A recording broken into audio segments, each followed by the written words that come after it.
nice meeting you. I'm sorry it's on your turn. Me too.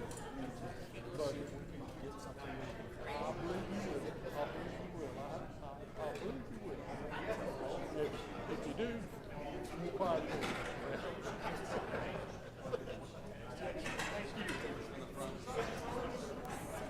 Front and center. He wants to do something.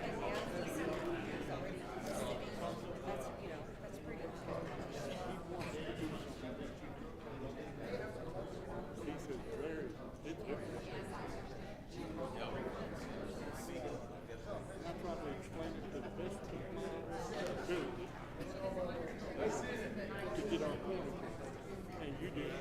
You did good work. You did it damn good. I thought you did it good.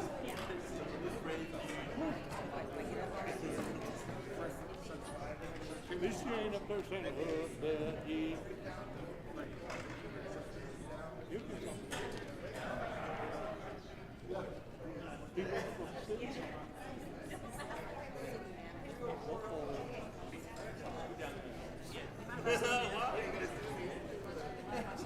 Yeah. To the right person.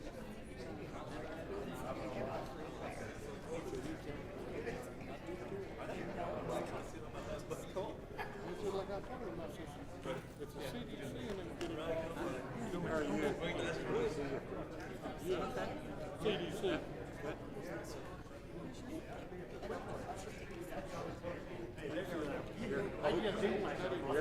I said, you got kids catching nothing out there, and the ground's pretty nice. And what happens if the kid gets there?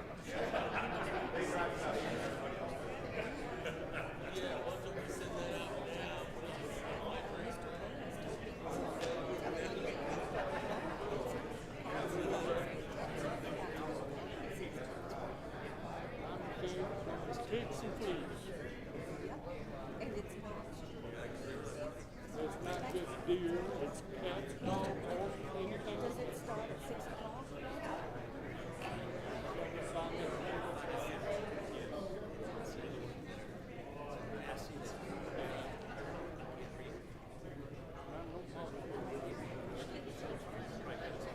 You know,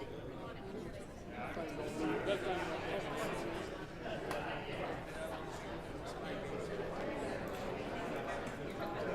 It didn't lose a minute. It didn't last a minute, 2 years.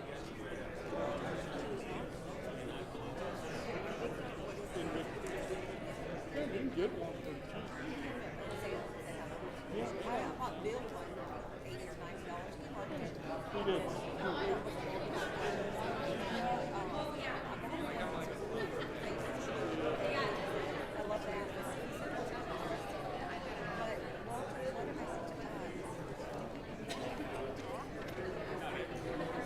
Oh, you can. I'm sorry, I didn't call back. Well, they're going to cover all this other information. Good to see you. Thank you. Counselor?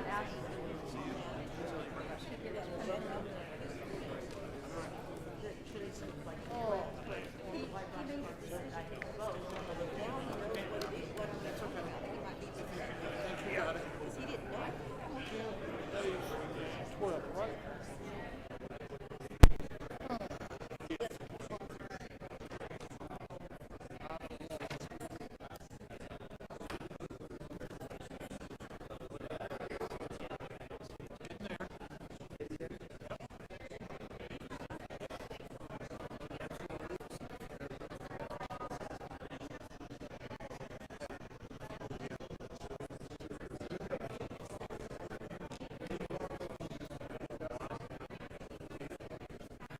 How are you?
just shook his head. He said, we'll see.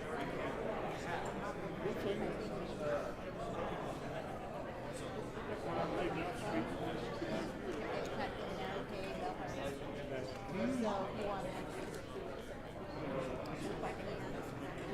so what I'm saying, just don't get up there and do it.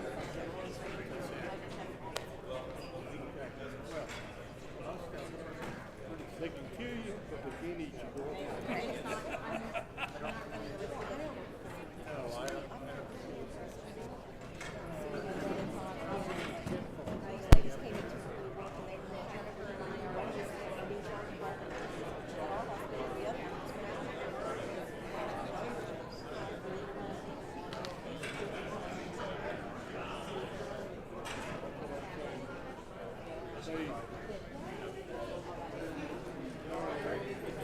They want to be. Yeah,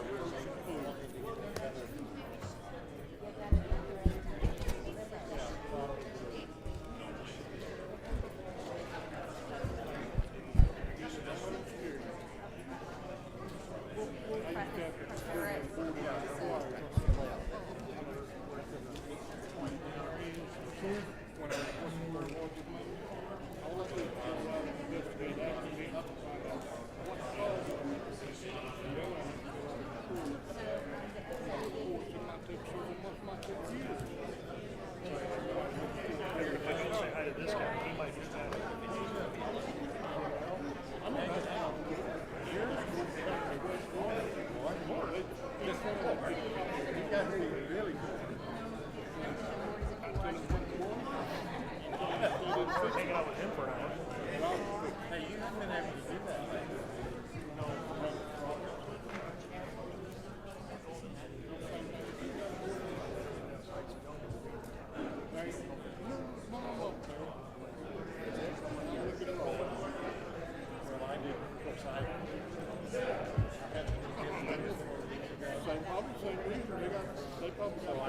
I didn't know anything about it. So the council needs to do that. You couldn't find out. Everybody should do it. They can find out what If everybody kind of take your places, and if you see going out the door, it's Sadie, and she's 2. So she had a birthday yesterday. Hi, Sadie, happy birthday. So, good evening.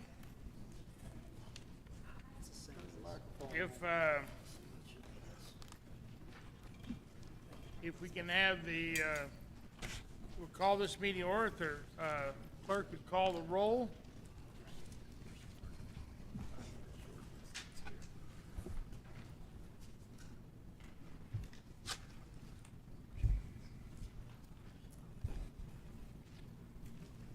Counselor Sanchez, Yeah. Counselor Arnold, Present. Counselor Moore, Counselor Oropesa, Here. Counselor Corn, Here. Counselor Foster, Here. Counselor Best, Counselor Heldenbrand, Present. Counselor Halverson. Here. You have a quorum, Mr. Mayor. Okay, we have a quorum. If we would rise, and we'll have the Pledge of Allegiance by Council Lady Best, please, and I'll do a short invocation. If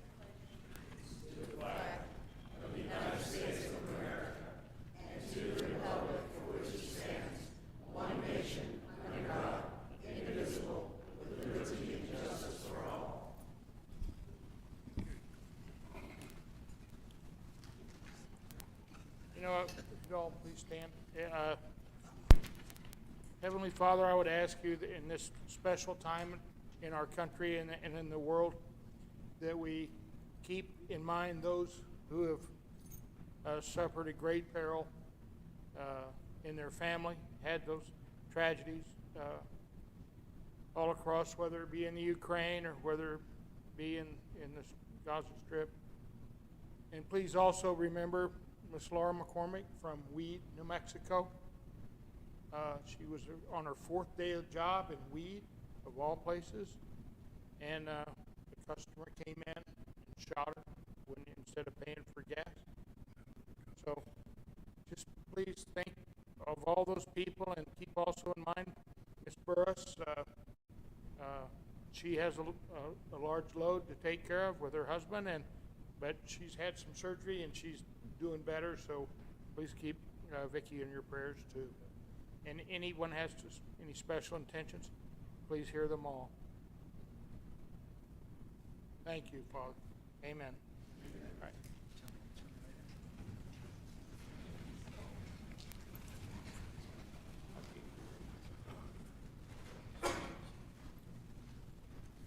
Okay. Is that yours, Owen? Where's mine? All right, well, I've got. Okay,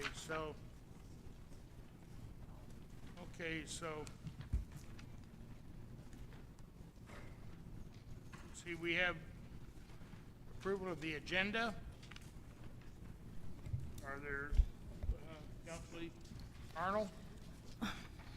Mr. Chair, I move to approve the agenda for the October 12th, 2023 regular city council meeting with the following changes. Item number 15 to be pulled from the consent agenda and placed under new business before item 30. Item number 37, correction on the date ending for the term of position 2 should be March 31st, 2024 instead of March 31st, 2023. What number was that again? 37. 7, okay. Pull item number 34 completely, as it will be moved to next month's agenda. Okay,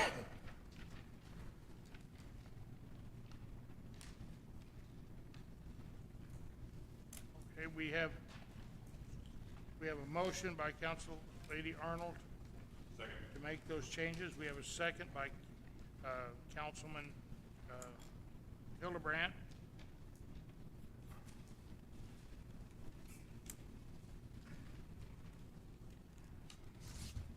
Is there any further discussion? You want to close the vote, roll call, all right, or just voice vote? All those in favor signify by saying aye. Aye. Opposed? Be a unanimous vote. Item 2 is approval of the consent agenda. Council Lady Arnold. Mr. Chair, I make a motion of approval of the consent agenda and same as above, or same as I said before. Have a motion by Council Lady Arnold, Second. second by Council Lady Alverson. Any further discussions? Any further discussion? Seeing none. All those in favor signify by saying aye. Aye. Opposed? Okay, so we've approved the consent agenda. Okay, next we have a financial overview from RBC Capital, item 3. Mr. Harrigan?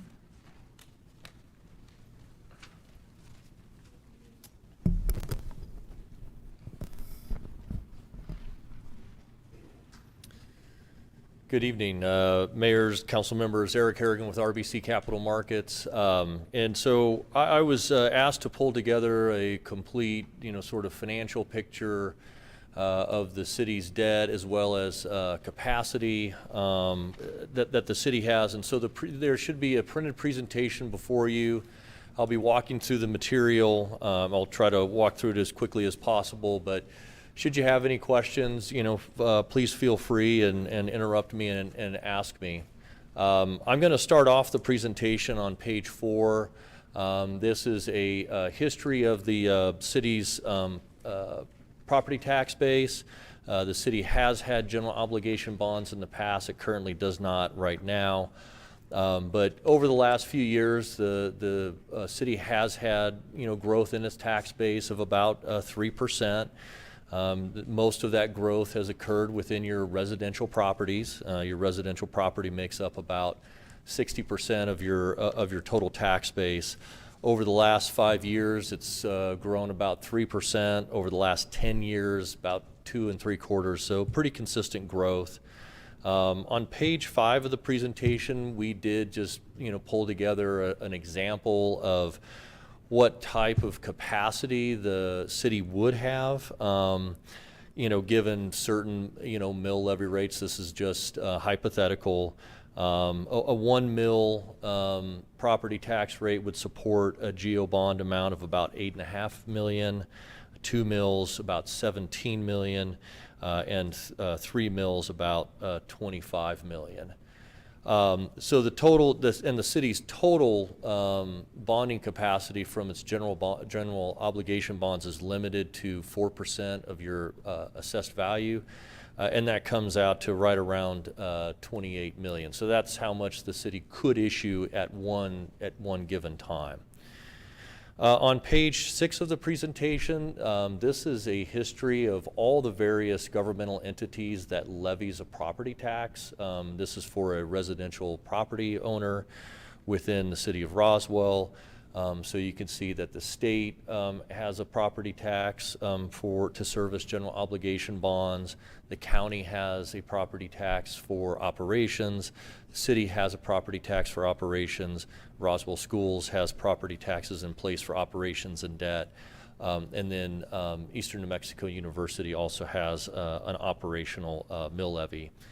As you can see, back in tax years 19, 20, and 21, the city did have a 50-cent rate to support its general obligation bonds. Those bonds were paid off, and that tax rate went to 0. So the city, as I mentioned, the city does not have any general obligation bonds outstanding. On page 8 of the presentation, this is the what we call the city's imposed versus authorized gross receipts tax. This shows what the city has imposed in gross receipts tax, what it has available to impose, whether it can be imposed with an election or without, or just with governing board action. What I do want to point out here is that I'm aware that the city has taken action to raise the gross receipts tax rate. So we do have 2 charts. The first chart is actually what the gross receipts tax looks like as of right now, and 0.3125% will go on January 1. So the chart down below shows what the newly imposed versus authorized will be. So as of January 1, the city will have 2% of total municipal gross receipts tax outstanding. The 0.3125% will generate annually roughly 4.2 million. This is annualized, and again, this is based upon your FY23 actual collections. So that number is subject to fluctuation. There is still 0.05% of municipal gross receipts tax that can be imposed through governing board action.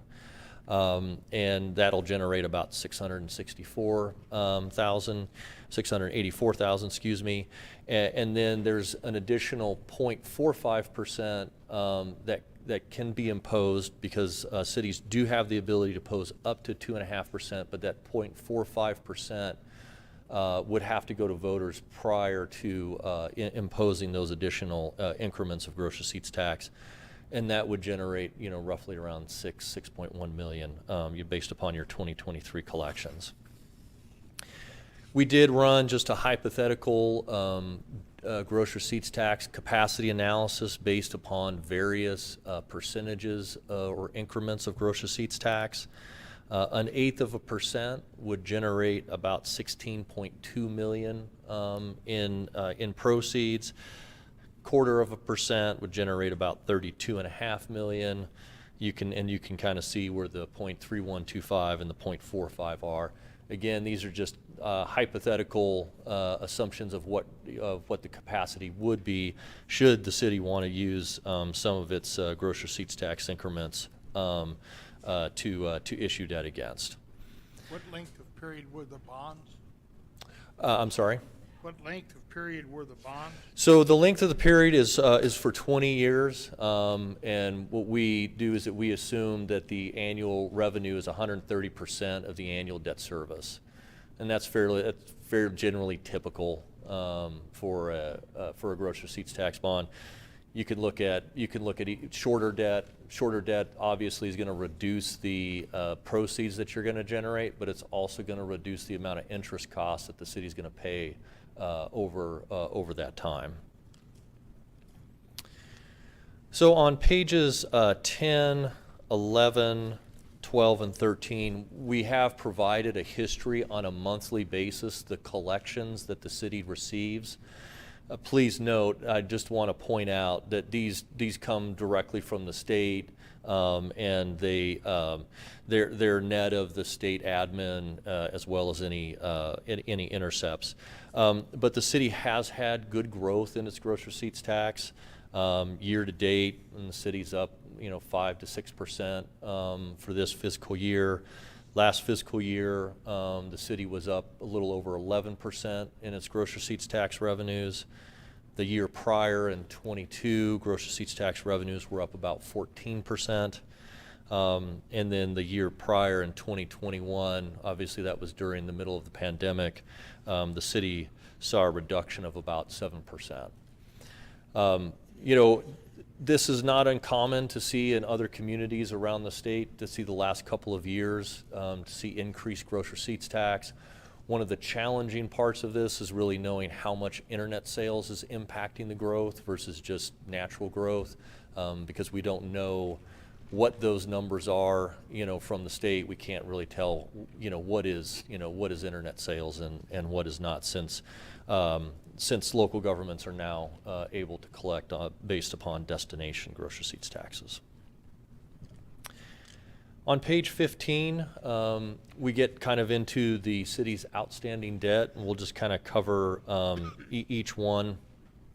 We've broken this out, based upon the funding source, and the first one is gross receipts tax. So the city has 3 bonds that are either pledged or paid from gross receipts taxes: 2015 gross receipts tax bonds, the 2017 recreation gross receipts tax bonds, and then there was a water trust board for flood prevention. So in total, the city has a little over $17 million in outstanding gross receipts tax bonds. Then going on to the next section, the city does have 2017 Convention Center, which funded the renovation and construction of this facility here. That was originally issued in the amount of $7.4 million. There is $4.4 million remaining on that. And the revenue used to pay that is the Convention Center fee revenues. Then the city does have a number of joint utility bonds that are either currently outstanding or the city is considering issuing, and those funded a number of projects. The 2014 A bonds refunded bonds for interest savings. There was the 2017 bonds. Those were issued to fund the water meter reading project for the city. And then the city is also considering several drinking water loans, as well as potential water trust board loans. In total, the city has about $38.2 million in joint utility. This is both water and wastewater bonds and/or loans. City also does have airport revenue bond. It's outstanding in the amount of $1.3 million. And then there are a couple of other outstanding loans, solid waste loan, as well as a fire protection loan, which are paid from the solid waste as well as paid from the fire fund. So we're going to cover each of these segments in a little bit more detail. And again, if you have any questions, please feel free and stop me and ask me. On page 16, these are the two bonds that are pledged to state shared gross receipts tax. This is your 2015 bond issue, as well as the 2018 bonds, or 17 bonds, excuse me, that were for recreation. The 2015 bonds, those pay off in 2027. That would give the city some capacity to issue additional bonds without increasing your current debt service tax rate. I mean, your current debt service, excuse me, associated with those bonds in 2027.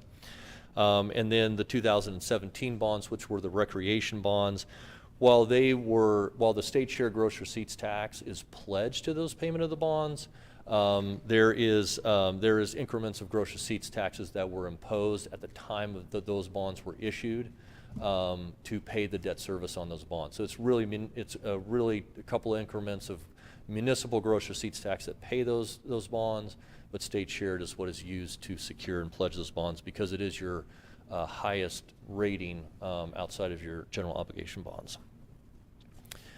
On page 18 and 19, these are your municipal GRT bonds. This was a water trust board, very low interest rate, annual debt service of about $64,000, and it's payable over 20 years.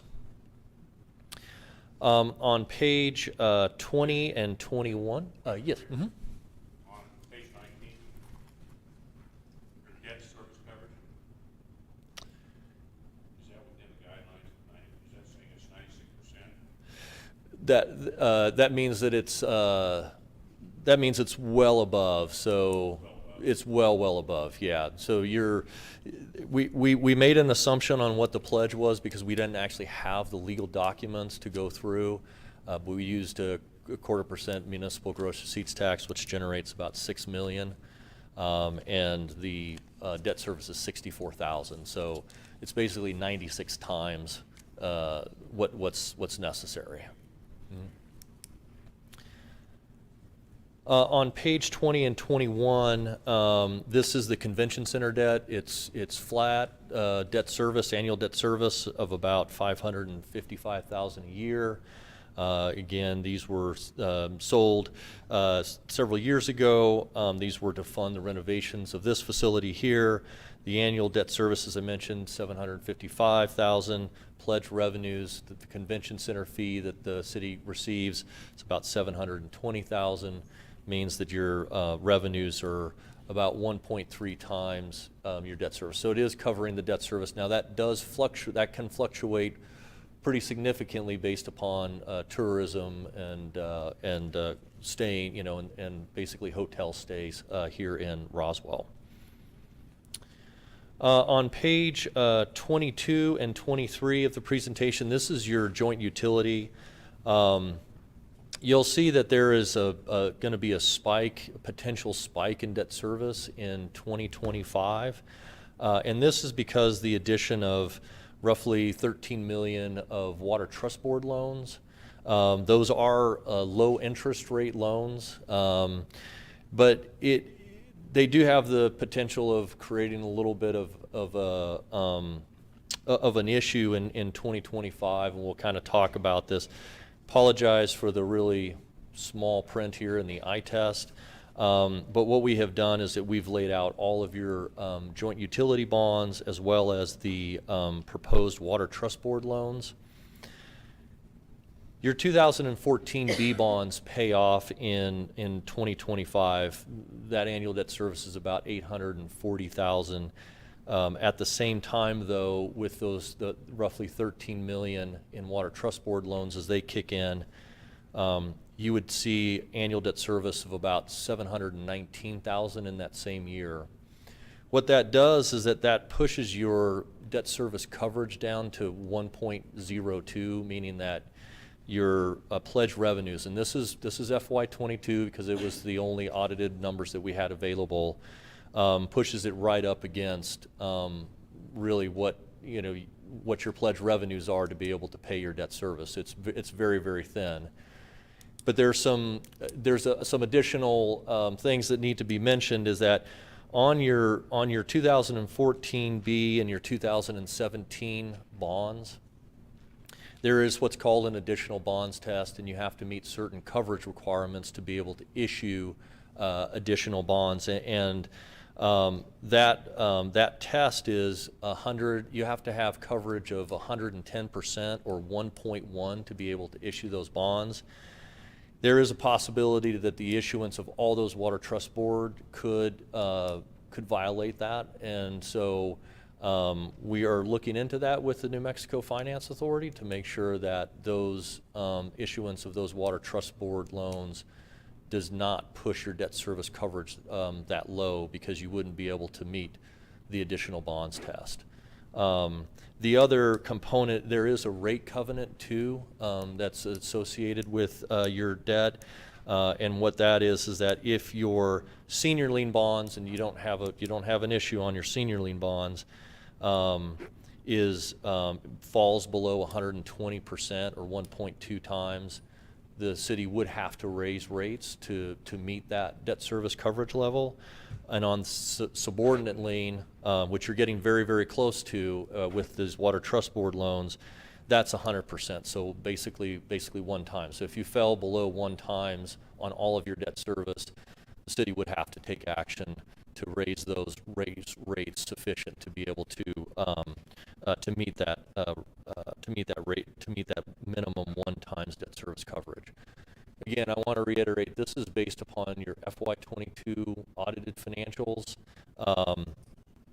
This number might be different based upon your 23, but we're going off of the information that we have. And as I mentioned, we have been in touch with the Finance Authority over this to make sure that they've got the same amount of debt that the city does. We have, on page 24, we have provided a history of the pledge revenues for the utility. You can see that the pledge revenues have been, has fluctuated quite a bit. In 2018, your net pledge revenues was about $3.3 million. The following year, 19, $7.2 million. And currently, as I mentioned, for 2022, it's 4.4. So on average, it's been about 4.9 million. But this is, there's a lot of things that account for this. A lot of it is, is usage. But right now you're getting pretty close to, what you're paying in annual debt service in your utility, and what your pledge revenues are.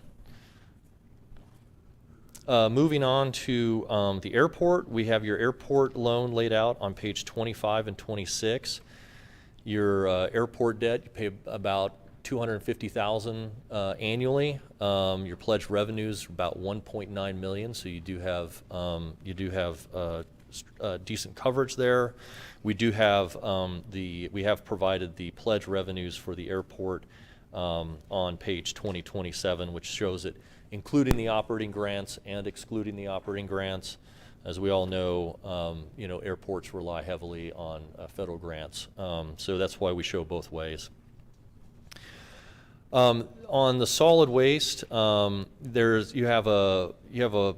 a 2021 bond issue. The annual debt service is about $568,000 a year. We show, and last year in FY22, I'll just be upfront, looked to be a bit of an anomaly. But FY22 was a difficult year for the solid waste. Your pledge revenues were $390,000.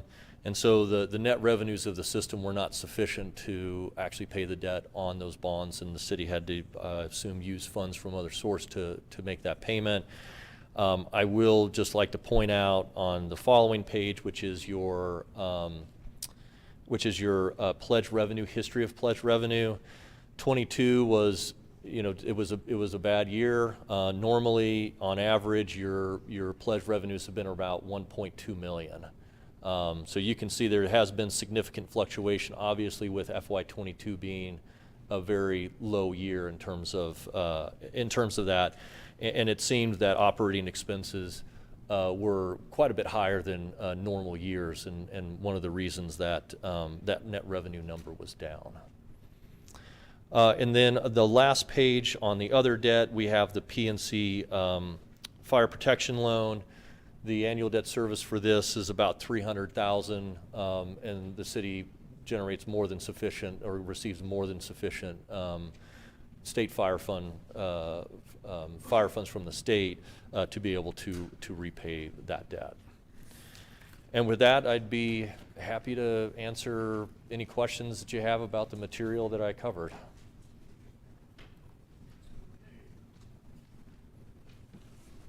We have questions. Any counselors have any questions?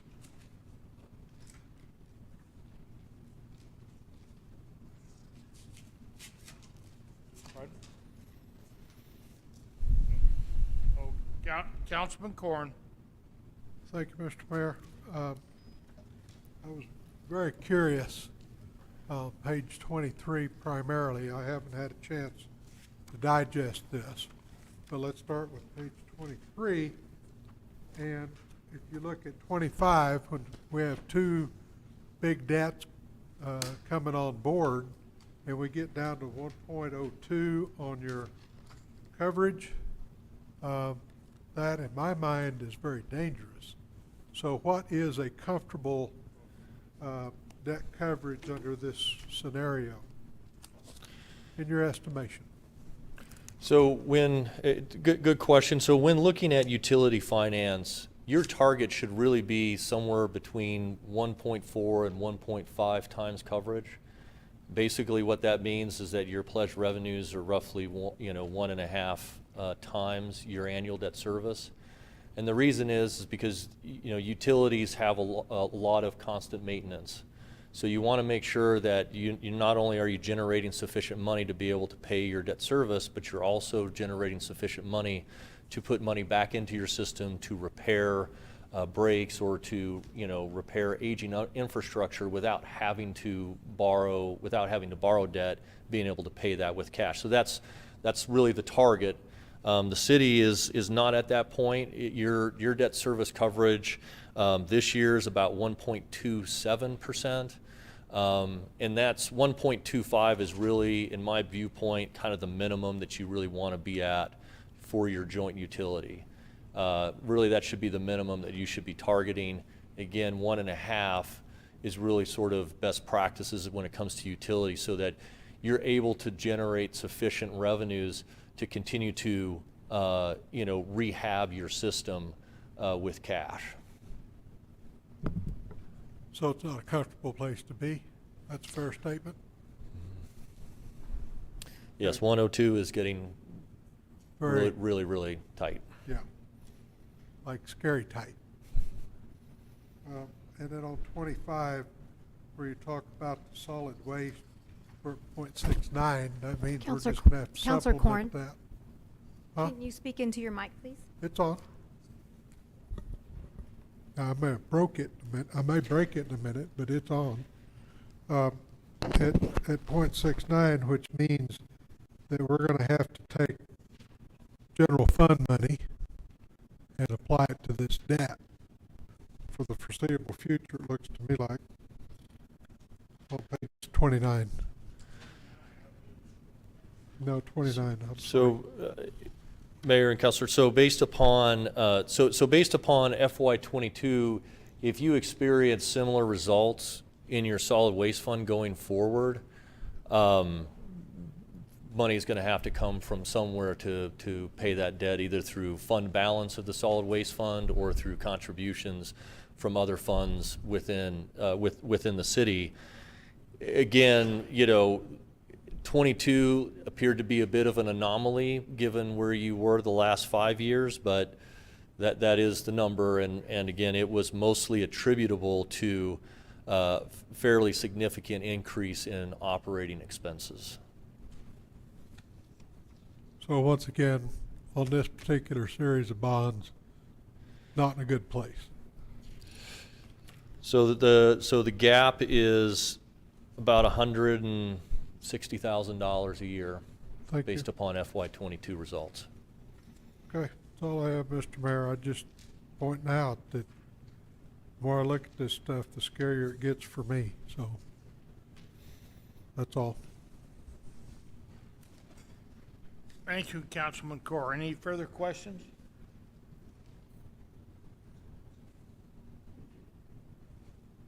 It just appears to me like it tells us we have some revenues that we have to generate.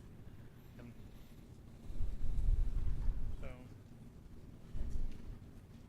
now in solid waste, were on the extra high operating expenses, was that because of opening a new cell?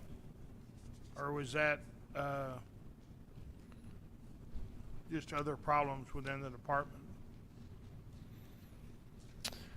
Mayor, I don't know that I can answer that question. We just went based upon the financials. But just looking back, at your operating expenses, on average, your operating expenses, ranged around 6.5 to 6.8.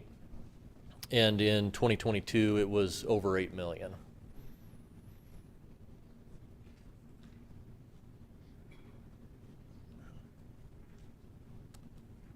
Okay. Thank you, sir. Any further comments?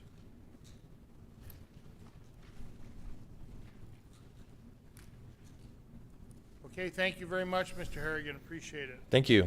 Have a good evening. Yep. Thank you all. Okay.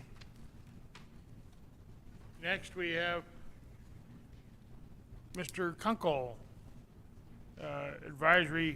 Airport Advisory Commission update. Got a new knee? You're doing pretty good? I wish it was a knee. It's a hip, Oh, hip. Okay. but it's doing good. 4 weeks, so I think that's pretty good shape. Good evening. Thanks to Mayor Jennings, city councilors, and city staff for allowing me to present an update to you from the Airport Advisory Commission meeting that was held on Tuesday, October the 3rd. I have a special thank you for Dr. Sean Powell for presenting information from our September meeting at the September City Council meeting in my absence. The day before that was when they decided to put a new hip in me. Mr. Isaac Sheets, with General Airframe Support, provided a summary discussion of his business activities to the Commission, and his plans include increasing employment from his current staffing level of 25 plus or minus personnel to approximately 35 to 40 employees by early 2024. General Airframe intends to continue its primary activity at the RAC of aircraft teardown and demolition. The Air Center Director, Jennifer Griego, provided information on passenger boardings, which remains fairly constant from month to month, although there was some discussion about leakage to other airports, likely due to higher ticket prices and somewhat inconvenient departure/arrival times. Aircraft parking at the RAC is somewhat lower over the past few months, although not significantly lower. The general trend is fewer aircraft at the RAC over the next several months. The BLM Taxiway $5.5 million project funding is available to hopefully begin the construction in the next couple of months. This is a New Mexico Department of Transportation project grant that will allow BLM easier aircraft turning access for less interference with adjoining tenants during the state's fire season. The $233,000 RAC strategic plan project with the engineering firm of Mead and Hunt is also expected to be initiated in the next 2 months and completed by the third quarter of 2024. Possible renovation of the baggage claim area at the terminal was again discussed. The possible renovation is somewhat problematic because future improvements to the terminal may be impacted by the renovation. The Air Center staff was asked to bring other options to the November Commission meeting to be discussed, reference the best use of the $2 million of available funding. However, this will not be until a fiscal year 2025 project, or it will be a fiscal year 2025 project. If any of you have been out there, the new parking lot project has been completed. The project actually came in somewhat under budget due to cost savings due to design changes. However, the unused funds, due to a timing issue, reverted back to the FAA. A discussion was held on the Mead and Hunt Air Service consulting contract. The city manager and Air Center director were asked to contact Mr. Jeff Hartz with Mead and Hunt to ensure they had as much information as possible about this contract, reference services and costs to make the best informed decision about the contract. The hail insurance claims for 2021 are finally in the process of repairing hail claims on all the buildings at the RAC.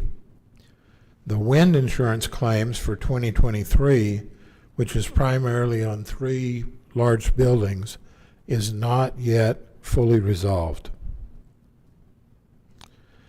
A discussion was held with AvFlight Management, referenced the problems over the past several months of not having a mechanic available on staff to work on general aviation aircraft. There is not a good solution available currently to resolve this issue. The interim solution is for AvFlight to provide a phone number of an aircraft mechanic to the pilot or owner needing maintenance work that is hopefully in close proximity to the RAC that is available to accomplish the required maintenance. 3 lease renewals were discussed and approved and are going to legal committee this month, in addition to the Trans Aero lease. This completes my report, and I stand for questions. Thank you, Mr. Kunkel. We have Councilman Halverson. Or excuse me, Hildebrand, sorry. Thank you, Mr. Mayor. Mr. Kunkel, is AvFlight required with their lease to have someone on site, a mechanic on site? Is that a requirement of their lease arrangement with the city? I've looked through that. So is the airport staff. I'm not sure whether the city attorney has looked at that yet.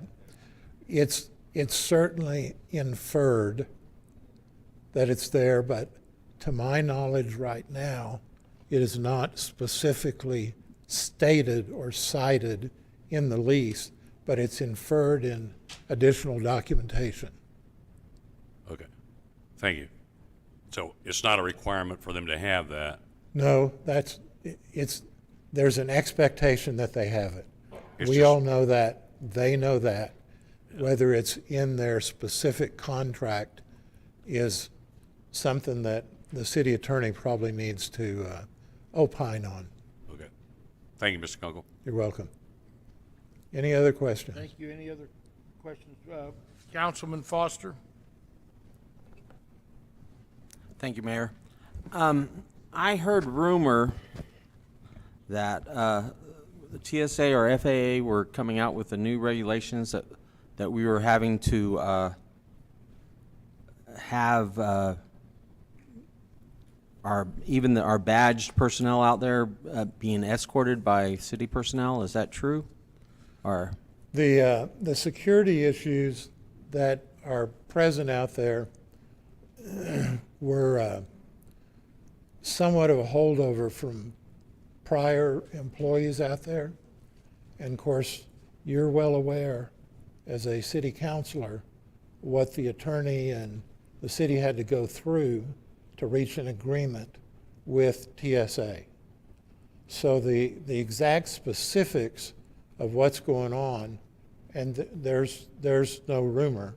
To simplify it, if an MRO employee goes into the AOA, they need to swipe their badge at a door, at a gate, to go into that. And you can't have 4 or 5 of those employees standing there walking through with only one badge being swiped. So that means that an employee for an MRO goes through, swipes the badge, closes the door, next one goes through, swipes the badge, closes the door. Not an ideal situation, but I don't think anybody's figured out a way to comply with TSA and do anything differently than what I just described. so it's not going to escalate to the point where we have to have an employee with even badged. And I mean, I understand we badge them, but if I was hearing that we were even going to have a city employee with them at all times. And it's not. I don't know who was rumoring that to you, Yeah. but the city likely doesn't have enough money or enough employees Exactly. to do That was my something like worry. that. And that sounds, even for TSA, extremely onerous. Okay. Well, that's what I thought too. But I was like, if it gets to that point, then it's not worth. I having. haven't heard that Okay. Cool. that rumor. I would discount it until we know something else. Good. All right. Thank you. Any further questions of Mr. Kunkel? Okay, seeing none. Thank you, Mr. Kunkel. And we did have, in some of the other discussions we did have some interest. American Airlines had expressed, we expressed some of our concerns about the time of the flights that are coming and leaving Roswell, and the fact about getting more service, and they felt we would probably get another flight, at least another flight to the Dallas area. The hope right now is that we would have a third flight, maybe not every day, but have a third flight. And they're abundantly aware that we're having leakage going to other airports because of the ticket prices and the inconvenient departure arrival times. Whether those will get changed immediately, I don't think we can answer that, but they've been made very aware of that. Okay, thank you very much. Mr. Foster, Councilman Foster. And isn't it true, or I don't know, but this is what I've heard, that it wasn't the ridership that cost us, it was just the fact the lack of pilots that cost us some of those other flights? Yeah, I think I spoke to that 4 or 5 months ago. American Airlines is making money off of ridership in Roswell. Right. The flights are generally full. And long-term, meaning for the next 2 to possibly 5 years, there are insufficient aircraft and insufficient pilots to accommodate the flights that we used to have. That's just a fact, and it won't change anytime quickly. That's due to a lot of factors, but primarily it was due to retirements of senior pilots due to COVID, and the airlines retired them. That's proven to be problematic now for the next 2 to 5 years. To counter that just a tiny bit, Roswell is very fortunate to have the flight service that we have. There's other cities that are larger than Roswell that don't have flight service. It's just gone. So we're pretty fortunate. We're keeping the planes full, but hopefully we can work with American to adjust their time somewhat. It'd be great to have them adjust their ticket prices down, but that's not something we have much control over. Thank you. Any other questions? Thank you. Seeing none, thank you, Mr. Kunkel. You're welcome. Appreciate it. Next, we have bulk trash informational. Mr. Chaparro, Abraham.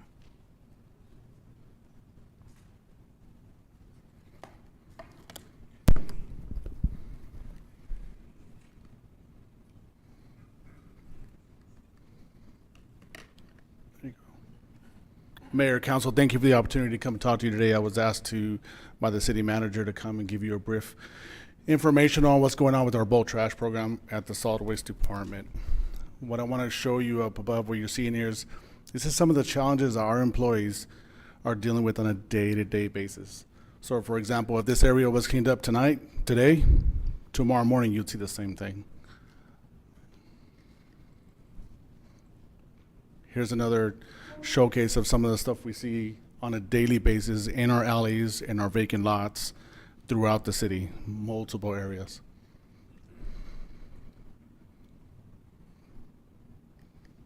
I don't think my clicker's working. No, there you go. So, showing you what I just showcased to you, I want to give you a snapshot of what some of our employees, what they're doing out there. We have 3 to 4 grapple trucks. We only have 3 of them operating right now. Sometimes we have 4. But I want you to take a look at the numbers. If you look at the second column, unit 307, number of tickets, 15. Monthly tonnage is 56 tons. That's 200,000 pounds per ton. 113,000 pounds per month. Average tonnage tickets, 3. Average pounds per ticket, 7,540. So this is how we gauge what they're picking up and they're moving. They're not just kind of idling, running around. They're picking it up, they're running back to the dump, they're dumping it, they're moving on.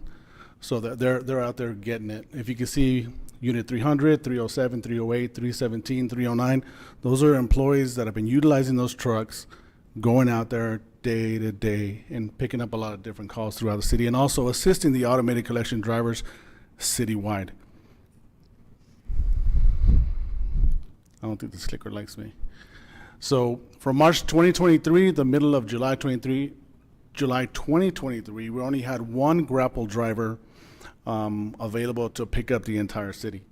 We now have 4 drivers. We actually have 3 that are doing the bulk trash operation. The other driver is actually assisting the automated collection.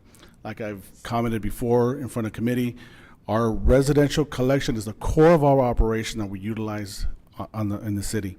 Whenever we faulty, we have staff that's missing, we supplement them with the bulk trash, and also our automated supervisors are assisting in running routes 4 to 5 times a week.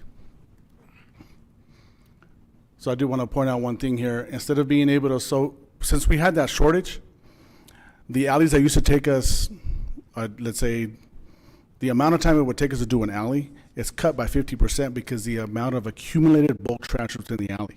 So these drivers are taking longer to do that alley than we were hitting on a regular basis. I'm going to really point that out because the drivers are falling behind. The city has a propensity to, hey, let's throw it in the alley, let's forget about it. It's not our problem. The city will figure it out. That comes with a cost. Here we go. The solid waste department receives on average of 10 plus calls on a daily daily average. This counts anywhere from 50 to 80% of our calls. Of those calls, 95% of them are illegal dumping. So when we did our rate study with NextGen in 2021, they were able to flush out $1.1 million we spent on operating just to collect that bulk trash. So we're paying for the vehicle, the maintenance, the operation, the employee, and we don't get that tipping fee as well. So that $1.1 million that we do at a loss affects our department operational budgets as well. Here is a great representation of the calls that come in. This is kind of a visual aid for you. Since we have the staff shortage, what I want to point out is that we went to a different service model. So when we had 5 different employees running 5 different trucks, we're able to be in every part of the city, and we would rotate on a clockwise motion. However, since we had a staff shortage, we had to adjust our customer service model. So we went to an on-call service. So our 3 grapple trucks, they work together in parts of the city. They kind of work their way around the city. So we went to an on-call status, which is, I had emailed everybody, but this is a copy of the list. So this is a visual representation of that. That's a heat signature map of all the calls to the city from May to August. From 60 to 75% of our calls, again, are illegal dumping. They're transferred to code enforcement. After we take down the details, we clean up the area. Code enforcement gets in contact with a person. The problem being, most of the time with code enforcement, is that nobody wants to come forward. Hey, I didn't see somebody dump 4 tons of garbage in my alley. I'm sorry, I don't know who it is. So one of the things we do, we work with code enforcement hand in hand. We not only talk to the neighbor, we talk to the neighborhood. We'll go door to door, code enforcement will go door to door, educate everybody. Hey, look, bring it to the dump. We have options, call us, work with us, so we can help curb that, because we can't handle the entire city. One of the models that we're looking at with code enforcement, let's do education before citation. Hey, this is what's going on. These are the potential impacts. Work with us, we can work with you, and we'll fight this never-ending battle together. Again, here's some more examples of the stuff that we deal with. Sometimes it accumulates so much overnight or even over the weekend that our garbage trucks can't even go through the alleys or service the alleys as well. And so some of the proactive measures we're doing, collaborating with code enforcement. This is critical to our success, because without educating the public, educating neighbors, hey, look, you have options. If you see your neighbor doing illegal dumping, you see a contractor doing illegal dumping, let us know. Take a photo, tell code enforcement, go to court, help us pursue those individuals. The PIO, the Public Information Office, they do a lot of advertisement. I don't know if you've seen them on the billboards. They put the message out there, hey, call the dump, come out to the dump, call us, we'll educate you, we'll show you what your options are. We do have that free dump, 1 dump a month with your water bill with a reasonable load. So usually when they come out here, I'm pretty grateful when they come out, hey, look, I just cleaned out my backyard. I want to bring it out here. We tell them, hey, thank you for coming out here, making that trip to help us keep these alleys clean. We actually have individuals within the city that go through their alley and that clean them up on their own and bring it out to the dump. So we actually work with them as well. Some other things that we do have is educational outreach. We do radio, we do social media, we do billboards. We're out there being more proactive, and some of the leadership of the council helps us get on the radio and go out there and say, hey, look, we're here to help you. These employees are working hard to keep their trash picked up in the city and serve the city. Employees are out there working hard. They're getting it done. We've had some conversation with the city manager regarding a solid waste code enforcement officer to kind of work in conjunction with the code enforcement. But that's something that we're discussing, that we're talking, that we're looking at, but that option is not on the table as of now. So that was the bad news. Let's look at some of the good news. We assist the entire community with the bulk trash removal. We also have calls for elderly people that need assistance or disabled, or also some hardships. We go out there and help them out as well. Partnership with our franchisees. We have franchisees that we divert a lot of our calls to our franchisees for roll-off collection. And also not only our existing ones, but any new ones that come to the city, we're open to have that conversation with them. And also working with our nonprofit organizations. We work hand in hand with the county. We work with the states. We work with internal departments. We provide a lot of service to parks, water, streets. Whoever needs us, the directors constantly communicate. We're always working with each other. We're always here to help each other out. Some of the churches within the city, they'll do a cleanup of a neighborhood. We'll go out there and help them out as well. Keep Roswell beautiful. Keep Chaves County beautiful. Chaves County, we've aided them in picking up along the Hondo in the city. That's their property. We'll come by, they'll stack it for us, and we'll pick it up for them. And also the state, we did some stuff for the state. We did do some cleanup for the town of Ruidoso during the McBride fire. We actually sent 3 grapple trucks up there running constantly for about 3 or 4 days, and that was under the guidance of actually Mike Matthews. And again, educational outreach, that's a big one. We went out to the library, we did a show and tell. We actually talked to a lot of people, a lot of kids, that, hey, this is what we do. This is the big white truck that runs by. It's not the scary truck. Come and look at what we do, talk to us, and we can collaborate and work together. Explore new ways to collaborate. In Ward 2, Councilor Halverson, we had a discussion with the approval of the city manager. We're gonna go out and pick an area within Ward 1, put out some dumpsters. For 2 to 3 days, we're gonna monitor it and educate the community. We're actually gonna go door to door, knock on the doors. Hey, bring your garbage out to us. We'll pick it up and we'll take it back for you. So it's kind of a pilot program. We're gonna see how it works. Then we can flesh that out later on with the approval of executive management on my end. Also, educational opportunities. A lot of people don't realize the landfill, solid waste, we're environmental stewards. Our job is to protect the environment from the illegal dumping, from poisoning our streets, poisoning our groundwater. That's what we do on a daily basis. We're constantly regulated by the state and regulated by the federal regulations. So come out, have a conversation with us. We can educate us. If we get approval from the city attorney, do a ride along. Go see what we do, what we look at in the alleys. We run the entire city, 330 miles, twice a day. My grapple trucks are out there running it all the time. Rear load commercial. The hard work these employees put in, it's paying off, and they're working hard and they're dedicated. With that, Mayor and Council, I stand for any questions. Thank you. Questions of Abraham? Yes, Councilman Orpesa. Thank you, Mr. Mayor. Can you talk a little bit about the, we had a job fair not too long ago, and my understanding, we were able to hire 9, 10, I'm not sure what the numbers are, and how that has affected you, or has it affected the way you do business, or can you touch a little bit on that one? Great question, Councilor. So the initial recruitment, it was held here. We picked up 11 employees. Out of those 11 employees, within 2 months, we lost 5 because of the operation that we run, the hours, and quite frankly, some of them were surprised by the pay. So a lot of them were just like, hey, this isn't for me, it's not gonna happen. Some of the employees had accidents. Some of them were just like, hey, this is too much for me, I can't handle this, I'm walking away. So educating those new employees, getting them used to a truck where you're driving on the passenger side, it's pretty difficult. So we did lose quite a bit of employees. We did hold on to about 4 of them. Okay, thank you. Thank you, Councilman. Any other further questions? It's Council Lady Moore. My question was, do you think that the lack of recycling anything that adds to the amount of trash and stuff that we have? I know that we lost the recycling programs and stuff. Do you think that has anything to do with the amount that we have, or no? I really can't answer that question. We don't have numbers on the amount of recyclables. Our garbage flow is pretty steady. It's pretty the same. Without the information in front of me or the data in front of me, I really can't answer that question, Counselor. Okay, I do appreciate you. I know that out at the base on the south side, I get called. I understand what you're saying about like that patch that I had to pick up. I went back 2 days later and it was full again.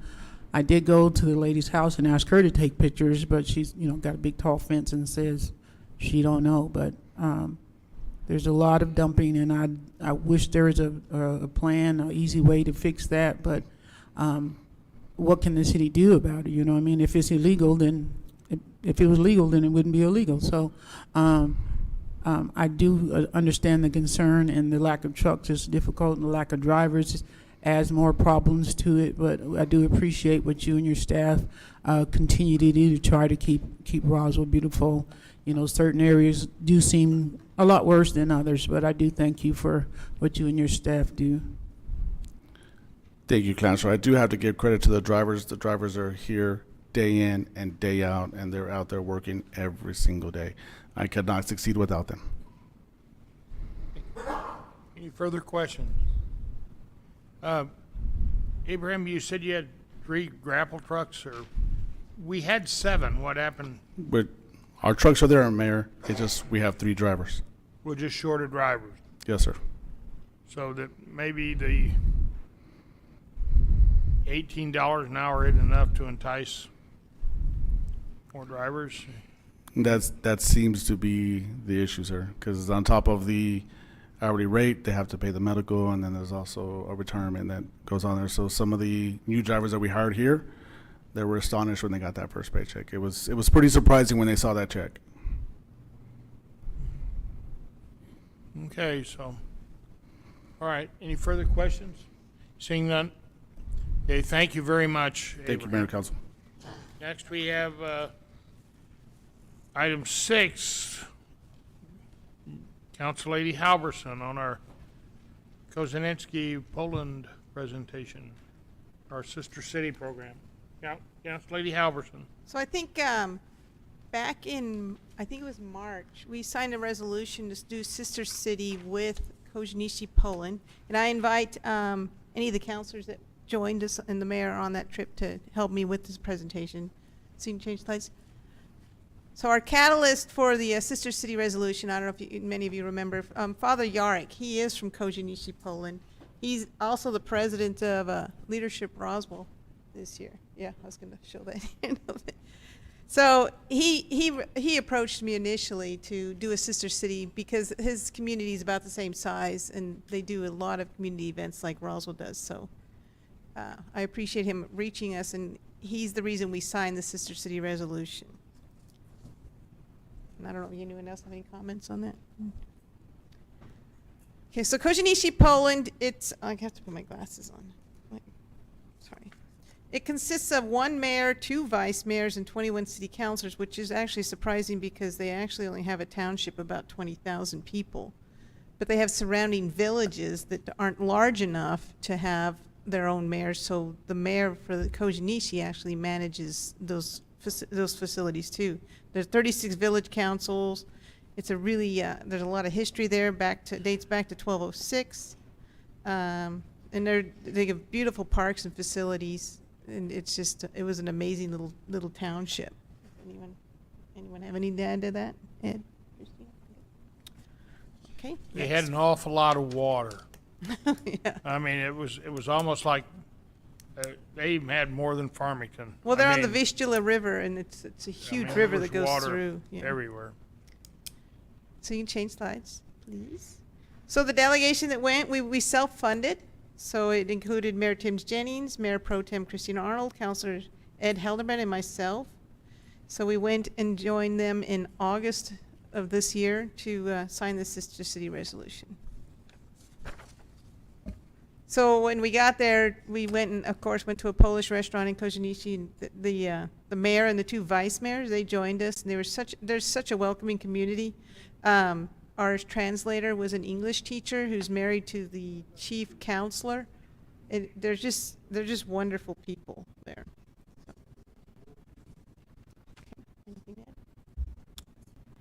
So they also held a banquet for us that included, of course, Poland, Italy, Germany, and Ukraine. So they have sister cities with these other communities, and everyone from those communities, the representatives had about 3 or 4 from each community there. It was a beautiful banquet. They treated us so well. We were like royalty. So, any other?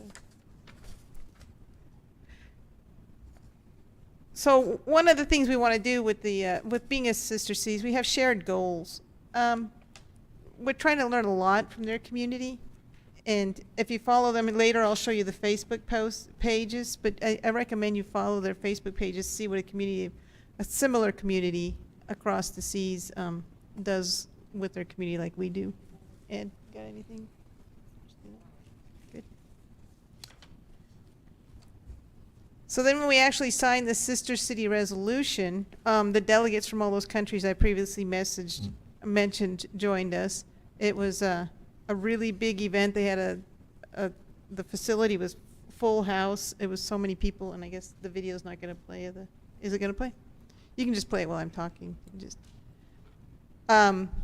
So the mayor was up on the stage with the other delegates from the other countries, and they all got up and gave a speech just talking about their communities. So it was a really good event. Okay, next slide. So the whole idea with the sister city is we want to do facilitate culture exchanges. We want to highlight like student exchanges between the communities, tourism. We want to get tourism between the communities. The Vice Mayor Merrick, he actually is talking about coming to New Mexico, I think in a year. Yeah, so and he'll go back and then tell more people about us, and we'll get more tourism related between our communities. It's just, it's going to be good for Roswell, I think. Really good job. So after we signed the Sister City resolution, later in the evening they held a gala. You can change, Emily, thanks. Again, all the communities were there. They like to dance and drink. It was a really beautiful event. It was just wonderful. And I actually put a picture of the pierogies there because ask anyone here. Every restaurant we went to, I went looking for pierogies. So it was good food, good friends. It was just a really good time. Okay, next slide. So where do we go from here? Like I mentioned, we want to increase tourism between our communities. We have already had a meeting talking about Rotary, doing a student foreign exchange program with them. I'd like to learn more. I follow them on Facebook, and their address is on the screen there. I recommend you follow them too. They do a lot in their community, and I'd like to mirror a lot of the events that they do. 'Cause they had a water park. They had a huge park on the river. I know a lot of them we can't do just because we don't have the forest like they do. But they still do a lot of stuff in their area that benefits. They really try to do a lot that benefits the entire community. They have so many parks and everything for the entire families to enjoy. Okay. So since we were in Poland, we went ahead and visited other locations. We visited Warsaw, Kozienice, Auschwitz, Birkenau, and Krakow. So that we got to see all the history of Poland. It's just a beautiful country. And yeah, we're worried that they're so close to the Ukraine, but you know, and actually a lot of the Uber drivers and taxi drivers that we used, several of them were Ukraine refugees that we got to meet. So it was pretty sad about that. But. Okay, next one. So again, Mayor held up Father Yarrick.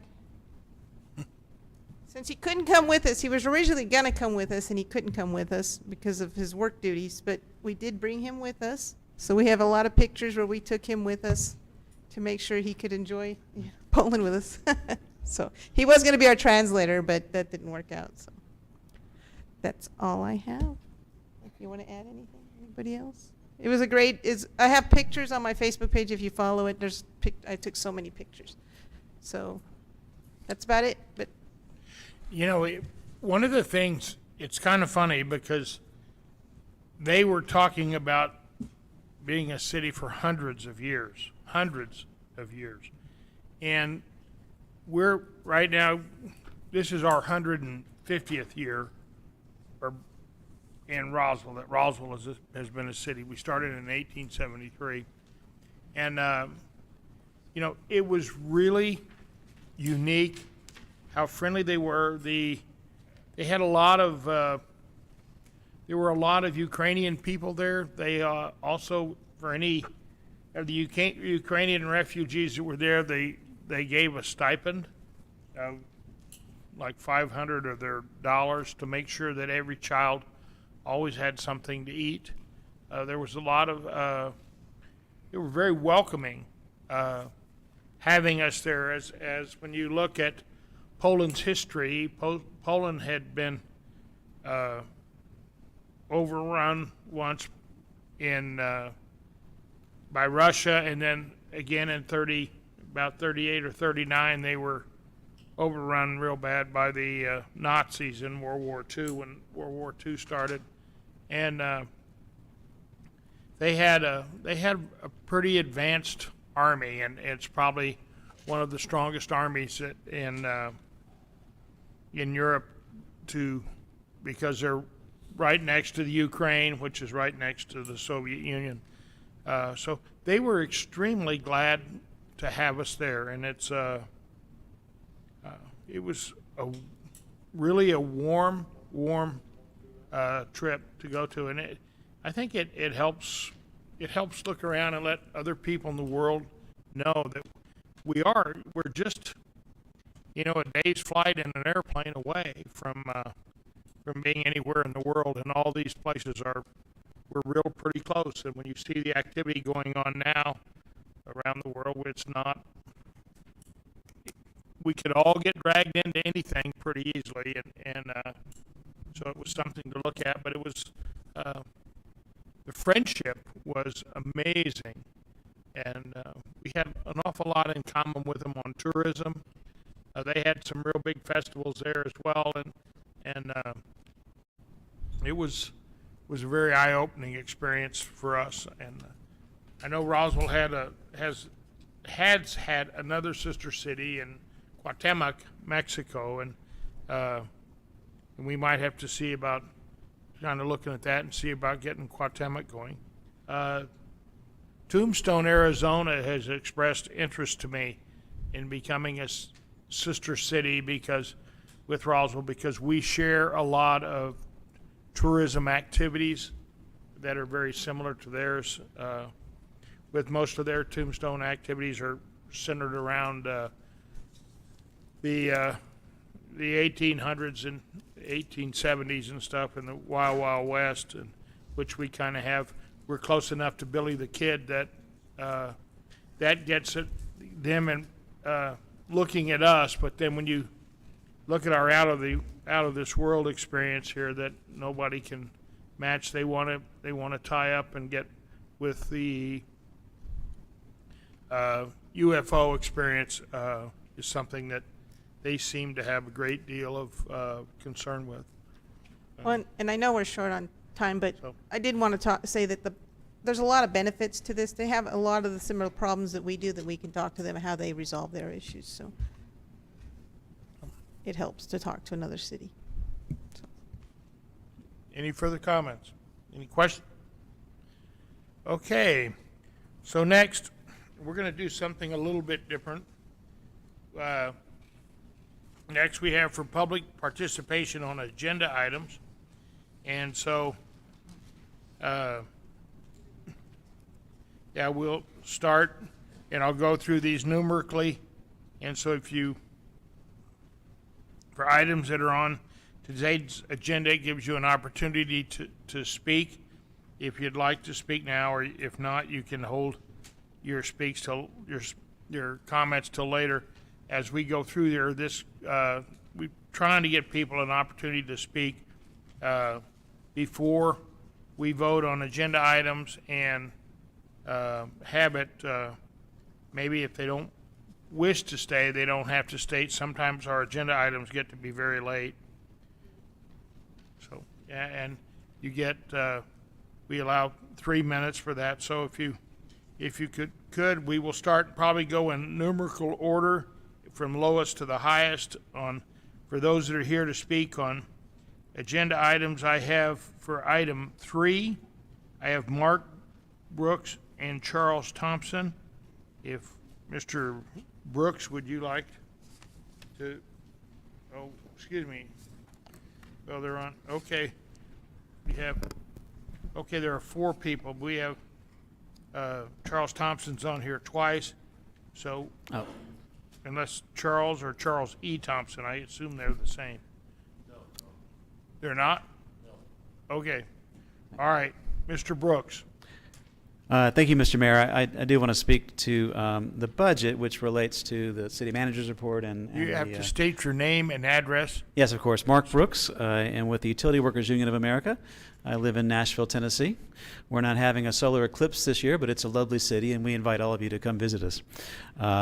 As you know, we represent the blue-collar hourly employees that deliver essential services to City of Roswell residents. Mr. Mayor, I do promise I'll be much shorter than I was last month, but I do want to rise to remind council that in our view, the current city budget fails to keep faith with the residents of the city who depend on the essential services that our members deliver by failing to properly fund living wages for your city employees. Mr. Chaparral's report just made really clear what happens when the city runs with vacancies, precisely because city wages are below living wages.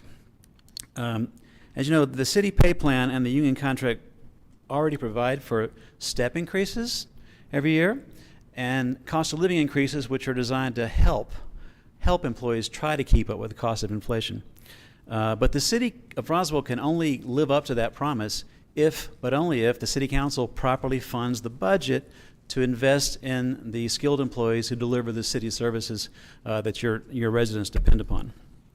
As you know, the budget this year has completely eliminated the step increases and has cut cost of living increases to just a bare bone, like 1%. I'd like to remind council that slashing workers' pay this way and shortchanging your city residents in turn on services is not necessary, because your budget grossly underestimates your gross receipts tax revenues for this year.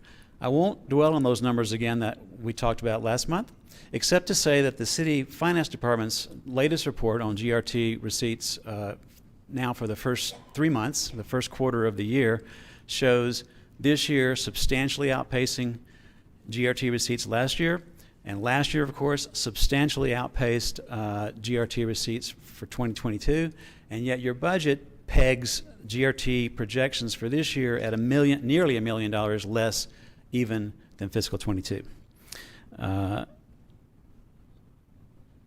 fact, just putting a pencil to paper, if the collections continue at the pace that they're going on this year, I estimate at least that the city is on track to collect at least $6 million more in GRT receipts than your budget projects. Far more than would be necessary to give city workers fair wage increases. So in closing, we urge City Council to do the right thing. We urge you to amend the budget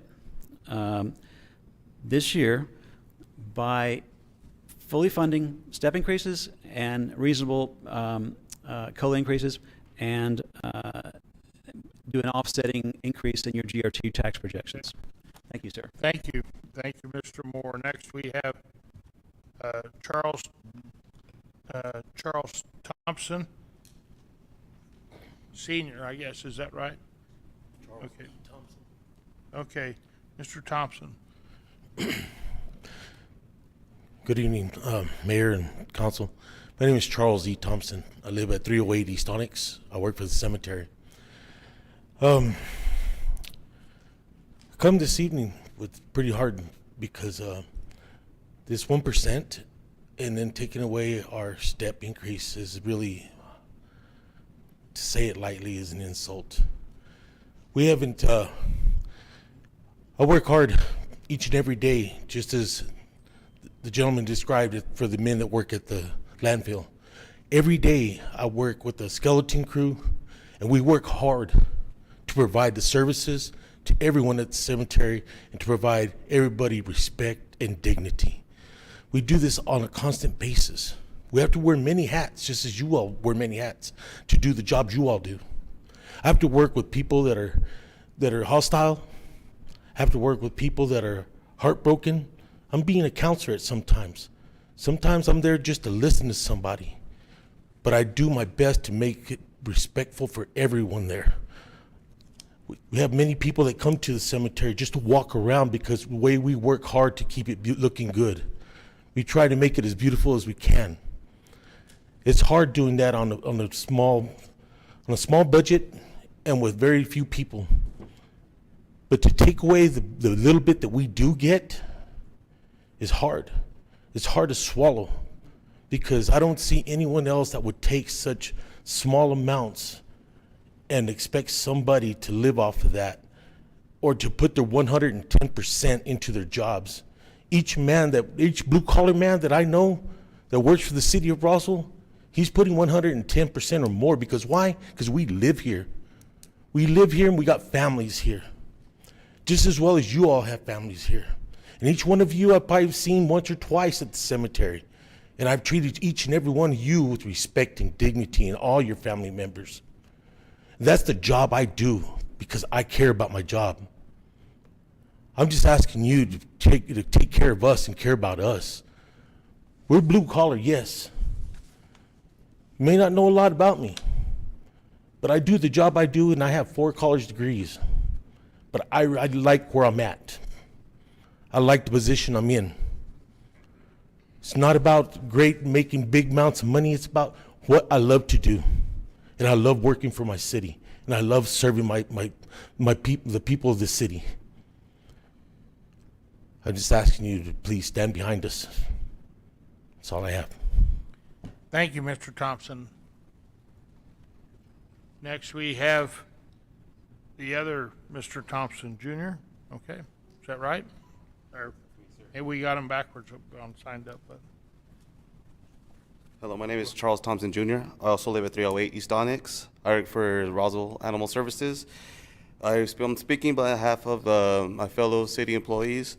Although my position is not as essential as the others, I do see them as essential, and they do work their day in, day out to contribute to the city of Roswell. We have landfill and other city utilizing us, or we utilize them every day for trash pickup, water, and everything. I believe that they come in, they contribute as much as possible, and we do not provide enough for them as far as our cost of living and their step increase. With the step increase and the cost of living, it will contribute to them a lot. They put a lot into the city, and they put a lot into their daily lives, and that's all I gotta say. Thank you very much, you. Mr. Thompson. Next, we have, we've got these two. I needed Mr. Darrell Taylor. Hold on, this sheet first. I did. Darrell Taylor, Brooklyn, New York. I'm here on behalf of Utility Workers Union of America and my brothers and sisters from UWUA, local number 51. Mr. Mayor, I'm here. I'm going to start at the end. Pretty much the same plea is to amend the budget and invest in the living wages of the city workers. I flew into town, and town was clean. I looked out at the garden over here, and it looked beautiful. They said city workers did that work. UWUA number 51, if these gentlemen would stand up, please. Okay. These guys do a great job here in the city. Their motto is stronger together. And when I look at the problem that you're having with the dumping all around, some of these workers, you can sit, guys. Some of these workers are your eyes and ears out there seeing this work. I hear that they was a 2% increase that was promised to them that was taken away. I'm sure all of you want your fair share of what you're entitled to, especially what's voted on or contractually given to you and stuff at the end of the day. And like Mr. Chaperone, who did a great job with his presentation, I must applaud you on that, sir, on your presentation, especially with the photos. I wish I would have seen more photos from the Mr. Harrigan on his budget. But looking at the dumping and stuff that's going on out there, and at the end of the day, when the person gets their check, it's disheartening. You know, sometimes people can go to a McDonald's and maybe work a second job at one of the restaurants and try to make a better cost of living without some of the hazards. You know, they're keeping the roadways safe. They're working on your water. The hotel, when I put the water on, the water was fresh. You didn't have no backfill in it. That's a city worker that did that. The parks, the buses, those are city workers. So I just ask and plead that you consider working it into the budget to give these gentlemen, ladies and gentlemen, a fair share of the budget or what's promised to them. And one last thing, I appreciate your opening prayer, but I would ask, maybe at your next meeting, that you acknowledge the veterans. U.S. Army, Signal Corps, I am, and you know, I didn't hear that in your prayer, but maybe we can make up for that on the next speech. Thank you, Mr. Mayor. Yes, sir. And council. My mistake, my oversight. Thank you, Mr. Taylor. Next, we have for item 7, we have, are there two? No, wait, for item 7, Mr., well, let's wait. Item 7, we have Mr. Moody, Mr. Mitchell, and then Mr. Collins, because he's on 7 and 8. Mr. Moody?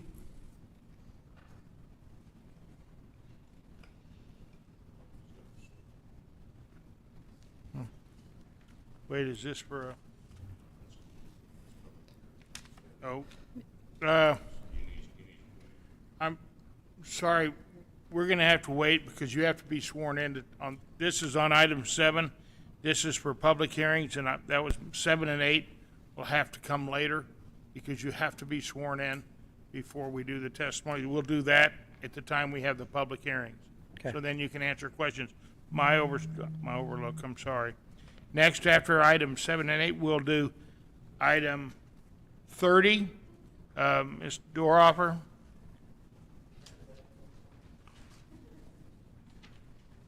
Ms. Dorb, were you going to say anything on item 30?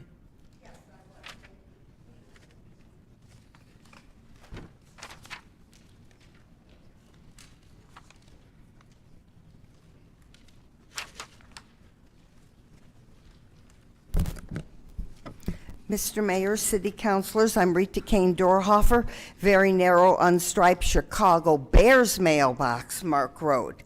The reason I say that is because I believe that improfiles are the window into what is happening.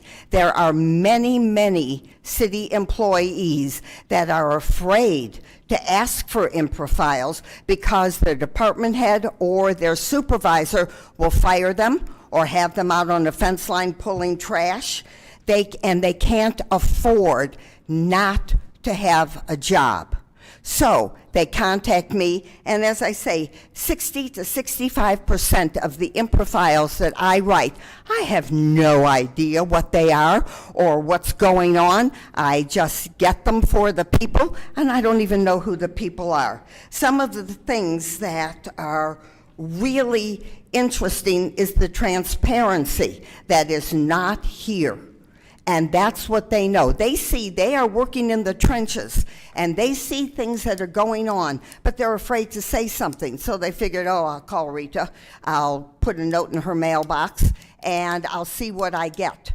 So some of them are bullying. There are many department heads, and there are supervisors that bully. I don't know. I don't know who they're talking about, because I just get the information that they want. They have department heads who hire their friends that don't have the requirements. How they know? I get the improfile for them. There is department heads who cover up problems that are happening. I mean, I don't even know what's going on, and then they call me, or they put a note in my mailbox and said, could you get an improfile on this? There are many blue-collar workers who are afraid to do anything because they need the job. They need the insurance. It's a one-family income, and so they are afraid to do anything. Or if things happen, or if some department head wants new equipment, or how do they get around the Environmental Protection Act? They call me, and I find out. I just put in four improfiles. 3 of them, I have no idea what it is. I really don't. I got the files, and I get them to the people. And yes, I don't know who they are, but they go in my mailbox. They used to go on the picnic table at Cielo Grande because they are afraid of their supervisors. And most of them are blue-collar workers. Every now and then I get a message from a city councilor, a county commissioner, and they want some information, but they don't want their name attached to it. I have no problem doing it, but the fees may the fees may stop this because they can't pay for them. I may just pay for them. But there is a Okay. big problem. I don't think that we should have Okay. fees for the improfilers. Thank you. Thank you, Ms. Doroffer. Next, we have for item 31, we have Dior Lowry.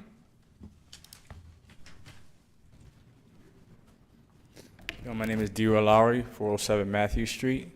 I'm a teacher and a principal in the district. Just wanted to express some concerns about the sale for the Blackton property. I am a principal of a school that has about 85% African diaspora populations in the school, and we're big on research as well as big on self-empowerment. And I think this is a good time to discuss the Blackton property, as they just recently talked about the Black Education Act, which is in line with us talking about education in schools.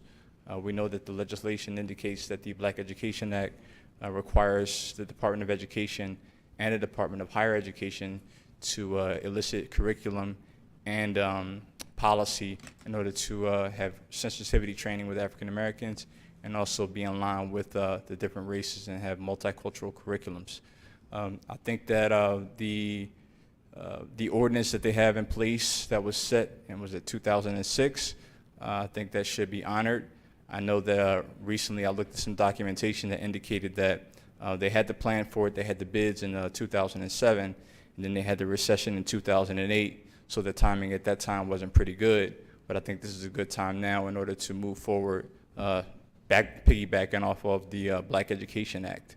I think that the individuals who did sign off for the Blackton property to move saw the vision of the family of Blackton, and I think it's a good representation of the mobility of African Americans to move the initial placard to its location here to display how African Americans have integrated into society, and I think the visibility here in Roswell would be good for that particular location.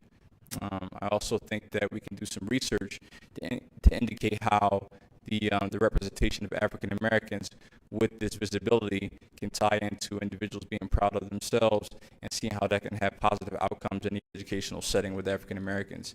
Given that we only have about 1.8 to 2% of African Americans in this area, I think that's a good opportunity for do some research and to see how we can get some better outcomes for the populations. Thank you. Thank you, Mr. Lowry. Next, we had Sarah King.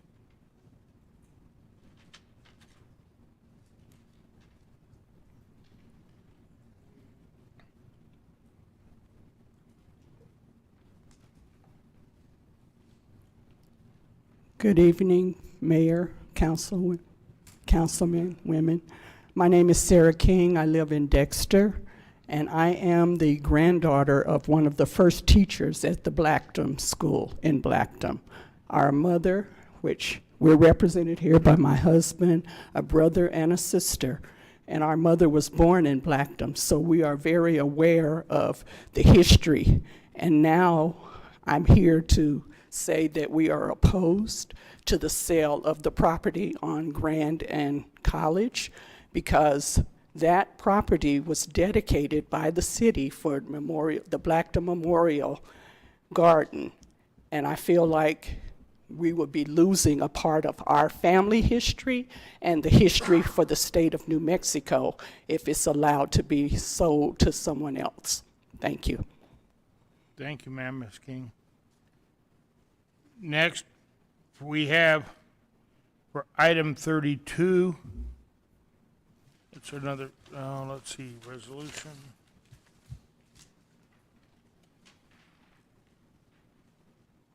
To advertise for a public hearing from item 32.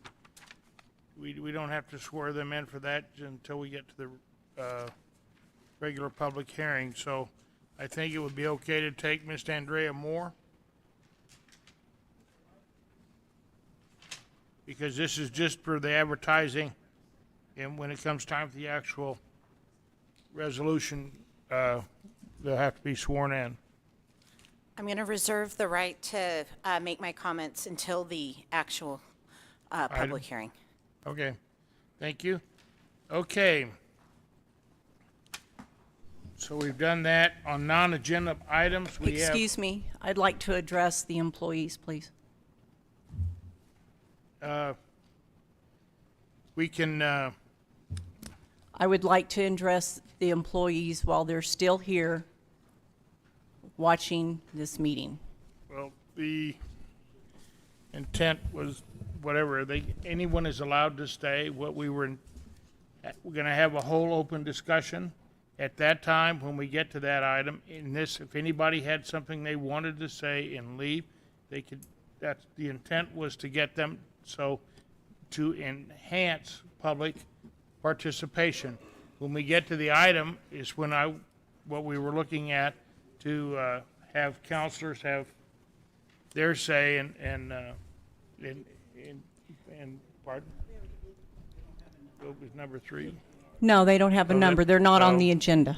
Oh, that's right, they were, So I would like to speak to the employees, please. okay, yes, ma'am. Thank Council you. Lady Corn. So Or folks, Best, excuse me? Council Lady Best, I'm sorry. That's fine. I have been up here since 2012. I was voted in to do a job. I think we have done our job and raised you very well. I think before the budget was passed, well, before the new council took over, the stair steps were there, the percentage was there, and it was meant to continue on. Councilor Perry, who's, I'm not going to say wanted to leave, he had to leave. And anybody can ask me after, but I will say it's because of this new council. He was forced out of Roswell, along with a lot of other employees. In June, when we passed the budget in the resolution, it was also passed that we would revisit this in October, and that we would reconsider the whole thing. It has not been brought up in finance or any other meeting. From what I understand, it has not been brought up to any of the counselors. From what I understand, I'm standing behind what I said back then, that they're going to walk away and they're going to leave you where you are and not consider what you're requesting. I only have 2 months left, and I'm sorry. I'm not abandoning you. I'm not quitting. I'm one vote, and I'm pushed in a corner, and I just can't keep fighting because I don't get emails, I don't get stuff in my box, I don't get phone calls, and that's not the way to help the citizens of Roswell. Helping the citizens of Roswell is being included in a team, and this is no longer a team up here. And they can dispute this all they want. They've used political ploys to do some of their work for them, and we'll come along that in another number on the agenda. But employees, I'm sorry. It was supposed to be on the agenda this month. It was in the resolution. I knew it wouldn't be brought up again. A few of us up here knew it wouldn't be brought up again. So my question to you is, are they working for you as hard as you are working for your citizens of Roswell? Thank you. Thank you, Council. Any further comments? Okay, I would just like to say one thing on as far as that goes. We have a number of financial issues in this community that are extremely high. We should not discuss the funds. I know Councilman Perry made his motion. We should not discuss those until we have audited returns, when we have approved results of the financial position we're in at this time. And as soon as those come in, we will have discussions on the matter.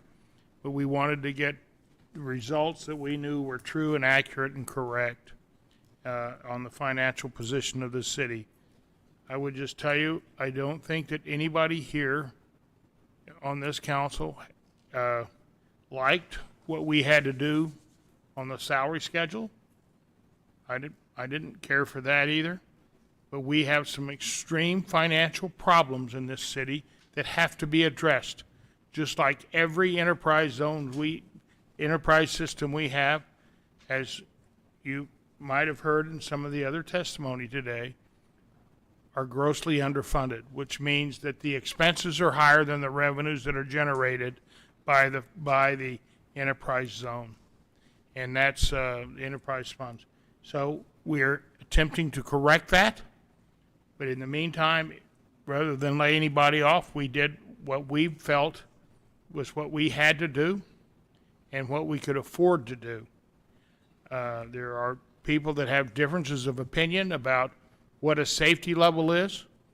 But you know, we had just that one leak over there at New Knott baseball field that was basically funded out of the general fund because we had no money left in the water fund to fix that leak. It was like $3 million. And so, you know, we're here to make the city work. We had some extra money, some other money, a bill from a COVID assessment that came from the state for $1 million or $1.5 million, whichever one it was, just at the end of the year. So we have a lot of issues that we have to address. There's not a one person in here that likes and doesn't understand that some of our salary levels need to be enhanced. But it's either lay people off and have fewer people working or trying to keep people to work. And we chose to do the best we can do until we get our we can get these enterprise funds to where they pay more of their true cost in operation. So the revenues that they generate is as much revenues as they cost to work. And that's where we are.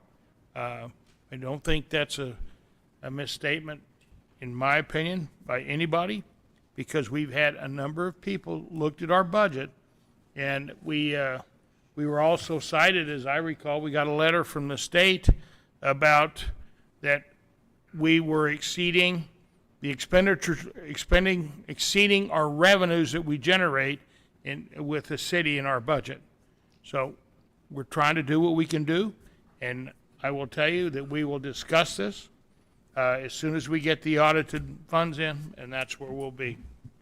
Okay, Councilman Orpresa. Thank you, Mr. Mayor. You know,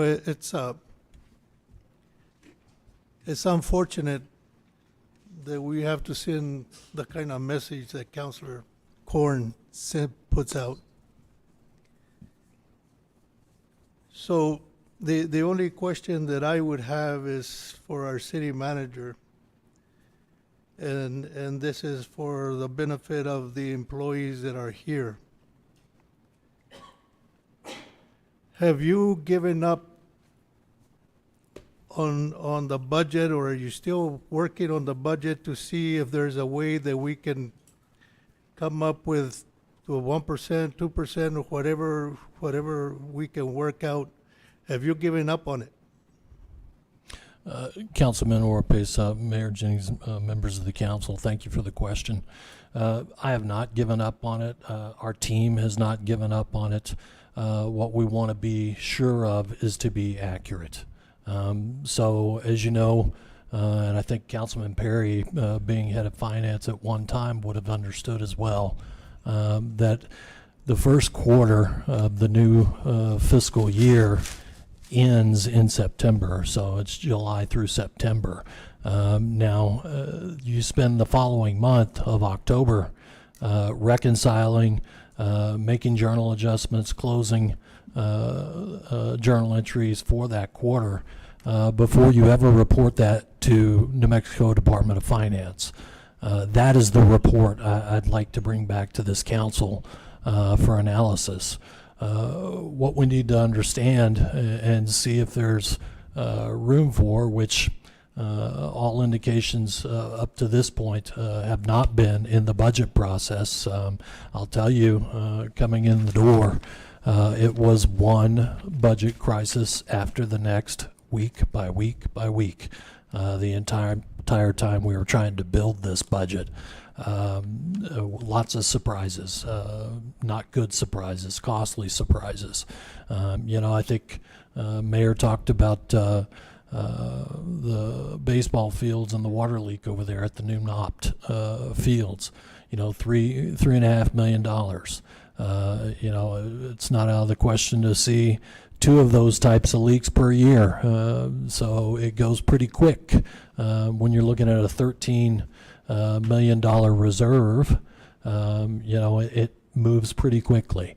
What we don't want to do, as Mayor alluded to, is put our city, and I think to some degree it already is, in a position where we even have to contemplate a reduction in force, or what's commonly referred to as a RIF.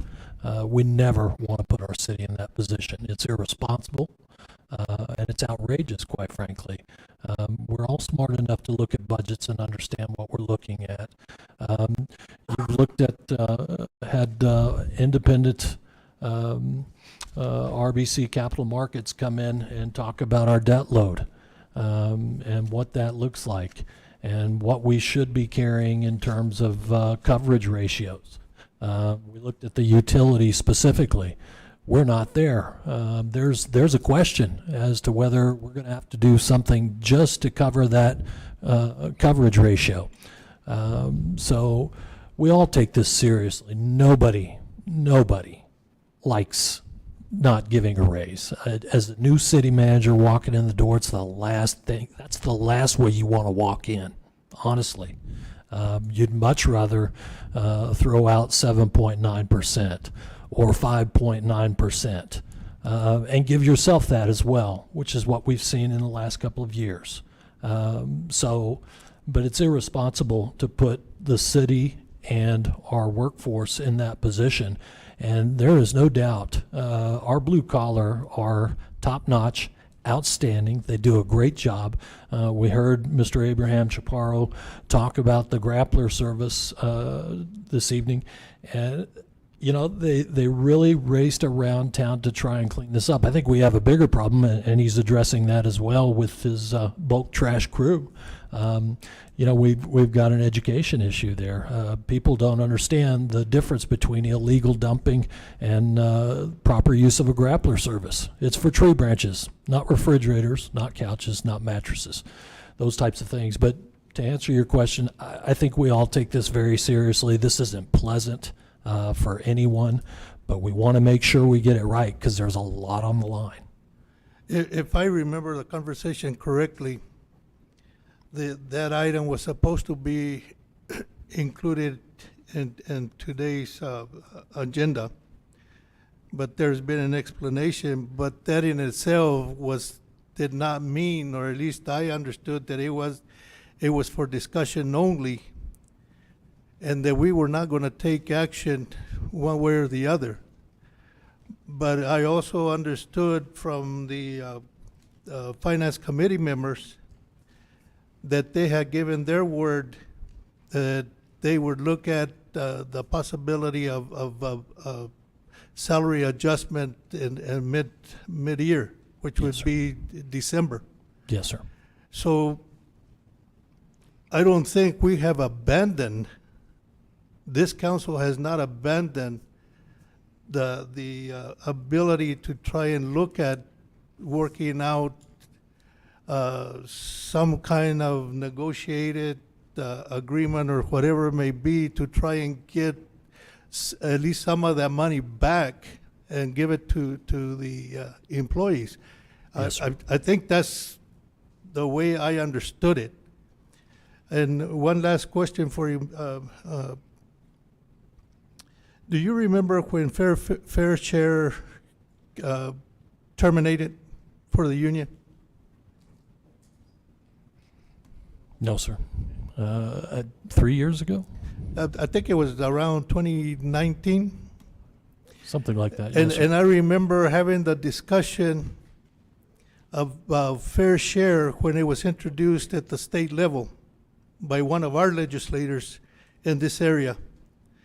And I remember that Councilor Best was one of the ones that voted to terminate fair share, which in my opinion is not right, because what the union members get, everybody else gets, but they don't have to pay their share to be able to get that benefit. So, you know, what I'm saying is the message that she just sent to you about getting abandoned, that's not true. Thank you. Okay, thank you. Seeing no further comments, okay, if we could, there are six people here that have signed up on other non-agenda items. If we could go through them real quick and then, and see where we're, well, there's two more, 7, 8. If we could, Terry, non-agenda items, if you'd care to speak and keep it as close as you can to under 3 minutes. Terry Montgomery, and they were the first ones here today, so. And this thank is the you first for time I've been here, so good that's evening, Mayor and council members. I'm coming to talk to you about the stray cat issue in the city. I spoke with Juliana and I spoke with Chad Cole. He was so kind. He went to the neighborhood. We have a residence at 20B Bent Tree. I also have a rental, 34D Bent Tree. The neighbor next door has been feeding the stray cats. Actually, all the people up and down are feeding the stray cats, and it's gotten to the point that Roswell, it's kind of been brushed under the rug or not taken care of. You're instructed to go pick up a cage, bring it back, catch the animal, and take it back. And there's elderly people. Our neighbors next door to us are elderly people. He had his knees done. There was a dead cat in our backyard. I reside in Clovis, but we have our residence, 20B, so nobody was there. A mom cat got in the backyard, had her 3 babies, and the mom died. And the neighbors were smelling this decay cat. So they knocked down the picket fence and they scooched the cat over there so they could dispose of it and not have to be breathing that. Also, the girl next door has created a nightmare for Walter Crane. He lives there, and it is a litter box that these people are living in. I understand there's a lot of issues with the city. You know, people, like I said, this is the first time, and they're mentioning about parking lots and trash, and we're talking about health, sanitary conditions. Somebody could get sick. That smell was coming into their house. Chad is very allergic to cats' hair and dander. And he said, oh, I went by. And I said, well, why didn't you get down and talk to Walter? He can't, because that smell, that stench of the feces and the urine is there. And people are breathing it and living in it. It's a health issue. I have rules that I have to follow. And being a landlord, you have to provide a sanitary condition. So my question tonight to anybody, there's an organization called Best Friends. They are instructed to pick up the stray cats, take them over there, fix them, and bring them back. So my question is, who is going to feed those cats? Who's going to maintain and pick up the cat litter? Walter can't do it. They're elderly. They're senior. Who is going to do that? What's the answer to this question? And it's not just from our neighborhood, it's for all of Roswell. I called the governor. I'll call her again and ask her for money. I don't care. I'm not going to let it go. 3 years ago, when they told me to pick up that cage, I was living in Ruidoso. I live in Clovis. Well, guess what? It continues, and citizens of Roswell have to live in a cat litter box. And I'm not trying to be angry at anybody. I want to express this is a health issue. I called everybody. I called, because Bent Tree is abuts to the county, I called Bill Williams at the county. I called Mike, the animal control. I've called everybody, but I'm not going to stop. It's going to be taken care of. I know that everything is important that these people are talking about. I know it is. The raises and everything. But when you're talking about dead, those cats are sick. Nicole went over there. Get with Nicole. I don't know if she's gone. She took picture after picture. The girl was cleaning up. She had a 30-gallon bag a third of the way full. Ms. Montgomery, your Okay, time is time's up. up. Yeah. Okay. Well, thank you. Thank you. Now we have Walter. Yep. Is it Klein? I'm sorry. Yes, sir. My name's Walter Crane. I live at 34 Avenue, Bent Tree Road, apartment D. I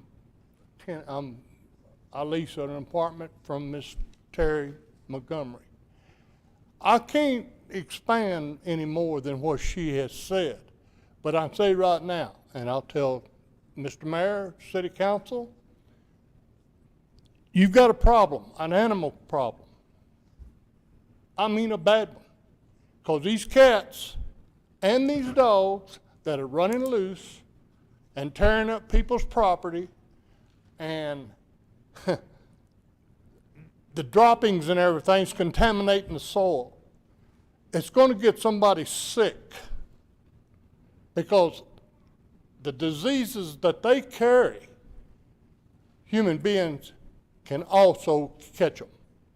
You've got kids at school buses that are walking on the same ground that cats have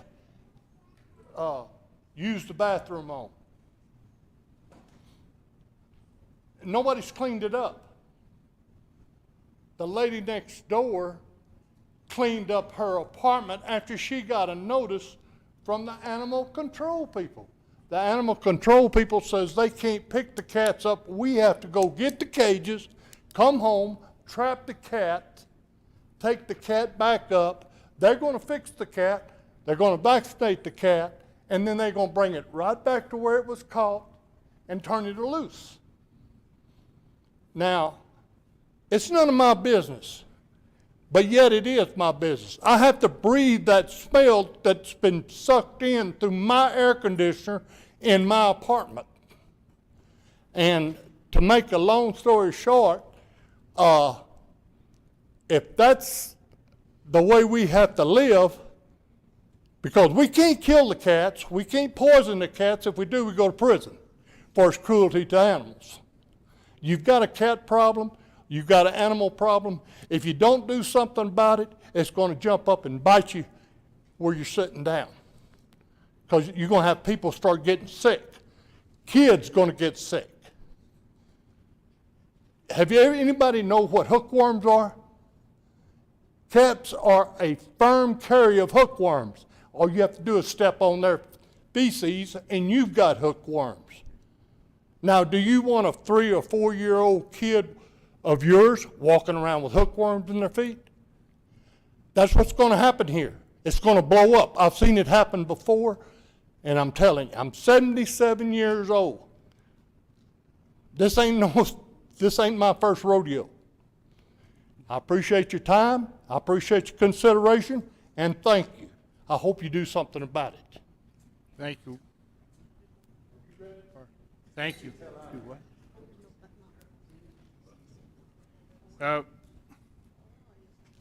Well, I guess not. So, okay. Next, we have Sarah Dozer. She gone? Okay. Roger Buck. Roger Buck. Okay, gone. Mr. Collins, did you want to speak again on something else, or you just you represent? Okay. Because I think you spoke in the other one. Oh no, you're on 7 or 8. You can't speak on 7 or 8. Okay. I wanted to reserve time to speak after 7 and 8 is presented. I signed up for general in case I heard anything that I want to speak on at this time. I'll decline to speak on anything general. Okay. Thank you. Thank you. Jerry Acosta.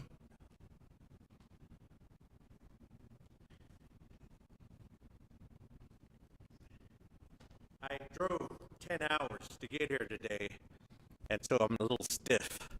Not as I used to be. My name is Gerardo Acosta, and I think it was 2018. Did maybe Mr. Matthews? You have to have your address, please. Excuse me, sir. Your address. Oh, sorry. 407 East St. John Road, Phoenix, Arizona. I'm retired. Okay. But Mayor and City Council members, in 2018, we created this structure, this basic structure that addresses trying to retain employees with the 2% bump that they get according to the schedule.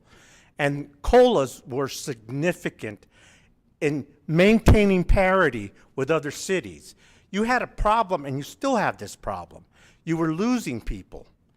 Back then, I think, and Mr. Matthews can probably correct me, I think you were, when you compared and you did your own comparison, we didn't participate in that, you were about 10% behind with regards to parity with other city employees. So what you're I hope you're not going to do this, and this is why I drove here today. Maybe somebody can buy me breakfast tomorrow. What you're going to do, they'll never get that money back.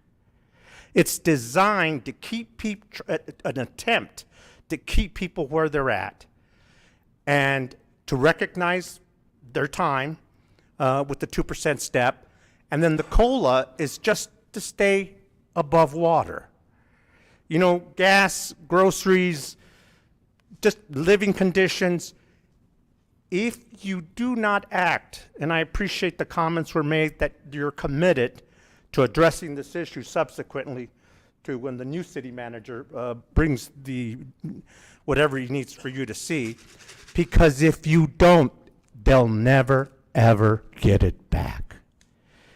And you're going to keep losing people. You know, one of the problems that we had when I negotiated that structure was that you were losing people like crazy. And it's just going to get worse. And I understand there are other problems, but that's the basic essence of blue collar. They keep the city going. And we need to look wherever we need to look, because we got together in good faith and created a structure that kept people at least a little above water, if not hanging on. So, Mr. Mayor, City Council people, I implore you, these are good people. They're good people, and if you do not act, they'll never bounce back. And they can have their own personal stories about what that means with a bill, with groceries, with housing, with gas.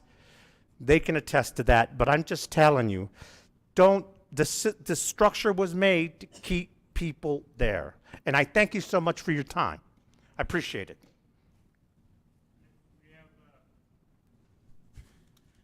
Charles Thompson, did you have to speak on this? Is Charles Thompson? Okay, thank you. And then, okay, thank you. Next, we have Renee Otero.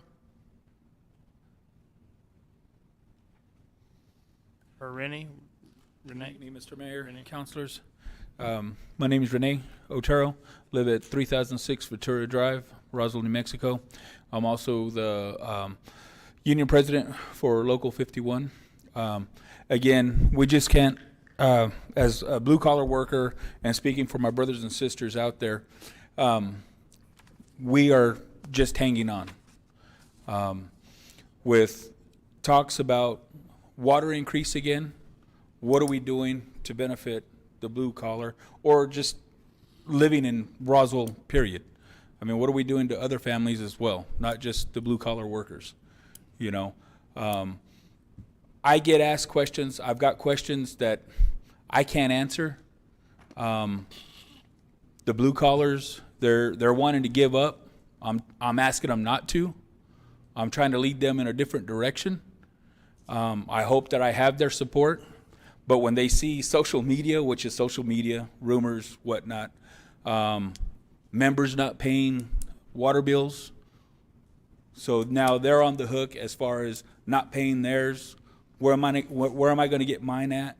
You know, These are questions that I can't answer. Whether they're true or not, I don't know. But it's time to start taking care of us. It's time to start taking care of the blue collar. You know, I mean, we're the face of this community. We are the face. And I'm also a contracted coach with Dexter High School. I used to do football, had to get away from that, had to resign this last year because of the time that I'm dedicated here now. Trying to keep the alleys clean, streets clean. So now I do softball, but, you know, it looks like I'm going to have to give that extra money up as well because of the job and the dedication that I'm required here. But I'm getting no extra added to my income or my family, or even to help my blue-collar workers, my brothers and sisters. We are just hanging on, folks. So please reconsider. Help us. Thank you. Thank you, Mr. Thompson. And then, or Mr. Otero, excuse me, I'm sorry. Okay, that concludes it. Would you like, council, like a small break, or you want to start on item 7? Just small. Yes, sir. You know, real quick. Real quick, okay? Just a quick one. I know that they earmarked $250,000 in 2007 for the Blackton project, and I know you're talking about how things are tight here.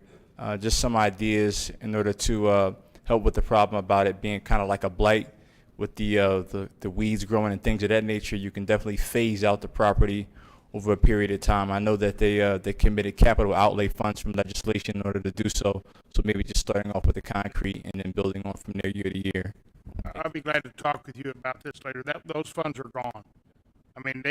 Those funds came from the state, and they were not used, and so they're gone. We're going to have to start all over in whatever we do. Okay, thank you. Well, we'll take a short break, and then we'll come back and start with item 7.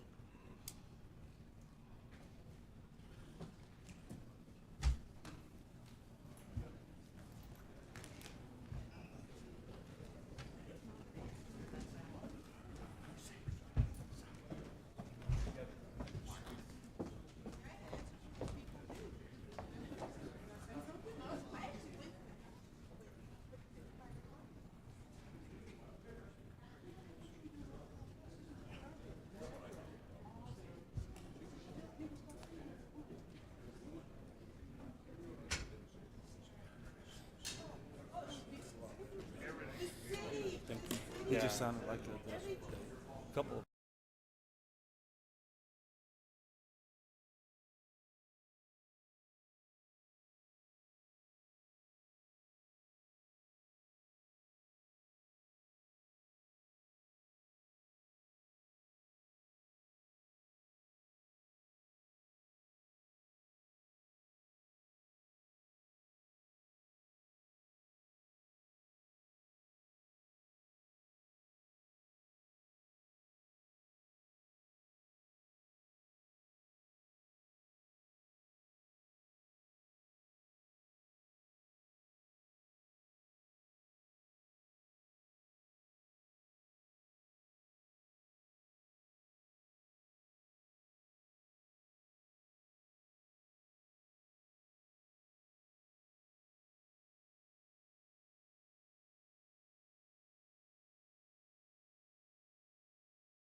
Adopt proposed ordinance 23-14, an ordinance regulating fugitive dust. Councilman Hildebrand. Thank you, Mr. Mayor. We shall hold a public hearing to adopt proposed ordinance 23-14, an ordinance regulating fugitive dust in the city of Roswell. Have a motion by Councilman Hildebrand, a second by Councilman Orpez. Was that right? Yes, correct. Second by Councilman Orpresa. Okay, Mr. Itema.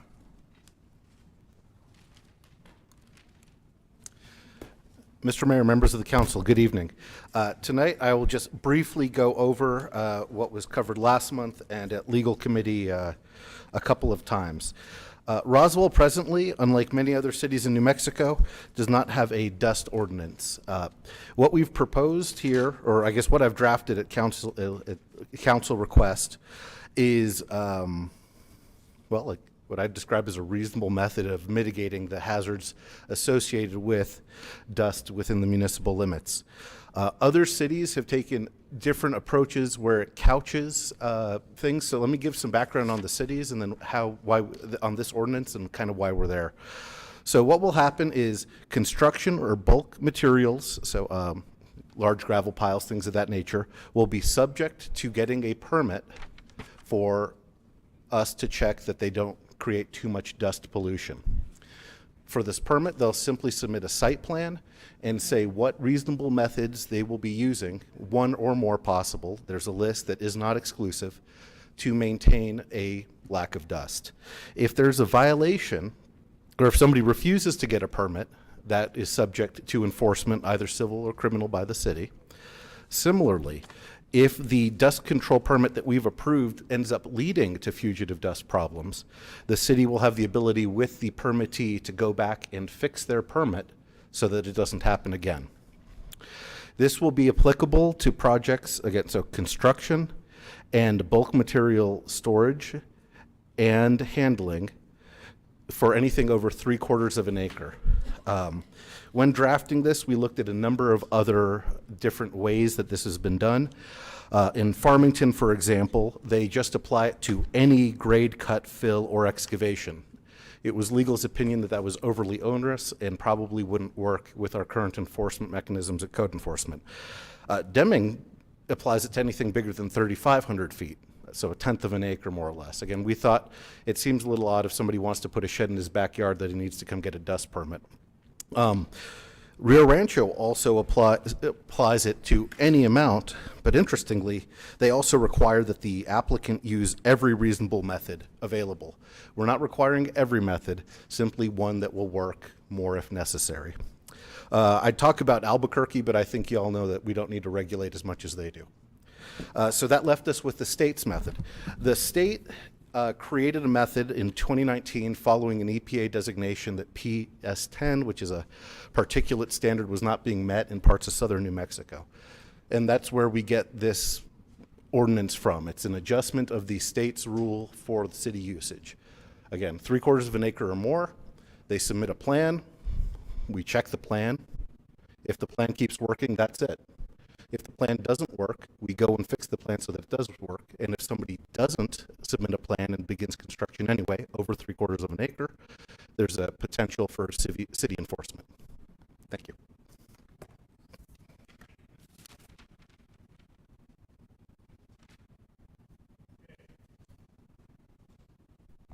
Thank you. Next, so we have to speak on item 7, Mr. Let's see. Mr. Collins? He's going to wait. Okay. Let's see. Mr. Mitchell? Yep. Oh, if we get anybody who would like to speak on item 7, would you stand up, please, so we can swear you all in at the same time?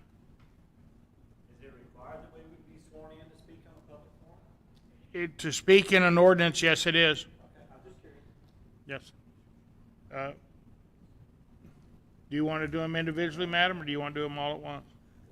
We have 2 people that are going to speak. Mr. Moody and Mr. Mitchell. Sorry, Mr. Mayor, I'm going to interrupt just to correct you. So for a public hearing where it's quasi-judicial, it's your prerogative to do it in a non-quasi-judicial setting like an ordinance. So, Well, but if the mayor wants to require it, he can require it. He's the presiding officer. we always do public, we've always done those, haven't we?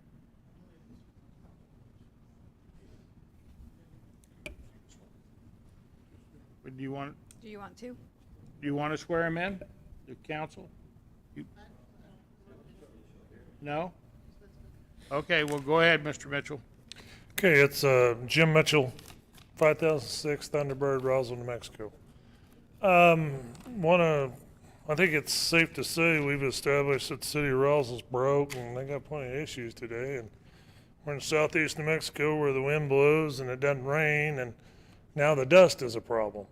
And it seems like that's the least of our issues. But I've worked in many of these municipalities over the years where they have dust laws. And this dust law leads to the next step of it, and the next step of it. And pretty quick, we can't get any work done. And any work that you get done within the city is going to cost you 1.5 times what it's costing now, because it turns into a track out deal, turns into all kinds of different things.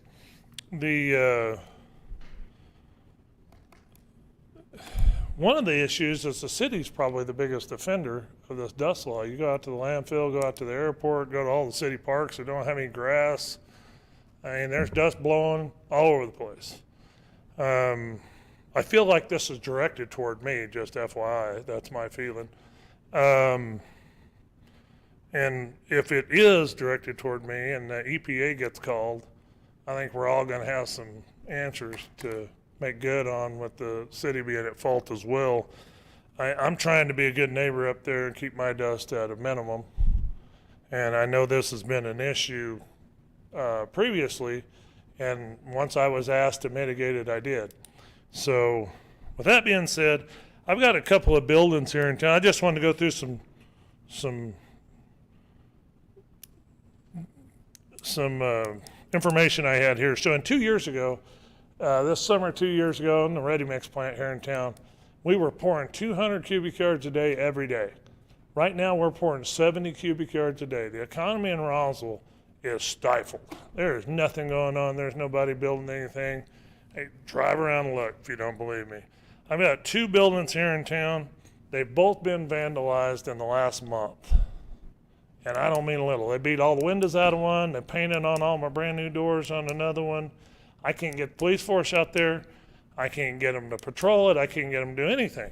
We have city employees that we're not paying. I guess we're going to hire some new employees to enforce this dust law, or maybe we're going to get them to do it. And that comes with the requirement of, what is the requirement if somebody goes out there and writes me a ticket? I know what it is. I've dealt with this deal before. It's an opacity thing. You have to have people that are trained to do this. You're not just going to send city council out there to write me a ticket. And I've got an attorney with me just to make sure we don't do this. And I hate to be so damn hostile with you guys, but it just seems that's where we're at all the time. And I like it when you smirk, sir. I appreciate that. So, with all that being said, you know, this dust ordinance is going to stifle business in Roswell. That's all there is to it. I'm not sure that's not the agenda in Roswell today, but everything we do and we pass it, and I understand we're following state statute, but we don't have an ordinance today. There's no need for an ordinance today. We've had one issue, to my knowledge, in town, and we mitigated that issue. And if we're going to go out and start writing people tickets, we're going to make sure it's fair for everybody involved, all your constituents, myself, and the city of Roswell.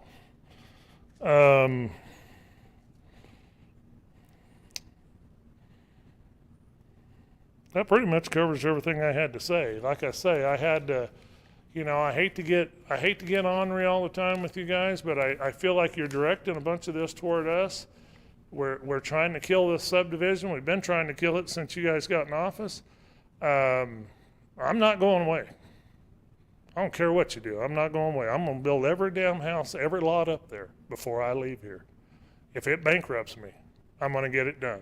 We're going to get some people moved to Roswell, and we're going to get an economy going here. If it kills me, I'm going to fix the economy in this freaking town. And I wish you guys would get on board with me and help me do it. I've asked you to. I've got a brand new city manager here that doesn't know my name or phone number. And I spend more money in this community than just about anybody. So I'm pretty upset about the deal. I think this is unfair. I think it's a poor decision to pass the dust ordinance in Roswell and figure out how to enforce it when we have employee issues, we have trash issues, we have finance issues, we have every issue under the sun. The dust has been blowing in southeast New Mexico since 1972 when I was born, to my knowledge. So that's what I got to say.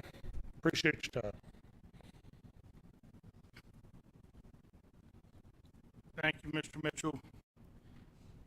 Next, we have Mr. Moody.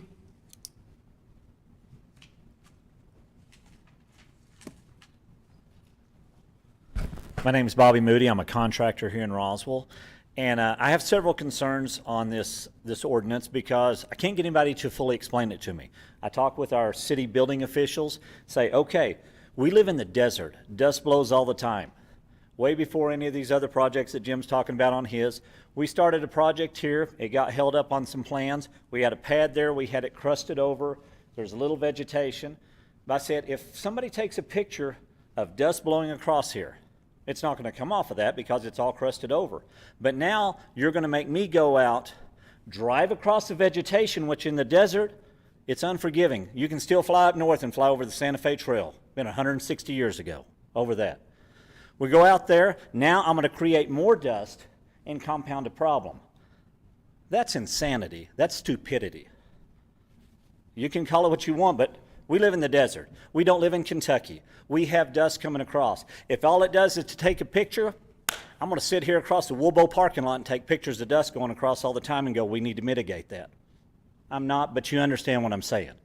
We need to take and look and be a little more common sense on this stuff. We need to take and look, you know, we do have a project out here.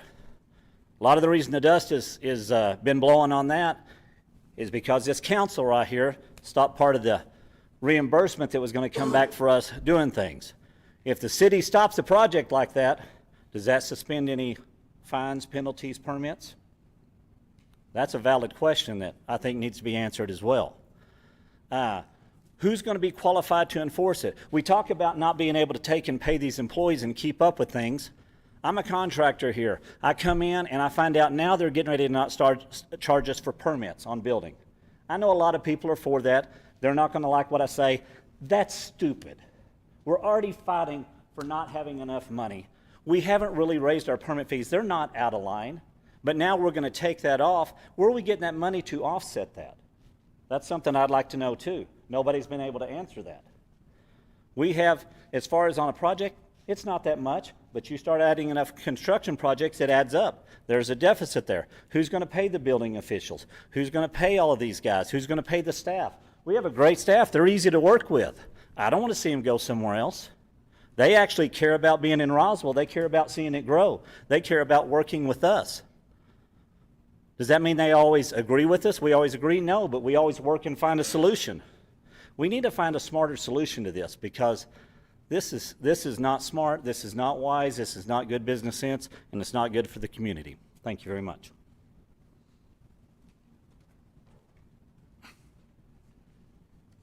Thank you, Mr. Moody. And that's the last person we had on. If Mr. Collins doesn't want to speak on it, then that's the last person we had on item 7.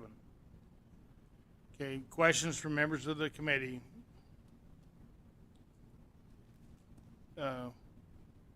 This thing's all goofed up.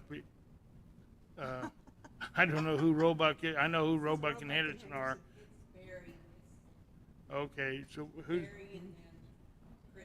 Okay. I mean, what's what it says on the thing. Okay, Councilwoman Foster. Thank you, Mayor. My questions on it is, how do we measure? Do we have the equipment to measure the dust? Counselor, if you look at 60-6 emissions limits, it's kind of a two-part test. So subpart A says that the actual, let me back up. There's two parts. So one is, I'm not sure. Can y'all hear him? oh, sorry, can you, that better? All right. That's better. You know, let me go ahead and stand up for you, Counselor. Well, I mean, I could barely hear you, but I didn't know if they'd be able to.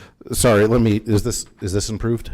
Yes, All right. much so better. 6-60 alpha has, first, the actual violation is a total of 5 minutes in any 60-minute period where emissions are visible, and then the compliance standard is method 22 in 40 CFR subpart 60. I've called up Santa Fe, so there's an actual written down method. If you just Google it, it'll pop up, and it's pretty much looking at it. If you can't see past the dust for 5 minutes straight, that's the test. There is a training that the Environment Department would offer our people if this passes. But really, we don't expect it to get to that very often because the core of this is ahead of time, before construction starts, a simple plan is submitted, and they say what their mitigation technique will be. Speaking as the current city attorney, if there is a 80-mile-per-hour dust storm and a haboob's coming, I'm not going to be going out there harassing people that are just building homes. Like that doesn't. This is more of a compliance mechanism for outliers. It's not a slow everything down type ordinance. All right. Well, and that is the problem I have, because, I mean, I understand it that way, and it'd be nice, but I also look at all the ways it can be enforced, because I see things day to day that if it's open to interpretation, I don't like an ordinance like that. I've had experiences where I was in Midland at a concert and it rained 14 inches, it seemed like, in just a few hours. The next day, the dust was blowing like crazy. So trying to mitigate in this area sometimes is just crazy. And I know yesterday I called Mr. Shapiro because we had some dust coming from not his area, but areas around him, and I was just giving him a hard time. But the truth is, we get dust here all the time, and it would be really hard to always qualify where it's coming from. It could be blowing across the construction site coming from another area, and how do you see that? And so that's part of the analysis that the CFR subpart requires. You actually have to take different, without going into it too much, you actually have to look at more than one spot and see that the dust is actually emanating from the construction area or from the bulk material. Okay. All right. I think we have enough ordinances, so I'm still opposed to this. I yield. Thank you, Councilman Foster. Next, we have Council Lady Halverson. Arnold, I'm sorry. Oh, we got it. Okay, several things are going through my mind on this one. First, Mr. Eintema, can you kind of define, as far as if we have a state requirement, why is that not being followed? Why is it just not automatically followed? So there's various different requirements at federal, state, and local levels depending on what happens. Mm-hmm. The state rule that I've pulled from was created specifically in response to an EPA violation in Doña Ana and Otero counties. But Mr. Matthews can talk more about a couple of, typically it's hard to get the state down here for the violations. And so what we're effectively doing is just saying, if it's bad enough, the city can step in because Santa Fe doesn't come down here that much. Okay. And so I kind of agree with the gentleman that it's actually going to be hard as far as compliance, because we already have some code enforcement setbacks and there's a whole lot to monitor. I think, but that's the problem with the whole state, is there's a lot of laws that are written and funding for actually keeping people compliant is not always allocated. So is there any way to actually do this, like as far as, like you said, that it's a requirement on certain levels of, wind, I understand, because dust does naturally blow here, but I don't know that it's an everyday thing, but like you said, at 70 miles an hour, there's not much they can do. So while I actually see the point of this, because I've actually had several complaints from constituents who have been affected by it, but I think it was just a couple major events. So I'm kind of torn on it, because I do see the merit, but I also understand this is just one of those laws that I don't really know that's necessary to pass if we don't have the setup to actually follow through, because you know how I feel about onerous laws. Sure. Would you like a response to that, Councilor? Absolutely. So I get two things. So first, the permitting figure was designed to include some labor hours for enforcement. Okay. Again, this shouldn't be a particularly onerous enforcement. The plan comes in. Oh, are you going to? Sorry, Councilor, can you not hear?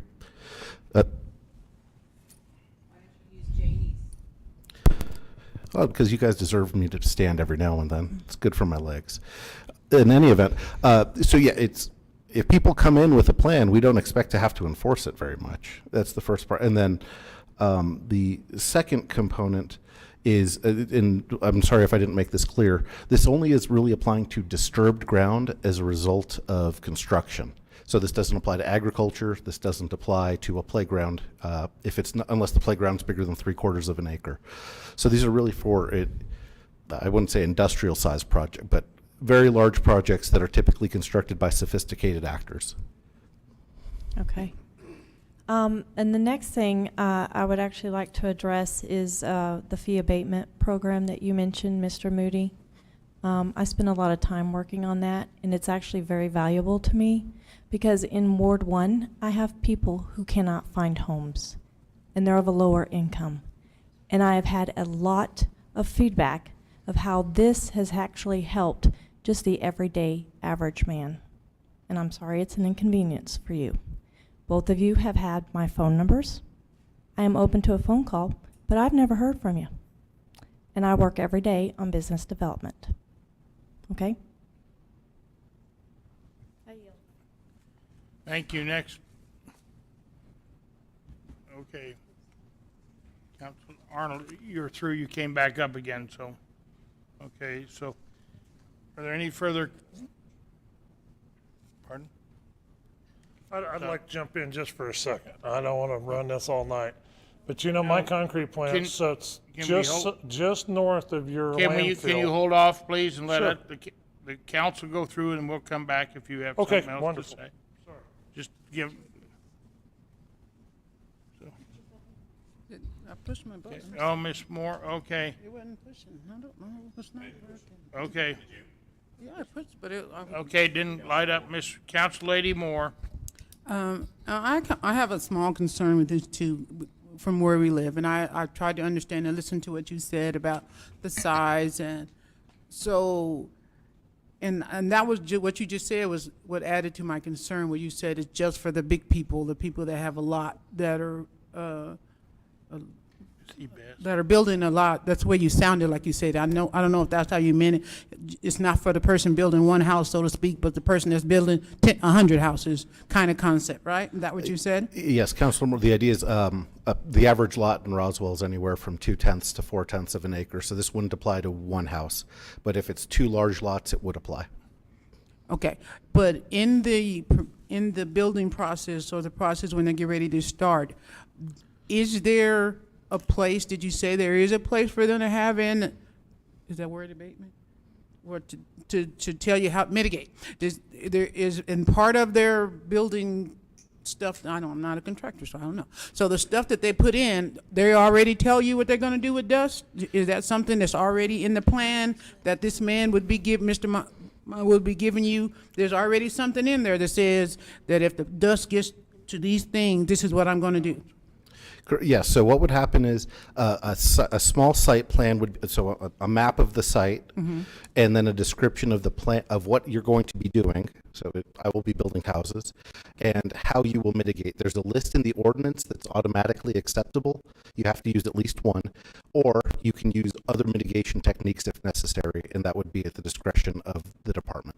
And they would tell you this prior to starting, so you would already know. So the only time something would happen is if they didn't follow that process. Correct. That was the only reason somebody would come out and say, Bob, you got too much dirt in Roswell. Right, yeah, so if they say by way of example, for bulk material storage, one of the mitigation techniques is not making a pile higher than 15 feet of dirt. Kind of reasonable. So if they have a 20-foot pile and their permit says we'll keep it under 15 feet, we would go enforce against that. But if it's 14 feet and there's a huge storm and that we have an issue, we'll go to them and say, hey, you know what? We might want to use a different approach. Do you mind doing 2 7-foot piles instead? So it's designed to be collaborative unless somebody completely blows off the law. So could you explain to me where this came, why are we at this point with this? Something happened that we get to a point that we just came up one windy day. I need to find out what Fugitive does this. This is going to be the boring legal department answer, but I was requested to draft an ordinance to deal with an issue by a counselor, so that's how it came up to me. Okay. What's your name? Mr. Mitchell, can you come to the mic, please?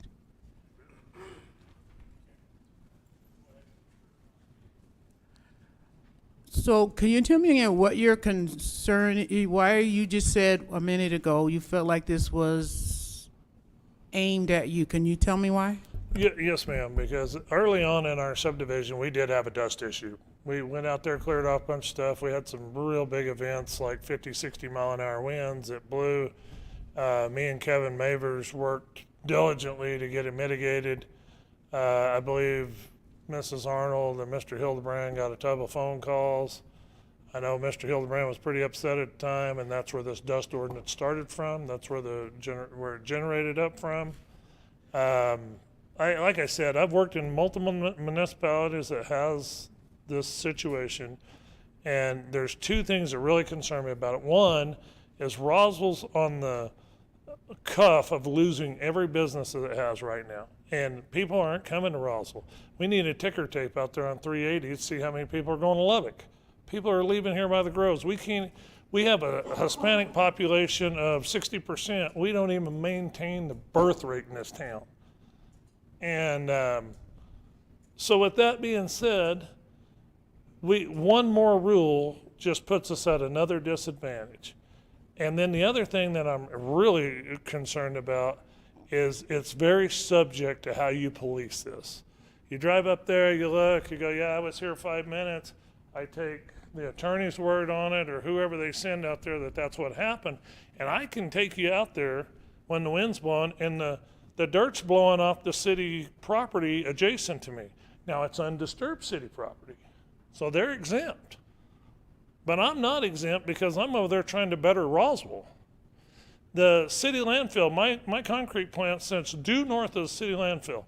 When the wind blows out of the south, you can't even see my driveway. When the wind blows from the north, you can't see my concrete plant for the dust coming off all the farms and everything. We're ag exempt. The man just said what the purpose of this is. It's for construction and construction only because we are anti-growth in the city of Roswell. And that's exactly why we're here today. Well, I don't want to say anti-growth, and now you. Well, you may not be, you know what I ma'am. mean. I understand why you feel that way, but I don't want to sit on this council and say that I don't want Roswell to grow. Now I can see there's problems for you, and I can understand that how you feel that way, but please don't say that for the whole council based on how, you know what I mean, about what's going on in your world. And a lot has happened. I've been here through some of the bunch of this stuff, so a lot has happened. So I understand that, but please don't say that we don't want growth in Roswell, because that's not true. I apologize for that. There's members on this board that are anti-growth. That's what I meant to say. Thank you, because you can't speak for all of us. All right, so I'm still struggling with. I see his point though, Mr. Item. I said, why it's just we don't have that many what they call contractors that are building that many large properties. So I can see how he could feel that is aimed at him. There's not that many of them building 100 houses or how many hundreds of houses. So I could see, could you see, I'm just thinking legal, can you feel that why might he feels like it's pointed at just him? Yeah, oh, sure, sure. When making a drafting decision, my thought was, who actually causes significant dust problems? And typically, and also it was looking again at the state rule for guidance, right? They have the subject matter expertise, and I saw when looking at, like I said, Deming, Rio Rancho, other cities, Albuquerque, let's not talk about Albuquerque, that's overregulation. But they were applying it to every single disturbance, and to me, I thought that's just a little much, right? You know, if somebody's putting a shed in his backyard, he doesn't need a dust permit from the city. So a line had to be drawn, and it was the line that was close to the state rule. All right. So You're done? So, go ahead, sir. One more. So I've had the pecan orchard just to the north of me dust out the road where you couldn't see the road. They're going to be exempt under this rule because they're ag. So I guess I get me some goats and tie up out there, and I'll be agriculture. Maybe we'll go down that road. We'll have a legal battle over that. But the fact of the matter is, this should be addressed in a workman, what we call in our industry, a workmanlike manner. There's an issue out there. City manager, somebody calls me and says, "Hey, we got an issue out there," and I go out there and address it. And then if I don't address it, then we have we have a further issue, and that's what happened with Mr. Mavers when we had an issue. I told you guys many a times in front of this council, we had an issue out there. Wind's blowing 60 miles an hour. There's not a darn thing I can do. There's not enough water in the city limits to fix that deal, and we ended up shooting emulsion type oil on that property. Cost us about $40,000 to get that thing to reseal, and but we went through that effort to make it happen because we do want to be a good neighbor. We've got a lot of houses to build out there. If we piss everybody off, we're not going to sell many houses. Long story short. So we want to be a good neighbor. We want to try to do what's right, and we're going to have neighbors living in the neighborhood. So we definitely don't want to dust them out after they buy a house from us. But I'm real nervous about how you police this and how you keep everybody honest, because the city parks aren't disturbed earth, but they're blowing dirt. Wool Bowl's blowing dirt. I think it's unfair to run around and say, let's hammer these contractors. And this is aimed for one person. This ain't, we're not going to go pick on a bunch of other people. You're going to come out there and see me. And that's my feeling. If that's not the case, great. But that's why we're here today. All right, thank you. I yield. I think you answered all my questions, Mr. Item.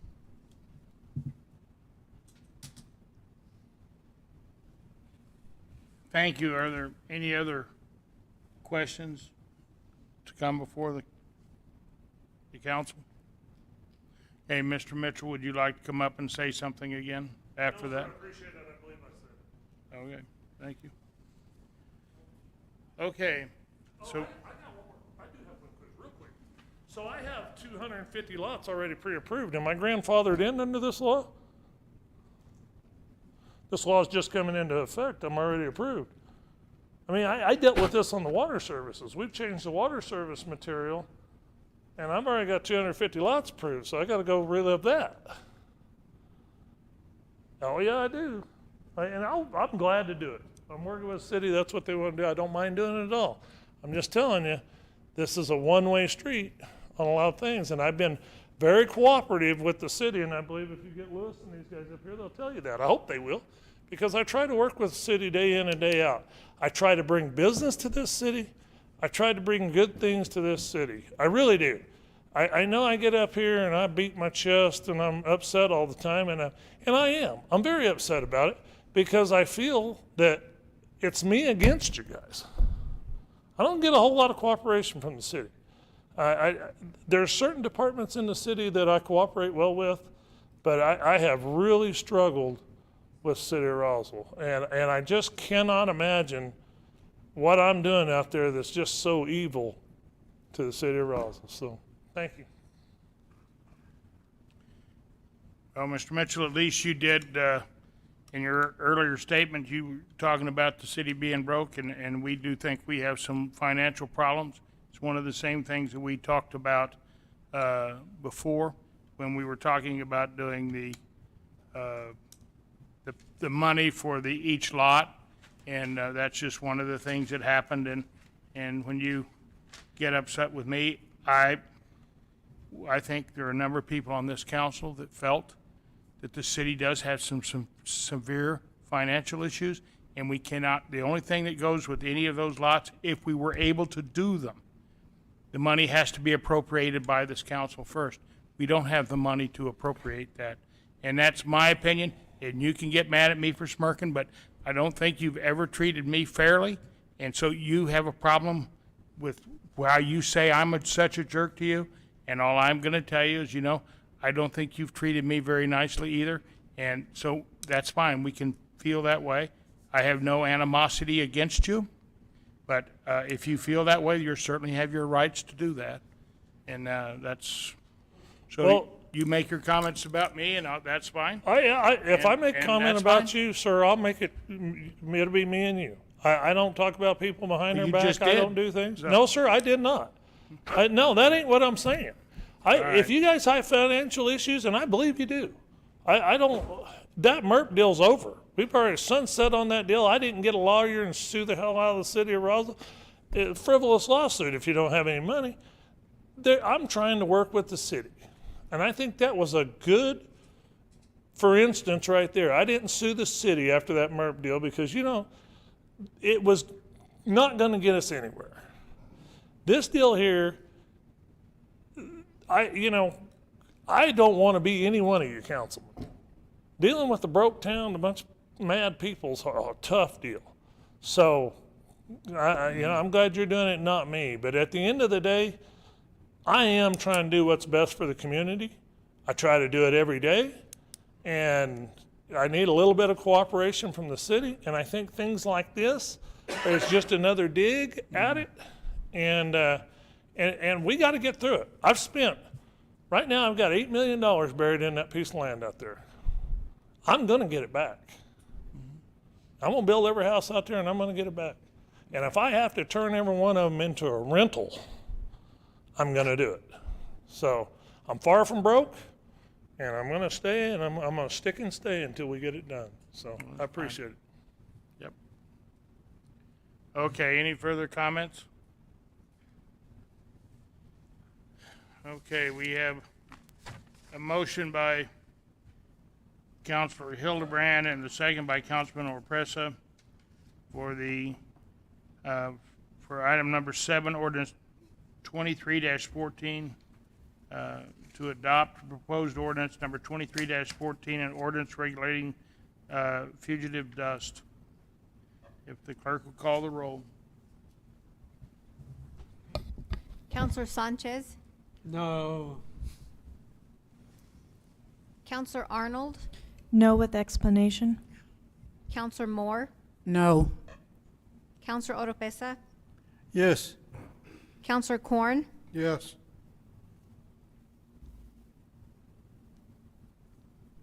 Counselor Foster, No. Counselor Best, No. Counselor Hildenbrand, Aye. Counselor Halverson. Yes. Okay, by a vote of 5 in the negative, 4 in the affirmative, item 23-14 is not adopted. Council Lady Arnold. So first, everything about, for me, it's always about the value of adding additional regulations and ordinance. I don't actually get caught in emotions or political. I'm all about policy. And I don't think there's merit for this just yet. It is my goal that we actually do create a community where we have a lot of contractors, and then it's a real problem. But we have about, 6 businesses going up, or 6 different building sites, maybe 7 or 8. So I didn't feel there was merit for it at this point. That being said, Mr. Mitchell, I love your tenacity, and I'm grateful that you're continuing to build. I just wish you would work on your attitude and assumptions towards us. Thank you. Okay, next we have ordinance number 23-15, to hold a public hearing to adopt ordinance number 23-15, amending the chapter 16 of the Roswell Code, regulating nuisance noise. Councilman Hildebrand. Thank you, Mr. Mayor. I move that we hold a public hearing to adopt proposed ordinance 23-15, amending Chapter 16 of the Roswell Code of Regulating Nuisances concerning noise in the city of Roswell. Second. And I have a motion by Councilman Hildebrand, second by Councilman Orpresa. Okay, for that, Mr. Eintema. Mr. Mayor, members of the council, in more exciting nuisance news, we have a noise ordinance. This noise ordinance creates prohibited sound levels based on district, whether residential, commercial, or industrial, for daytime and nighttime uses. There are exceptions to this rule. The exceptions, and I think I forgot to give there should have been one slide, but I forgot to send that to you. You saw that slide last week. A long story short is if you can hear it in your house at night, it's probably a prohibited noise. Exceptions are really the meat of this, though. So aircraft will be exempted, earth-shaking vibrations, emergency and civil construction, construction and demo work if done during 8 to 7. So, we're not stopping construction during daylight hours. Power tools also during normal daylight hours, 8 to 7. Entertainment for high schools. However, you can never exceed 110 decibels. 110 decibels is roughly when your ears start to bleed. So we feel that as a policy matter, that's probably a good thing to stop. The human voice will not be prohibited, so if there's yelling, that doesn't fall into the ordinance unless you seek to change it. Fireworks displays, as we discussed, are going to, earlier, will be from the 2nd to the 6th of July, and then New Year's Eve and New Year's Day, so there's 8 days total. Otherwise, fireworks shows would be prohibited under the ordinance without a permit. Mass transit, protests because of the First Amendment, mosquitoes because they're the worst, and garbage collection. As far as evidence, it can be done scientifically with a meter, or if it's in a residential district, the law allows for somebody to say, I've heard a noise from more than 30 feet during the prohibited hours, and that would be a prima facie case. There's also a permitting scheme that can be done between 7 a.m. and midnight, and it can be typically probably run through the mayor or his designee, so the office of the manager would likely handle it. And he has to consider a number of criteria. Those criteria are listed on page 23 of your packet. And finally, enforcement, it's a misdemeanor to violate the article. Our hope is that well, let me step back. This can be enforced by police or code enforcement. It's my hope that we will not have to take law enforcement officers away from the high priority calls for this sort of thing. What will likely, my preferred enforcement mechanism, as I see it, would be code enforcement will get noise complaints. Code enforcement will go out, take statements, and then we'll file a summons appropriately. That way we don't have to start hiring midnight code enforcement. Any questions, I'm happy to address them. Okay, we've got Councilman Foster. Oh, excuse me. You're not doing one. Oh. Councilman Foster. Thank you, Mayor. I did think that one of the things and we wanted to add was a time limit for the fireworks. We wanted it to be like before 2 o'clock or before 1 a.m., not after 1 a.m. or some time limit. I'm not particular. I just think that, after 2 a.m., I'm tired of getting knocked out of my bed. Council, if I could propose, I had remembered that, and so there is, I would say that you would just move to amend subsection 8 on line 13 of page 22. And then after 6th of July, you would put up to 2 a.m. Yeah. Or, I mean, and I'm not, 1 a.m.? I'm getting 1 a.m. is fine too. I wasn't setting a time. I just wanted us to have a general. The other thing, are we going to have decibel meters?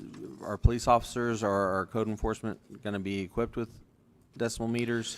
Code enforcement, probably not, because I'm not so much worried about the daytime ones. And then that's why we put in that residential district thing. So if I stand in my front yard and I can hear something, let's say the bass from down the street, that's enough in a court of law based on the evidentiary standard created here. So we wrote it without having to buy new equipment. New equipment's preferable, but One of the things I think for our police officers especially would be for some of these cars that are set up that if driven by, they have a producible. Right. And so that also falls under the, if you can feel it within 30 feet, that also would qualify. Oh, well, that's a lot of the stereos too. Right. But So, yeah, like I say, it'd be more of a management policy question about, and a council finance question about what type of meters you'd like to purchase, how many, but even without them, the law is still enforceable. Well, and since I debated, I won't open for that motion, but I am definitely will be seconding it if anyone wants to. I yield. Thank you. Next, we have Council Lady Arnold. So I actually have some questions of you, Mr. Eintema, on number 8 as well. That has actually been a lot of my push, that, and of course, a couple of other areas that I believe are covered here. But the fireworks, my biggest concern is for the people who suffer PTSD. And I'm very serious about that. And I actually believe that the 2nd, 3rd, 4th, 5th, and 6th of July is really open, because that is 1, 2, 3, 4, 5 days of torture for someone who served their country. So could you explain what that means? Is that because if the event happens on one of those days, or does it mean that they can go on that people in the community can just shoot off fireworks for those 5 days? What does that mean? Yes, so Counselor, that addition was not made by legal in initial drafting. That was an amendment that the legal committee made. Right. So you'd have to I discuss remember. that with the counselors. But as written, unless the 2 o'clock rule comes in, it would be a 24-hour thing.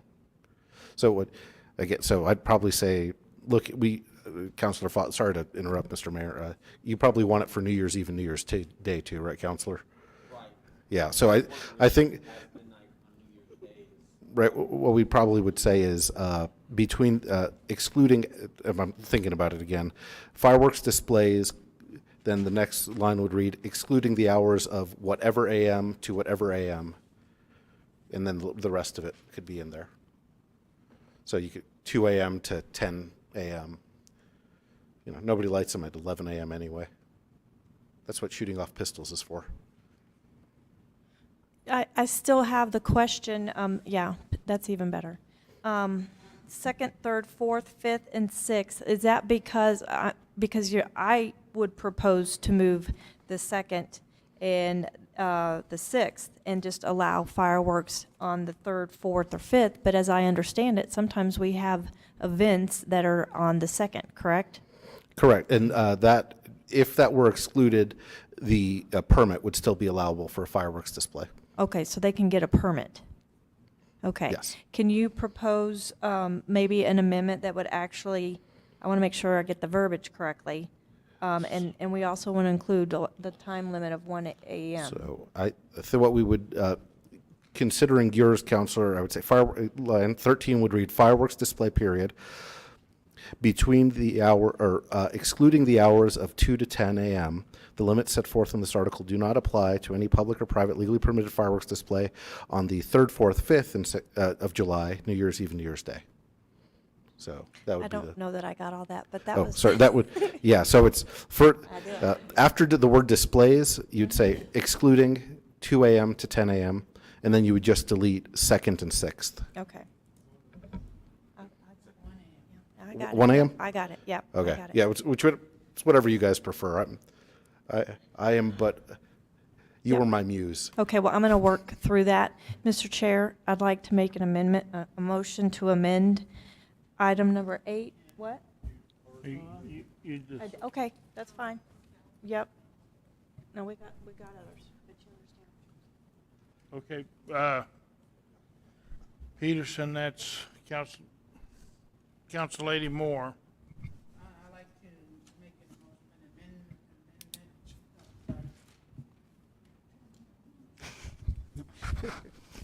I'd like to make an amendment to line 13, section, 8. Line 13, Section 8. Is it section 8? Letter Yeah, 8. well, it's item Number 8. 8. Yeah. Line 13, number 8, where firework displays, excluding 1 a.m., and why did we do 11?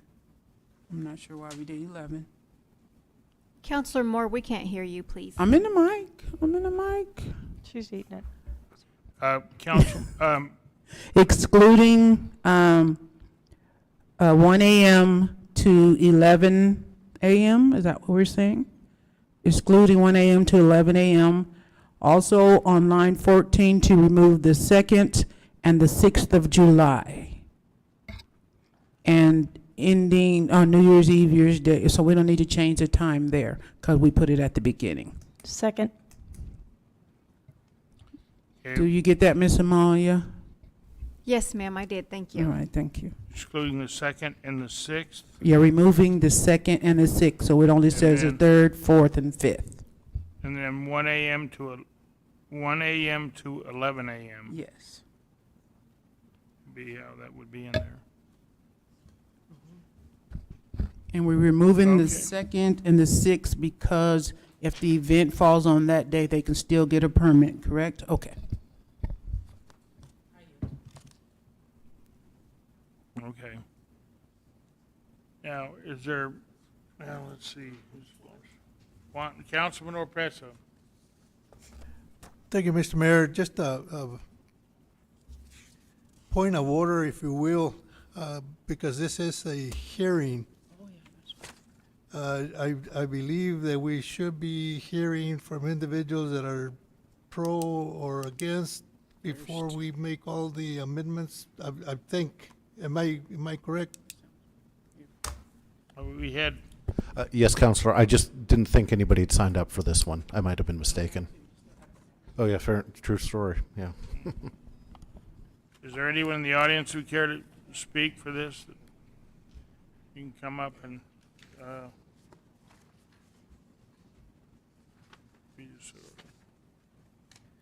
Can you hear me okay? yes, go ahead. My name is John Finning. I reside at 1706 East 2nd Street. I own a business, Trailer Village RV Park.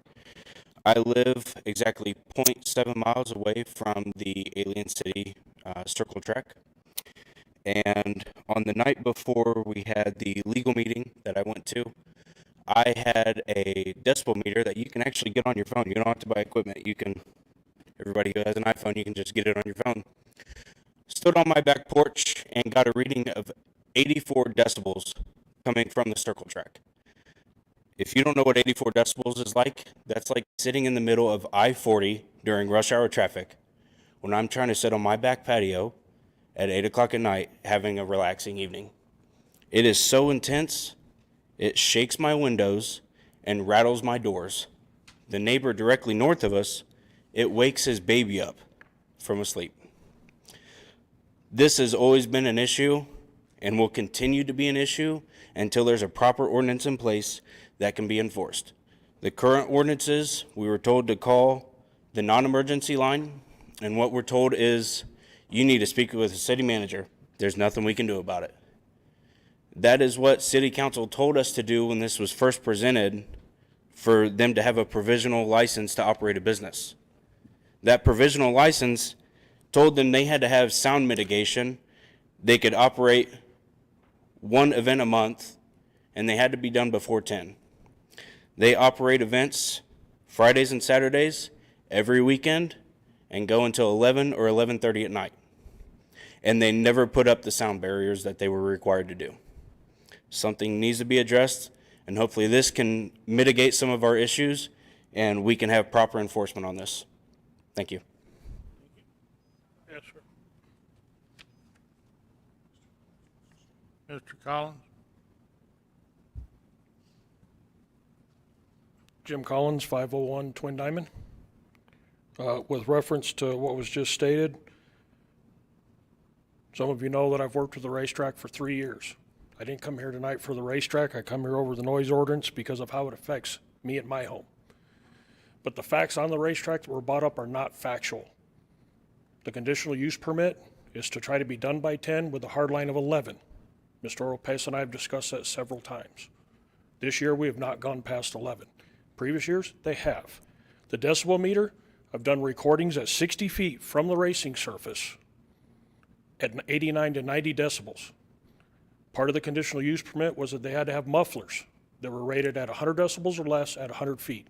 I have personally inspected those cars and sent people home that traveled from out of state without those mufflers. So some of the facts that were presented by the gentleman before me are not factual as per the conditional use permit. I'm done with the racetrack side. The only questions I have on this particular ordinance is the ordinance used to state sporting events. My grandchildren participate in sporting events that sometimes are done by 10, sometimes they're over 90 decibels. The football games that go on at the soccer complex, you can hear them from miles away. It is not a high school or an entertainment sporting event.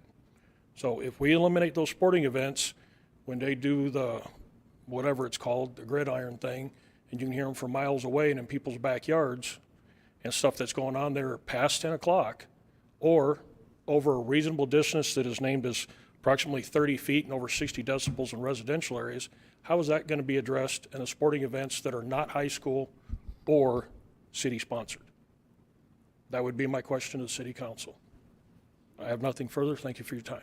Thank you, Mr. Mayor, aren't those events considered entertainment, though?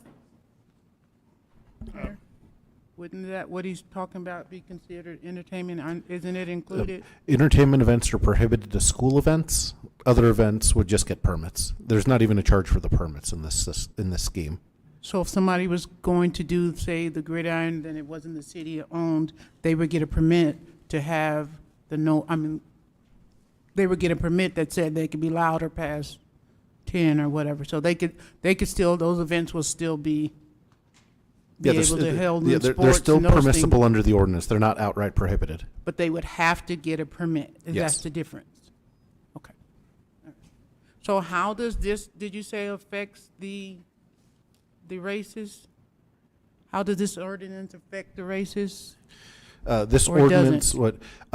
it does. So the races, if they're loud enough to be heard in a residential area above the decibel limit, would need to be permitted, which is a standard practice in other municipalities. Do you already, they don't permit now? No, presently, the racetrack's conditional permit, they had a conditional certificate of occupancy, which they had for about 4 years, and that was withdrawn. And so right now they do not have a noise permit because there's no permitting scheme that the city has for loud noises. So once this goes into effect, then they'll have to Yeah, just call the manager's go it office over and ask for permission. and get a permit and go through. And would that be like, we going to do this yearly with them since they're a business or? Yeah, it's not written in, so it'd be at administrative discretion. If they say this is our whole season, we have 10 races planned over the year, we'll give a permit for the season, right? Okay. Go ahead, sir. Mr. Collins. Go ahead. The temporary occupancy permit, last year, we were dealing with Mr. Mavers. 3 of our meetings were canceled. We were told to operate without an occupancy permit. That was done in an email after 3 meetings were canceled. There is still a conditional use permit that was approved by planning and zoning for the time schedules and that the mufflers were to be used. The sound abatement was inspected by the city and accepted. The city also asked that we do an engineering study of sound impact through a sound engineer. That was not completed because not even anybody that we dealt with in the city could find an engineer to do that. So the fact that we've had a temporary permit for 4 years is not factual. Kevin Mavers canceled 3 meetings in a row because it had to be renewed every year because we were working on other things that had to be done. Right now, there is one thing outstanding that is not finished, so therefore we're not operating. But to say that we've had a conditional use or a temporary occupancy permit for 4 years is not factual because Mr. Mavers canceled 3 of our meetings and told us to go ahead and operate. We did not have one at the beginning of the season because we couldn't get anybody to respond of how we should go about getting one after Mr. Mavers stepped down.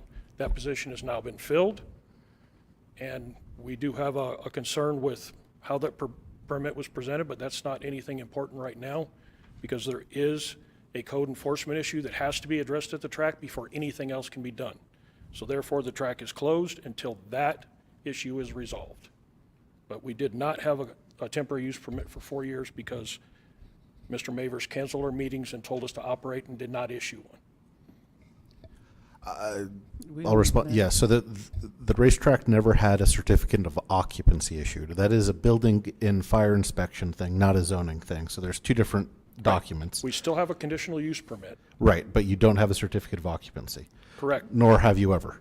We've had a temporary certificate of occupancy, and then when we went last year to try to get that taken care of, all 3 of our meetings were declined, and we never got a response back. Sure, and I can't speak to Mr. Mavers' actions, but like I said, the law is clear that the occupancy permit dictates whether or not you can hold events. Right, and since we have an issue with a compliance issue, we're not holding events. ADA issues, and once you comply those, the city will issue the occupancy permit, no question. Right. From what I understand, once we complete this compliancy issue, that will happen, but this ordinance will affect what's already in place on the conditional use permit that allowed the track to be built. My only concern is, how is that going to affect the sporting events, like I said earlier, and the conditional use permit? I was not going to bring up the track because it is not my focus, but it was brought up, so I feel I should address it. I do not own the track. I do not work for the track. I've been a volunteer consultant, and that's all I've done. The fact that they're closed now because of a zoning violation, I support that I support that closing completely because they have to be up to code. But I still have concerns over sporting events, other sporting events that my grandchildren do, that I guess they're going to have to get a permit for every one of those events, if that's how I read it. Is that It's correct? not every event. It can be per season. That's what she said earlier. It can be per season, he said. So it can be a seasonable one. My concern was reading this, I don't see that. Okay. So if it can be done because there's something existing, then I'm all for doing something about the noise ordinances because I live 2 blocks from Main Street, and the cars that go by there at 2 or 3 in the morning or down my street, we have cars that have straight pipes with no mufflers, no resonators. And I hear them on Main Street all the time in my house with the TV on. I just let it go because I understand we have to be good neighbors. But when they come down my street and sit in front of my house and rev the engines, I go outside and say something to them. May not be the smartest thing, but that's how I am. But if we can start enforcing some of that, then I would even support this ordinance even more. And I do support the gist of the ordinance. Thank you. And that's the gist of most of these ordinances, is the follow through and being able to, follow through with them. It doesn't do any good for it just to be on the books and we can't follow through with it, and or Bob gets away with it, but Becky doesn't. And so, and I still have an issue about the young man. You can't say that he didn't hear 84 at his house.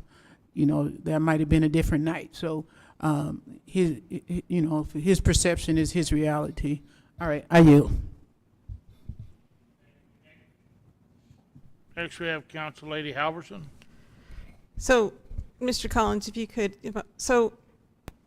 if you guys are enforcing the mufflers and you guys have a permit, then you shouldn't have a problem with this noise ordinance. And because I'm like you, I hear the cars because I live in the same neighborhood. I live right behind you. But the fireworks going off, same neighborhood, all the time, all day, all hours of the night. Like Mr. Foster said, 3 a.m. people are blowing off fireworks. They're shooting off guns. The cars going down. That's why I support this ordinance. Yeah, and that part of it I support 100%. And I agree with you because we both we are neighbors. I mean, we've had fireworks going off at 3 in the morning, called the police 4 or 5 times, and I finally had my backyard caught on fire. Very small, not a big issue, but that, that's the part of it I do support. Yeah. And But like we can't, yeah, we can't pull out one thing and not Right. another, so. I understand that all of you have a hard job, and trying to get an ordinance together that covers a lot of bases is very difficult, and I appreciate that. My only concern in the beginning was the sporting events. The track got brought up, so that's why I said my piece on that. Yeah. But then they can get a permit for the sporting events, is that If- correct, Mr. Yinchma? Yes. They can get a permit for the sporting events, yes, so. If we do our schedule, have everything, the planning and zoning side taken care of, we do our schedule, apply for a permit, we run the track for the season. That's how we've always done it, except for last year when Kevin decided not to do anything in this year. But like you said, this year they didn't go after 11. I would, yeah, that would be a problem if they went after 11, so. Yeah. Okay, that's, I Thank you. yield. Does anybody else have any questions for me before I go? No, not on that. Okay, now we have one, Councilman Orpressa. Thank you, Mr. Mayor. You know, I live about 1,500 feet, 1,600 feet from the racetrack. And the gentleman that came up and talked about the decibel, I can truly believe him because it's very, very loud. You know, 84 decibels is probably louder in my neighborhood than it is in theirs because like I said, I live very close. And, you know, when we started the discussion, I told Mr. Collins, our purpose is not to try and shut them down. Our purpose is to try and make sure that you follow the regulations. And I understand that the planning and zoning gave you permission to run up to 11 o'clock. So my question to our legal department is, what kind of effect is this going to have on the agreement that was made with the planning and zoning? Because planning and zoning did agree to allow them to run till 11 o'clock under certain circumstances, like rain, track, wrecks on the track, or what have you. So, Counselor, this is a law of general applicability based on the city's police power, so it would supersede any decision of a board that has delegated your power. So am I to understand that if this is passed, the planning and zoning agreement or authorization that they received is going to be void? The portions that would otherwise violate law are void. So what's happened, planning and zoning can only create conditions that are consistent with the laws the council has passed. And so the council will have passed a law that negates part of that permitting. So am I to understand that with this in place, they would not be able to run beyond 10 o'clock unless they get some type of special permission? They will not be able to run at all depending on how loud they are. They will, so. Well, let me, just to try and get it clear in my mind, if they abide by all the other rules and regulations, but they go past 10 o'clock, with, you know, and the ordinance, or this ordinance specifically says cannot run beyond 10, then that's when the city will step in? Yes, so if they would most likely, not knowing the exact sound that they're producing, they would almost automatically have to apply for a permit. The permit can't ever be issued later than midnight, and the permit grantor has to consider the distance from a residential zone, the amplification devices used, the anticipated length of the proposed activities, whether it will be with or within the structure, approval or disapproval of adjacent property owners, and other reasons such as public health, safety, and others. So, in short, no matter what, they can never operate later than midnight. But based on the criteria established, it would be very difficult for the city to ever permit them past 10 o'clock to begin with. I just want to make sure that everybody understands, Mr. Collins in particular with the special use permit, that this ordinance is going to null and void the agreement that they were, that they had with the planning and zoning, because this one says up to 10 o'clock. It has no special conditions. Correct. Yes, that portion, there are a couple other things than conditional use permit, as I recall, but that particular portion is null and void. Okay, thank you.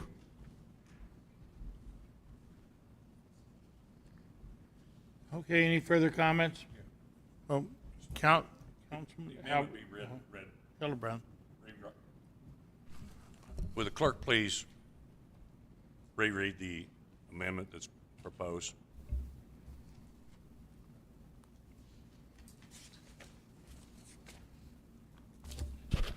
So the amendment would read, fireworks. Fair enough. It would read, fireworks displays excluding 1 a.m. to 11 a.m. The limits set forth in this article do not apply to any public or private legally permitted fireworks displays for the 3rd, 4th, 5th of July, New Year's Eve, and New Year's Day. Striking the word second. Correct. And 6th. And the word sixth. Correct. And inserting 1 a.m. to 11 a.m. Excluding 1 a.m. to 11 a.m.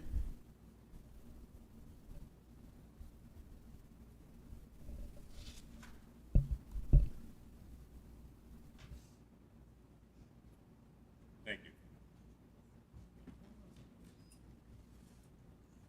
Yep. Council Lady Moore.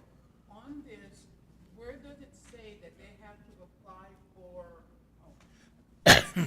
in this ordinance, where does it say that they have to apply for a conditional or permit? A permit? Where does it say in this that, how does the racetrack, or how do I know that I can possibly go to 11 o'clock? Or till midnight, I'm just using, I don't see in here anyway that says you need to go to see the city manager to get a permit to stay till 11 o'clock. So if you go to the top of page 23, subsection 1, the mayor or his designee, typically the manager, may grant a temporary permit which allows non-compliance with the limitations prescribed in this article for the purposes of activity of short duration. So, in other words, if somebody, the racetrack unquestionably is going to be louder than the minimum, or the maximum, so they will need to get a permit from the administration. That's where it is. I see, and I read it. Thank you. But why the mayor have to, go ahead. Question. So that permit is only good for 3 days? And then they got to come apply for a new permit next week or 2 weeks later? No, not necessarily. Well, it says in there, the issuance of such permit will only be for a time period between 7 a.m. and midnight and shall not exceed 3 consecutive days. Right. Oh, so so the way that's, good question. That's like saying a music festival. You can't be loud more than 3 days in a row. But that's saying that the racetrack would have to come in and get a permit every time they hold a race. They would, if they presented with their season, they'd have a permit for each race, but it'd just be done at the same time. What we're saying I don't is, think it says that. But there's only 2 days, because they're only doing. Yeah, but they got to get a permit every time they race. But only if it's 3 days. right, what this is a limitation on how long you can have a non-compliant activity, 3 days consecutively. But how long is the permit that they go get? Is it indefinite? That would be for the event. So what I'm saying is, as a practical matter, no permit can be for an event that's longer than 3 days. I get that. But if they come in and ask for a permit for their season, right, we would take it all at once, and technically they would all be a permit for each day. So That's not- technically, they have a Friday, Saturday, a next week, Friday, Saturday. They gotta go get another Friday, permit Saturday. next week? No, because they're gonna do it for the whole month, so. Right, they can apply and give us the whole season. So they're doing it say they raise 6. There's no prohibition. And there's no fee attached to this. There's no either. fee, there's no So it's- prohibition. they could You can just do the apply whole for, season. you can apply for I don't 100 of, see where it says that they can get a permit for their whole season. I don't see that in here. it doesn't exclude it either, Counselor. I know, but I don't see it in here. But so this, a thing with. I'm concerned about interpretation at a later date. That's what concerns me. And so I cannot support this ordinance the way it's written. Because it's all subject to a personal interpretation at a later date. It's not transparent. And so therefore, I cannot support it because of that. It's anti-business because somebody can make a final determination whether they like Mr. Collins or not. And so therefore, I cannot support it at all. I see. Okay. Just on one thing, and maybe this needs to go back and get reworked. Again, I'm just looking at it.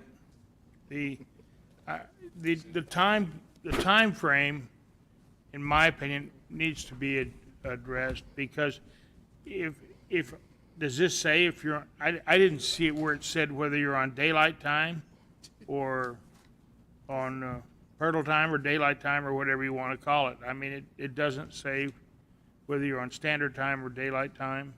And I think that has some issues in there.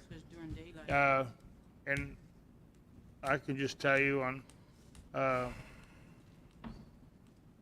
lot of the construction in the afternoons, a lot of people do work in the mornings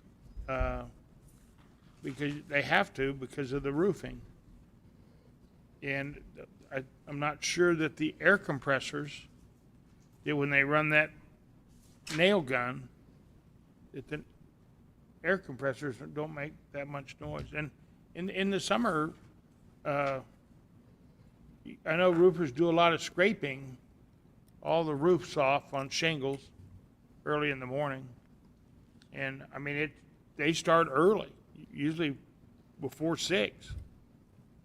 And that's not uncommon. So I don't know about how that works. So I'm not sure if we don't need to look at this a little bit. I also would just to say, like I told before, the first business to come to Roswell when they closed the base was Longhorn Fireworks. And so to me, in some respects, I have some issues with going after fireworks just because they were the first business to take a chance on Roswell after the base left. And they had 200 or 300 jobs here at that time. But, okay. And so, okay, now we have Councilman Foster.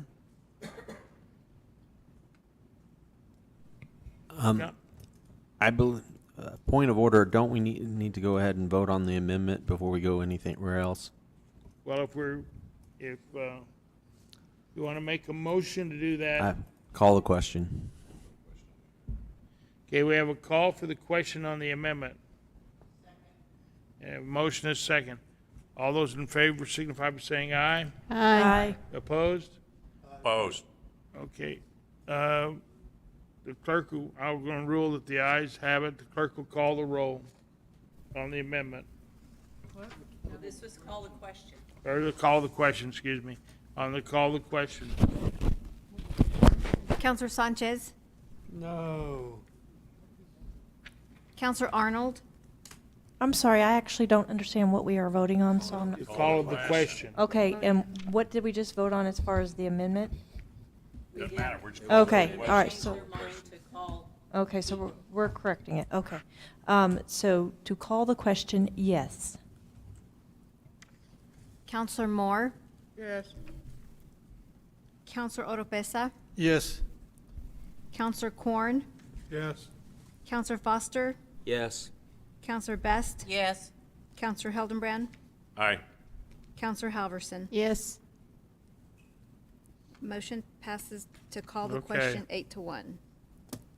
The clerk, now we're back voting on the amendment. And as it was, reads, it'll be 1 to 11 a.m. and you strike the word second and sixth on, in item 8, which is in between lines 13 and 15. Is that, I believe that's what it says. So- That is correct. Okay, so if the clerk would call the roll. Counselor Sanchez, No. Counselor Arnold, Yes. Counselor Moore, No. Counselor Oropesa, No. Counselor Corn, No. On the amendment. Oh, just the amendment? we're voting on just the This is amendment. just, this is the amendment to take it from 1 to 11 a.m. and strike second and sixth. I was on the wrong one, sorry. Well, if you want to change, we'll Yeah, let the clerk finish the roll call, and then you can come back and change it. Thank you. Is that, Yes, that is correct. okay, that's proper. So if you, would you continue with the roll call, please? Okay, Counselor Corn was no. Counselor Foster, Yes. Counselor Best, Yes. Counselor Heldenbrand, No. Counselor Helverson. Yes. Okay, if, So now if we want to change the vote, we can do so. Councilor Moore changes to yes. okay, so if it's, any other changes? Would you read the vote? I think it's 4 in the negative, 5 in the affirmative. Is that not correct? Madam Clerk, That's correct, 5-4. the amendment passes 5-4. Okay, so next, we go on the next. Yes. Councilman Opresa. Thank you, Mr. Mayor. I like, for the sake of time, I would like to make a motion that we send this one back to legal and get it looked at again. Second. 2 seconds. Okay, we have a motion to move this back to committee, to legal committee. Is there any further discussion on that motion?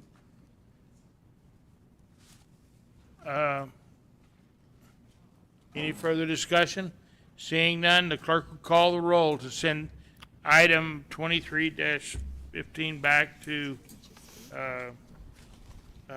the legal committee. Yes, ma'am. Hi, my name is Morgan. I'm John's wife, so I reside at 1706 East 2nd, for your records. I've just wasted 4.5 hours sitting in this room. Something needs to be done tonight. Every city in the country has an ordinance. We call, it says 11 o'clock currently. We call, no, it needs to be. Once we've started voting, we don't allow to go back to discuss it except on the I understand that, items but to vote. tonight I have watched multiple times bullying, and I'm tired of it. Well, The citizens are Excuse me, asking, ma'am, I'm sorry, but you can't interrupt the vote. If you want to discuss the issue, there's a time for public discussion, and that's when you have to discuss it. right, but before you voted just now, you didn't ask if anyone had anything else to So say. that was over. Well, we were done with that. No, So- nobody up here knew what was going on. Okay. People were saying, what are we even voting on? This is what I'm talking about. When you call the police go, Yeah. I don't know what we're supposed to do. There's no clear guidance. So- Mr. Mayor, I know exactly what I was voting on each and every time. And Okay, we Mr. will Corn. take this back to committee and look at it and see if we can't straighten this out. I know we're gonna vote on it, but she can't interrupt us in the middle of a vote. I'm sorry. Yep. That's not according to Yep. Robert's Rules of Order. It's going to happen. So, I'm Just not this sorry, minute. and you have to sign up and discuss when we discuss the issue. And if a councilman asks you to expound on it, then we allow that on your issue. But once we're calling the vote, you shouldn't interrupt it. Right. okay? I stood here and didn't interrupt you. You said what? You said yes, ma'am. Yes, I ma'am. didn't interrupt you. For what purpose do you rise? And that's, but, What purpose I should- rose on is yes, ma'am. I'm sorry, we're in the vote. Okay, you have Sorry. a wonderful evening, Mayor. Yes, ma'am, I will. Thank you. I'm sorry, but in a vote, it shouldn't be interrupted. We're right in the middle of a vote. So, okay, so if you'll, Madam Clerk, would you finish the vote? We didn't even start. So Go we're ahead. voting, Open. so we're voting on sending it back to legal for review. Yes, ma'am. Okay, Counselor Sanchez? No. Counselor Arnold? No. Counselor Moore? Yes. Counselor Oropesa? Yes. Counselor Corn? Yes. Counselor Foster? Yes. With explanation. Counselor Best? No. Counselor Heldenbrand? Yes. Counselor Halverson? No. Okay, by a vote of 5-4, the bill is referred back to legal committee. Yes, Mr. Foster for explanation. Thank you, Mayor. I don't believe we had 6 votes to pass it, and I think it's important enough that we hit it before 6 months goes by. So that's why I voted yes. Okay. Thank you, Councilman Foster. Okay, now moving right along, we'll go to, we have the item, we've done the consent items, we go to item approval. 15. We have moved item 15 to item 30. So, and that was removed from consent. So now we have bids and agreements, right? So item 16. No, 15 has been moved to item 30. Bids and improvements agreements. Item 16, RFP 24-001, the multi-source award for tree removal, disposal, and trimming services. Mr. Mayor, item 15. Oh, I'm sorry, where'd we go to then? Next item is Item 15, oh, I'm sorry, okay. Okay, 96. Approval to adjust the prioritization of funding allocations for capital, fiscal year 24 capital fund budget projects. Councilman Corn.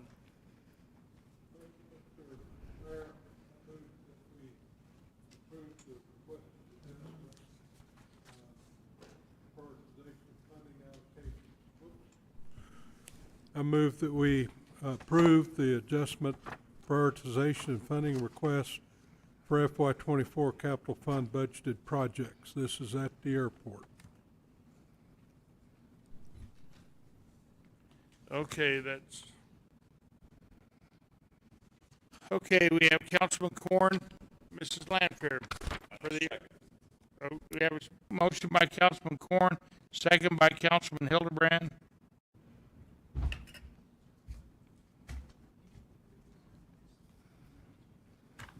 Councilman Hildebrand. Okay, Ms. Lanfair, please. Just the background on this is the projects listed in the original fiscal year 24 budget have changed due to information regarding new grant opportunities, some grant expiration date priorities, and private investment changes. I did give you the insert. It's very lengthy, basic summary of, and I'll go ahead and allow you to ask me specific questions that you have regarding it, but I don't want to take a lot of your time. We had a task order for a parking lot grant. We didn't have taxes included on the PO, so we went ahead and overspent on that. We had to adjust our budget in order to compensate for that $29,000 overage. We did finish the parking lot project with the MAP grant. We didn't expend the entire, as Mr. Kunkel reported, we didn't spend the entire grant. The PO's been closed, so money was reverted back to the FAA, changing our PO for this year as well. We have a task order on the Southeast Water Line Infrastructure Project. It was originally listed for, I believe, $4.5 million. And we only have $222,225,000 and change left on it, so it significantly changed our budget as well. The Ascent projects left our community, and so we needed to adjust for the private investment projects for what we were investing in order to amend our budget for that. The rub hanger originally was purchased for $708.95. The actual rub hanger, we had $112,000 left to expend on that PO. We've elected to cancel that project for right now since we do not have a user for the rub hanger. There are some options being discussed regarding either privately selling that hanger, but those are not on the table yet. Those are just in the works. We just chose to free up our cash flow of that $112,000 and close that PO. Task Order D is the Ascent MRO as well. So that has been canceled. The project's canceled, so that money had to go to be reallocated back into our budget for different projects. The horizontal project is the same. Task Order E's professional services of the MAP agreement. We've paid out some. The PO has been closed for Armstrong. We've released that money back into our budget as well. And we've moved that Phase 1 project to fiscal year 25 because we had some other grant opportunities that came in that we need to allocate this year, not carry over into next year. We have a dump plow. We haven't changed anything on that. We're going to go ahead and keep that. The RAC Tower 2 J&G electrical PO was canceled in April of 24 post-budget submission, and so that should have not carried over into this year. Task Order G's master plan for Armstrong Consulting remains unchanged. 1735 runway rehabilitation, PO Armstrong Consultants. We closed the PO in March. We planned for it to be reopened to pay the final invoice. We weren't billed until after the budget was done, so we canceled that PO. We didn't carry it over. That was a short sight on our side to not get that PO carried over. Building 611's fire suppression project is canceled for now, so that will release $2 million back into our $200,000 back into our budget.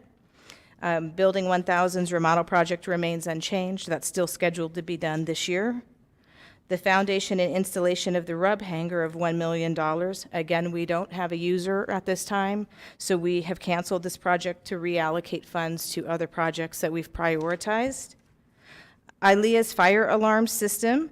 We did have tax excluded on our original PO. It was intended to be a carryover. It didn't get tagged as a carryover, so we did have to increase the fire alarm system, bring it into this year's budget, and pay the difference in those taxes. The ILEA HVAC chiller rental, same scenario. The taxes were not included in the PO request. We have added that, in addition to extending the chiller rental based on the request of the State Department to not be hindered with a closure during the time of their sessions. So they are reimbursing us for the 2 months of the additional chiller rental for October and November. They've already been invoiced, and they've agreed to get that to us, so we're actually being paid before we're being billed for it. The chiller replacement is scheduled for the week before Thanksgiving. We'll pull the rental out and replace with the new. We didn't have taxes in that PO either. It should have been carried over. And within this last 6 months, we've also discovered that the actuators in the HVAC system have gone bad. So we have had to increase the PO to cover the expense of those actuators, which came in around $27,000 more than our original agreed scope of work with Honeywell. The task order rub hanger design and geotech should not have been a carryover, so we paid that last year. It shouldn't have come into this year's budget. So our fiscal year 24 project priorities have become the southeast corner expansion. The original budget was 4.876660 allocated after the phase 1 completion, but in actuality, we only have 2.275284 that we need to expend for the completion, and this is expiring in June of 24, so we made this our number 1 project to be completed this year.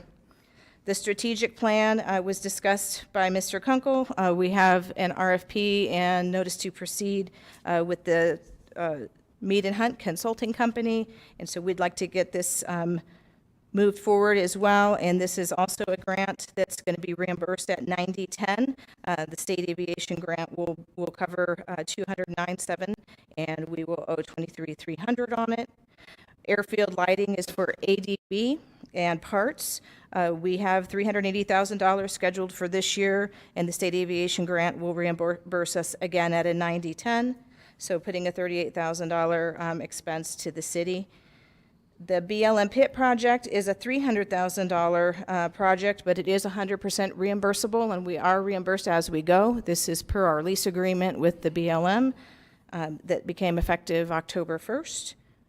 We have been given a state aviation grant for a new sweeper. We're desperately in need of that out at the Air Center. Our Timco has far exceeded its life expectancy, and it doesn't even hover on the ground anymore. So that is what we asked for, and the state aviation did grant us a 90/10 to take care of that. So we have a $32,500 responsibility for that project. The BLM taxiway at $5.5 million state aviation grant is 100% reimbursable. Again, Mr. Kunkel reported on that. We would like to move forward with that as quick as possible as well. I anticipate that that will be a carryover project. I don't imagine we'll spend $5.5 million before the fiscal year ends, since we're just getting started, but a good chunk of that should be taken care of. And if we can get contractor to get in quick enough, that is a priority project as well. What that leaves us with is a 1.94345 project savings city expense. We stayed within our original budget amount of money. We moved things around, and that does give us a little bit of cash flow in order for us to manage all of these projects at the same time.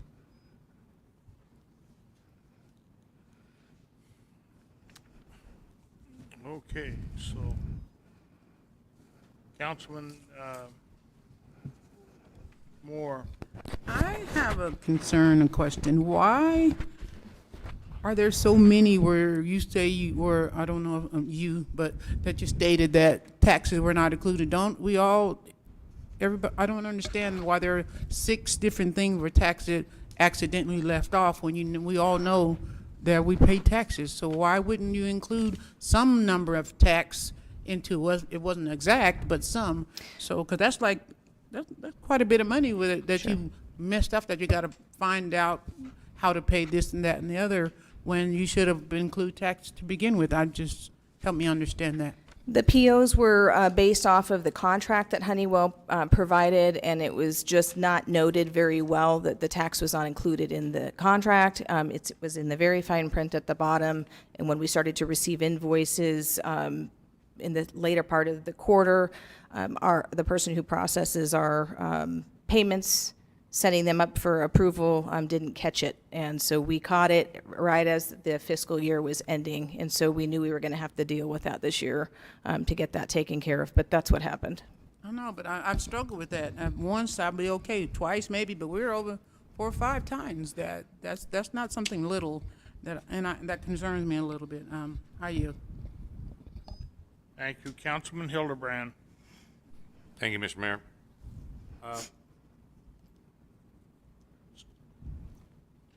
got a question. When you say Building 611 fire suppression project canceled, why? We don't have a tenant for it right now, and we're really struggling for some other projects that we need to get done before that. We also are going to struggle to get this number of large projects done in a fiscal year, and we don't want to wind up in a negative finance situation at the end of the year, so we were told to prioritize our projects. Okay. And I have another one here where, I gotta find it There's so many of them. Oh, the parking lot, where you, with the task order on the parking lot, you had a MAP grant for 1.2 million, came in at 982. You returned 313,000 back. Do we have lights on the parking lot? We do not. Could we not have repurposed that money for lights and put on the parking lot?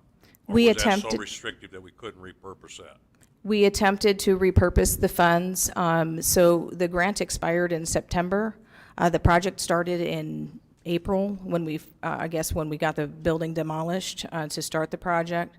The design team, along with the contractor, couldn't get us enough information fast enough for us to even get it through our approval process in order for us to utilize the funds. We were issued that grant in 2019. We were delayed on that project because there was different ideas about whether a new terminal was going to be built into that location, how they wanted the parking lot done. And we wound up saving that money by not vacating a street and removing some of the drainage that would have been required for us to close one of our streets. We went a different direction based on Airport Advisory Commission guidance, along with our leadership, to not go that far. So yes, the intent was to go ahead and use that money for either parking lot lights or resurfacing of our current terminal parking. We just couldn't get it done in the time frame that we were left with. So are we able to go back and apply for another grant to get Yes, those, sir. get Yes, those we put can. back on? Yes. You got a parking lot without lights and lights that come in at 11:30 at night. Sure. Not very safe for people. The lights weren't in the original design, but we were trying to put them in by not vacating the street. So you're going to apply to repurpose this money? We'll apply to get another MAP grant, yes. Okay. Thank you. And when I first saw your worksheet, now I understand. When I saw this number on the bottom of your Excel spreadsheet, 1.9450, what's that number mean? But now I understand as you did the explanation, so I appreciate that. Thank you. Thank you. I yield. Thank you. Any further comments? Okay, we have a motion on by, where did I write it down? A motion by Councilman Corn, a second by Councilman Hildebrand to approve for item 15 to adjust prioritization of funding allocations for fiscal year 24 capital fund budget projects. If the clerk could call the roll.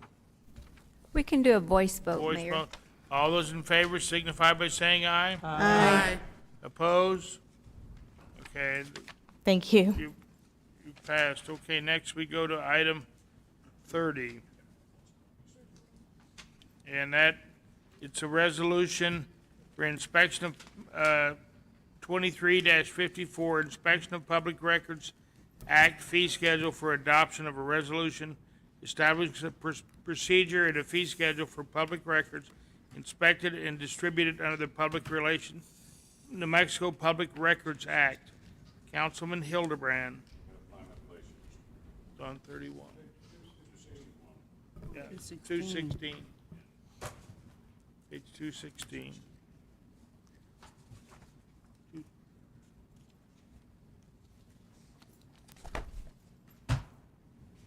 Thank you, Mr. Mayor. I move that we approve resolution 23-54, which is the inspection of Public Records Act fee schedule, adoption of the resolution establishing the procedure and fee schedule for public records inspected and distributed under the New Mexico Public Records Act. Second. Okay. Okay, which one? Which one? Arnold. Have a motion for, by Councilman Hildebrand, a second by Council Lady Arnold. Is there any discussion on this item? Councilman, Sanchez, no, yeah, Sanchez, yes, no? Best, I'm sorry, I don't have. I can. Oh, okay, yes, ma'am, sorry. Just trying to get going. Yes, ma'am. Good Del. evening, Mayor and City Councilors. The purpose of this resolution is for two things: to designate the custodian of records, which we have 3, and to obtain a fee schedule for inspection of public records. As you all may know, any individual may submit a request to inspect public records with certain exceptions. For the designation of custodians, the statute states, each public body shall designate at least one custodian of public records. Since 2016, the record supervisor at the police department handles all requests related to police. For municipal court, the court administrator handles their requests, and the city clerk handles all other requests. Currently, we have been charging 50 cents per photocopy of an 8.5 by 11-inch document, and $10 for a USB drive if the files are too large to send electronically via email, and $10 for postage if the requester wishes to have their documents mailed to them, whether it be hard copies or a USB flash drive. I have added 11 by 17 photocopy at $1 per page, 18 by 24 or 24 by 36 photocopy at $5 per page, and charging for the preparation of records transmitted electronically at $3.75 every 15 minutes. These are the numbers for the last 3 years for IPRAs. In 2021, we had received 561 IPRAs, with 479 of them being electronic requests. In 2022, we received 709 IPRAs, with 625 being electronic requests. In 2023, currently, we have 426 IPRAs, and 406 of them being electronic. As you can see, each year, the amount of IPRA requests increases as well as the amount of electronic requests. More and more people are doing everything electronically, and hardly anyone are requesting paper copies. And if they are requesting paper copies, 9 times out of 10, they don't pick them up and they don't pay for them. So that's personnel time that we've used to get the records, print them out, and they're left not being paid for. The legal committee did ask to find out what other municipalities are doing. I have researched 6 municipalities, as you can see, and only one of them have recently implemented charging for preparation of records transmitted electronically, and that was the city of Clovis. Legal committee did recommend approval 3-0 at its meeting on September 28th. By adopting this resolution, the city would benefit by being able to recover costs in the preparation of electronic records as authorized by the Inspection of Public Records Act. And I stand for any questions. Okay, so Council Lady Best. Yes, ma'am. I actually have well, it's not really a question, but a comment. So this was taken to legal, like you said, it was 3-0. And underneath legal review, it says this resolution has been sent to the city attorney for review. I depend on these sheets to tell me exactly what went on if I didn't go to that meeting. So to me, this already should say that it's been okayed by the attorney. That way I know that it's already passed. If that would have happened, then I think our number 8 wouldn't have been so long and so crazy, because you would have already had the document here for us to vote on. We would have still discussed it, but the amendment would have been done because some of the people that made the amendment were already in legal, so it should have already been made.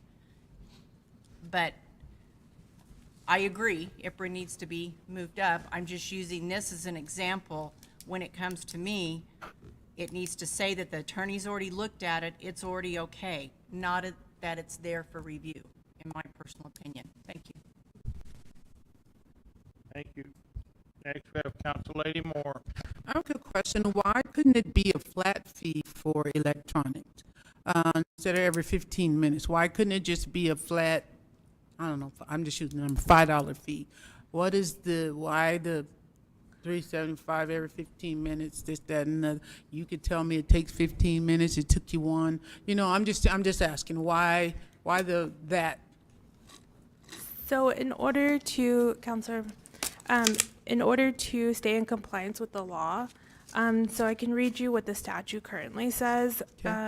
So for NSMA 1978 1429C 1 through 7. So number 1 says a custodian may charge reasonable fees for copying the public records unless a different fee is otherwise prescribed by law. And then if you go down to number 4, it says a custodian may charge the actual costs associated with transmitting copies of the public records by mail, electronic mail, or fax. And so that's where I've discussed this with legal, and I had originally brought forth to legal committee actual costs in my fee schedule, and they preferred an actual number, and that's the only way we can determine that, and we're basing it off of the employees that are handling the IPRAs, their average pay. So the average pay of a administrative assistant is $15 an hour, and so if you break it down every 15 minutes, it's $3.75. So we're actually not charging anyone for an IPRA that takes 0 to 15 minutes per se, or 14 minutes. We're not charging anyone those, and those can consist of fire reports, simple things that are easy to get those records immediately. We're mainly going towards the requests that are overly burdensome. There's been requests that people have requested thousands and thousands of emails, and that takes IT department so long, hours and hours to get those records and then give them to us. And then our department searches through those records, make sure there's nothing that needs to be withheld, any redactions made, and then we give them to the requester. And so we're trying to make up for the personnel time that's being used during those overly burdensome requests. Those people that request 10,000 pages of 10,000 reports? Yes. All right. Okay, thank you. Council Lady Halverson. So when these requests come in, do you guys collect the money up front now so you don't get stuck with the problem of like making a bunch of copies and they don't come in? Currently, we do not.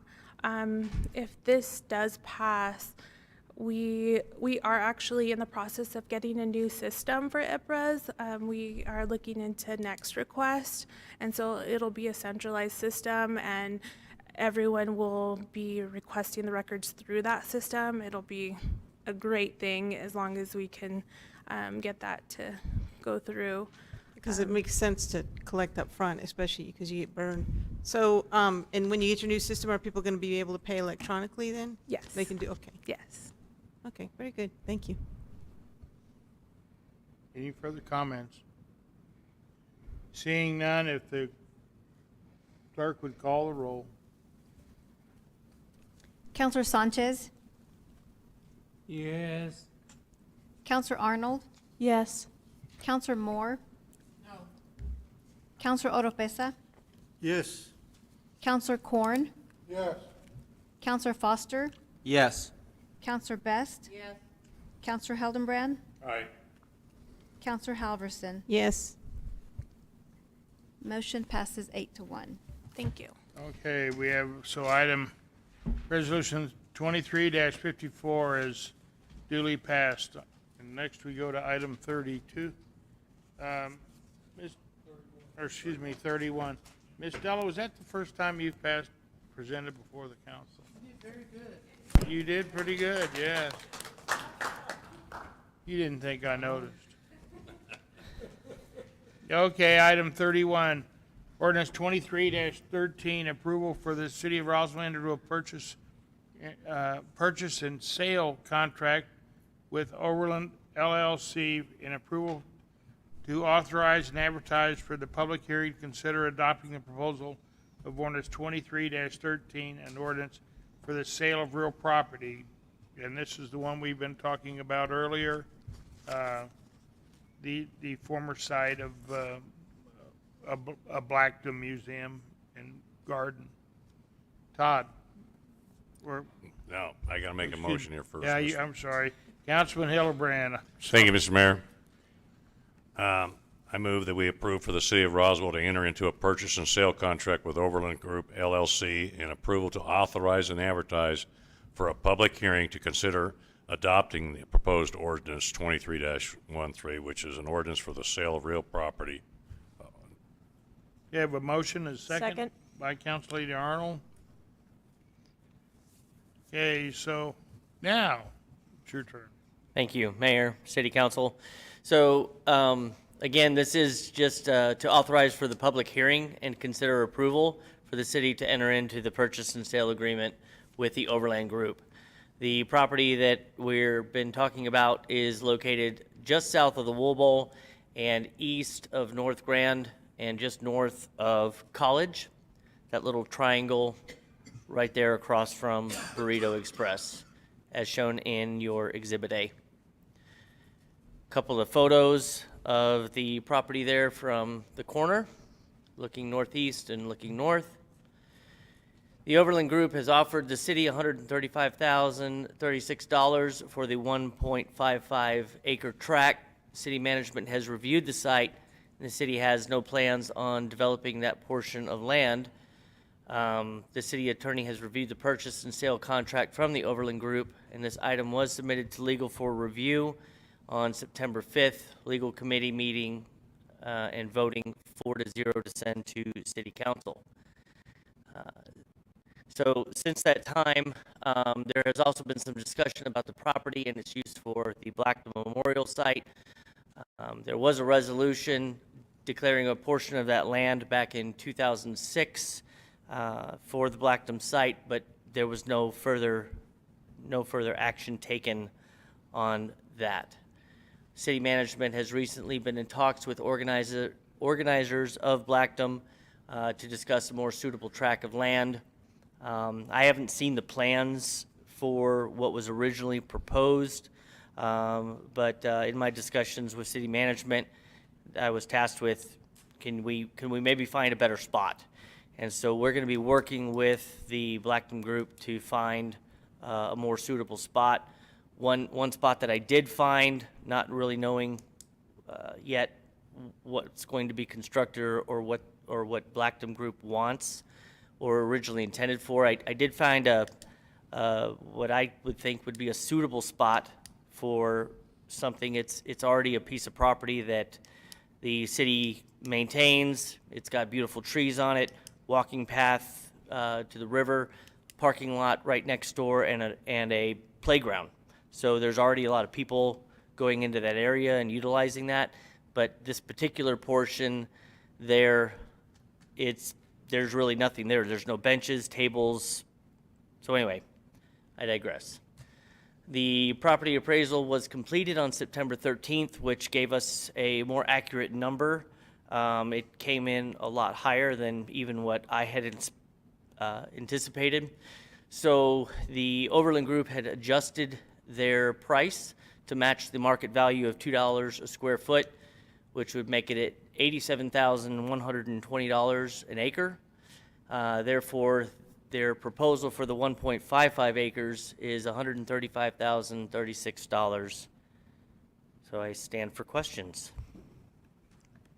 Okay, we have any questions of Mr. Rosilio for this? Oh, Councilor Moore. We've talked about this quite a bit, and so I'm not going to belabor this evening. And since this is was it just for the hearing? Just for the hearing, then we won't continue to discuss that, but we talked about it. I've spoken to the previous, the man that somebody gave me I have all the layout and what the plan was before that, and what are people that draw stuff? The architect. That's who. The architect. I spoke to Bukasumu. I spoke to Mr. Bo. All the ones that were on the committee prior. We've spoken about getting together and getting aboard and doing those things now that we are all more aware. And most of us weren't previously aware of what the plan was prior to this. None of us were, some of us probably weren't even born then, but we weren't privy to the information, and now that we are really concerned. And my concern is not necessarily, and with the group that was here tonight and the group that was here the week before, our concern is not necessarily the sale of the land. It is that Blackton is not forgotten, and that the city will be, I don't know if the word is replaced, or like you said, I was tasked to speak with you, and I hadn't had time to do that, about finding another spot. And the group, without having much drama, was okay with that. That we agree that we're not going to fight the sale or cause a big ruckus about the sale, as long as the city agrees to continue to work with the committee that we put together and find another spot more feasible. Since we know Blacktham is closer, and most of y'all, I don't know if all of y'all even know where Blacktham is, but going towards Dexter, so we were thinking something on the south side, less expensive, whatever. It's not about the price, it's about that we just don't want to be put on the back burner and forgotten. I don't want this to happen again.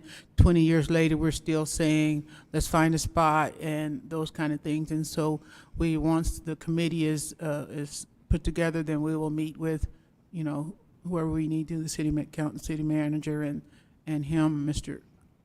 Vigliago, and discuss those type of things. That's all the concern is that we just don't want to be forgotten, and that's my caveat of the whole conversation, and the purpose of having the people come that own property out there, and the purpose of having people speak is because a lot of times, you guys may not know it, is that we feel like the minority and that we're always forgotten. And I feel like sometimes we just have to stand up and let people know that you're not forgotten, you're still here, even though we make up less than 0.7%, that, we want to, it's still African Americans are still part of the culture of Roswell and the beginning of New Mexico and the beginning of the city, and we just want to be counted. And so that's all I have to say. Thank you, Council Lady. Council Moore. Councilman Hildebrand. Thank you, Mr. Mayor. Councilor Moore, I support you 100%. People don't realize what history lies with Blackton when that was put together. I, in my years here, have known family members that have family that started there, and it's an incredible story of what took place in this community. So what I would like to see this is fast-tracked, that the city have discussion and get this moving ahead. And if you're not in opposition to this, I'm of the opinion that whatever the group is, that they come forward to the city so we can get this fast-tracked and not drop something like this that happened in 2006. We shouldn't have these kind of things ever happen, that it just gets dropped. And we have to be responsible to the citizens of this community. We put that together and then it just dropped. And so I support you 100% in what you're saying there. Thank you, Mr. Mayor. Any further comments? Yes. So, Council Lady Best. Yes, I think that I agree with Councilor Moore, and I was going to vote no because I didn't want to take away from this group, because we voted this in, I don't know how many years ago, and apparently they've needed some help moving forward. We now have the help. You are in the position to find a place for them. I think if we are going to move forward with this and vote on this tonight, we need to put a sentence in here somewhere that says that we are going to compensate them for the trade of this land, whether it's 1.5 acres or something equivalent in a comfortable area where they have benches, play parks, whatever, because more than likely it's going to be a statue with information on it, which is what I assume. But I think it needs to be written into this, saying that we are going to give them an equal trade and if you want to pass it tonight, I think that needs to be an amendment to this. If not, hey, let's go back to legal. Well, So- again, this is the right to advertise. Okay, so this is a good time to stick it in there before you bring it back to council again. And you can sit with Counselor Moore and discuss with her and the group to see exactly what they want, but you've got a timeline of a month before you bring it back. Council Lady Halverson. I think if you want to add her amendment or make the changes, I wouldn't do equal amount of acreage. I would do equal amount of value of the property. But that may end up somewhere where they don't want to be. That may end up somewhere out in the country without the parks and so forth and so on. But And I don't Lord think- knows we have enough parks so we can give them a, He's going to recommend places. It's not like they have to be there. They may not want that spot, and maybe he can Yes, find ma'am. another one. We're, council, we are going to be getting this group together rather quickly. I've had assurances from city management, and knowing about this myself personally, I take the same personal stance that if we're doing this, then we need to do this. And I've got a lot of property for them to choose from. The tough part about making an equal value is I was certain that this property was not going to be above $30,000 an acre, and that surprised me. That 87,000, based on the location, the drainage issues, all things factored in. Just running regular real estate comps had me around 30,000. This is why we do appraisals, because then the appraisals come back with a better number. Well, I trust your judgment. Yeah. Yeah. Council Lady Arnold. I'm kind of getting confused as the questions are coming in regarding compensation for the property. So this property was gifted to them by the city? No, did they purchase it? The property belongs to the city. Okay, the property belongs to the city, and there was a resolution in 2006.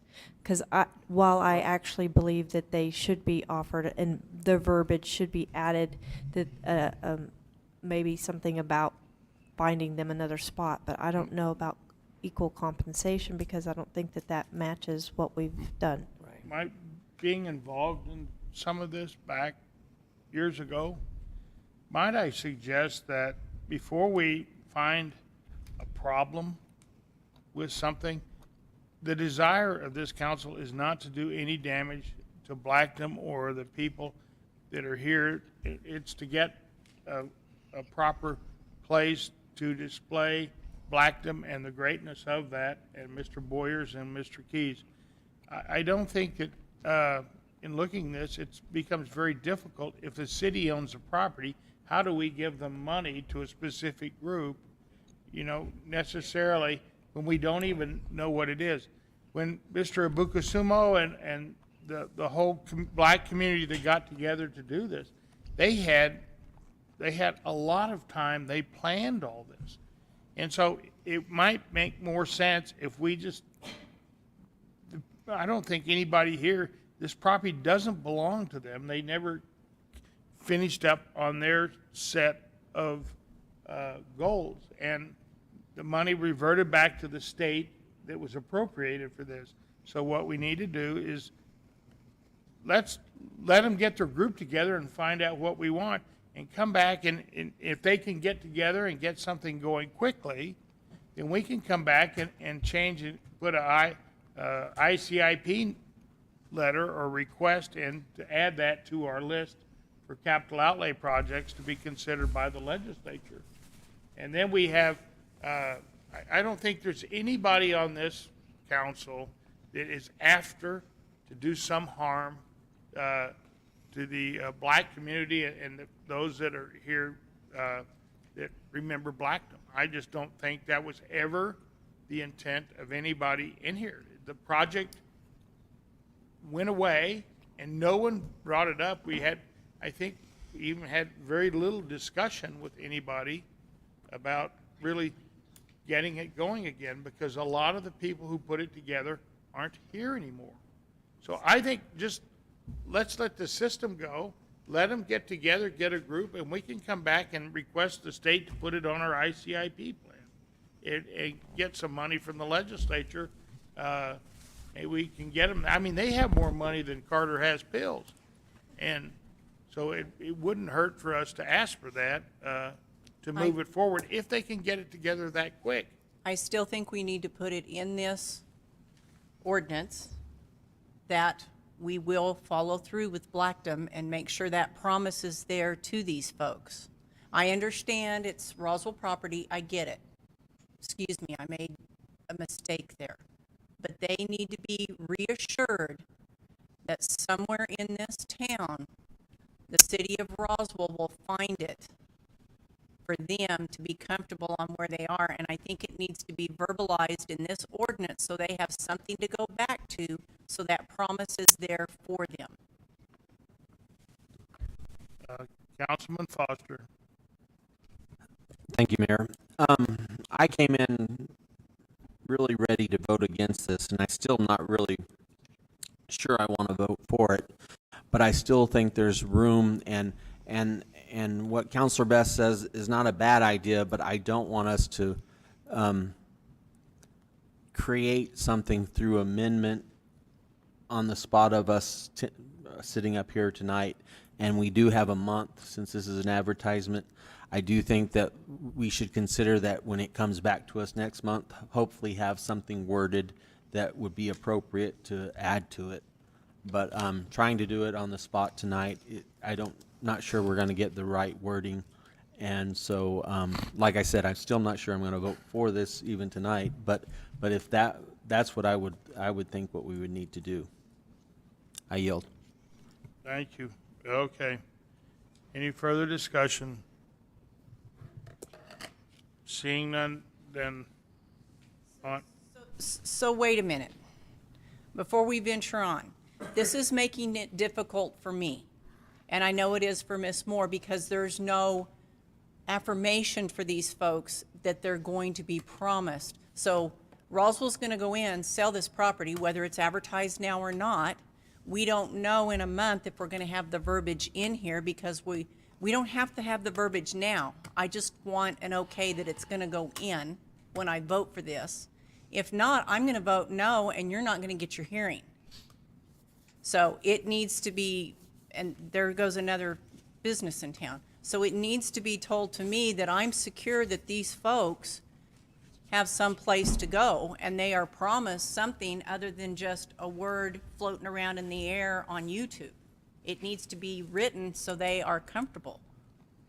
Mr. Mayor, Councilmember Cornbest, what we'd like to do is like has been stated, put this in front of a group of people and let them choose. What we don't want to do is limit it by acreage or some other factor that might not suit their needs. I think what may be desirable is a beautiful high traffic location such as Todd has presented here tonight, but we'd like to put several options in front of a group of people and then bring that back to the council. And that's fine, and I apologize for saying the square acreage or whatever. That's just always in my mind when it comes to agriculture. Excuse me. Someplace that they will accept that they're happy. Because right now, what we promise them, we're taking away. And I don't want to take away from what they had planned. I want to give them a place to continue on with their plans. Because Ed's right. History is serious. Because we're walking all over it right now, and you can see where we are. So we need to at least somewhere in here word that we are going to accommodate these folks.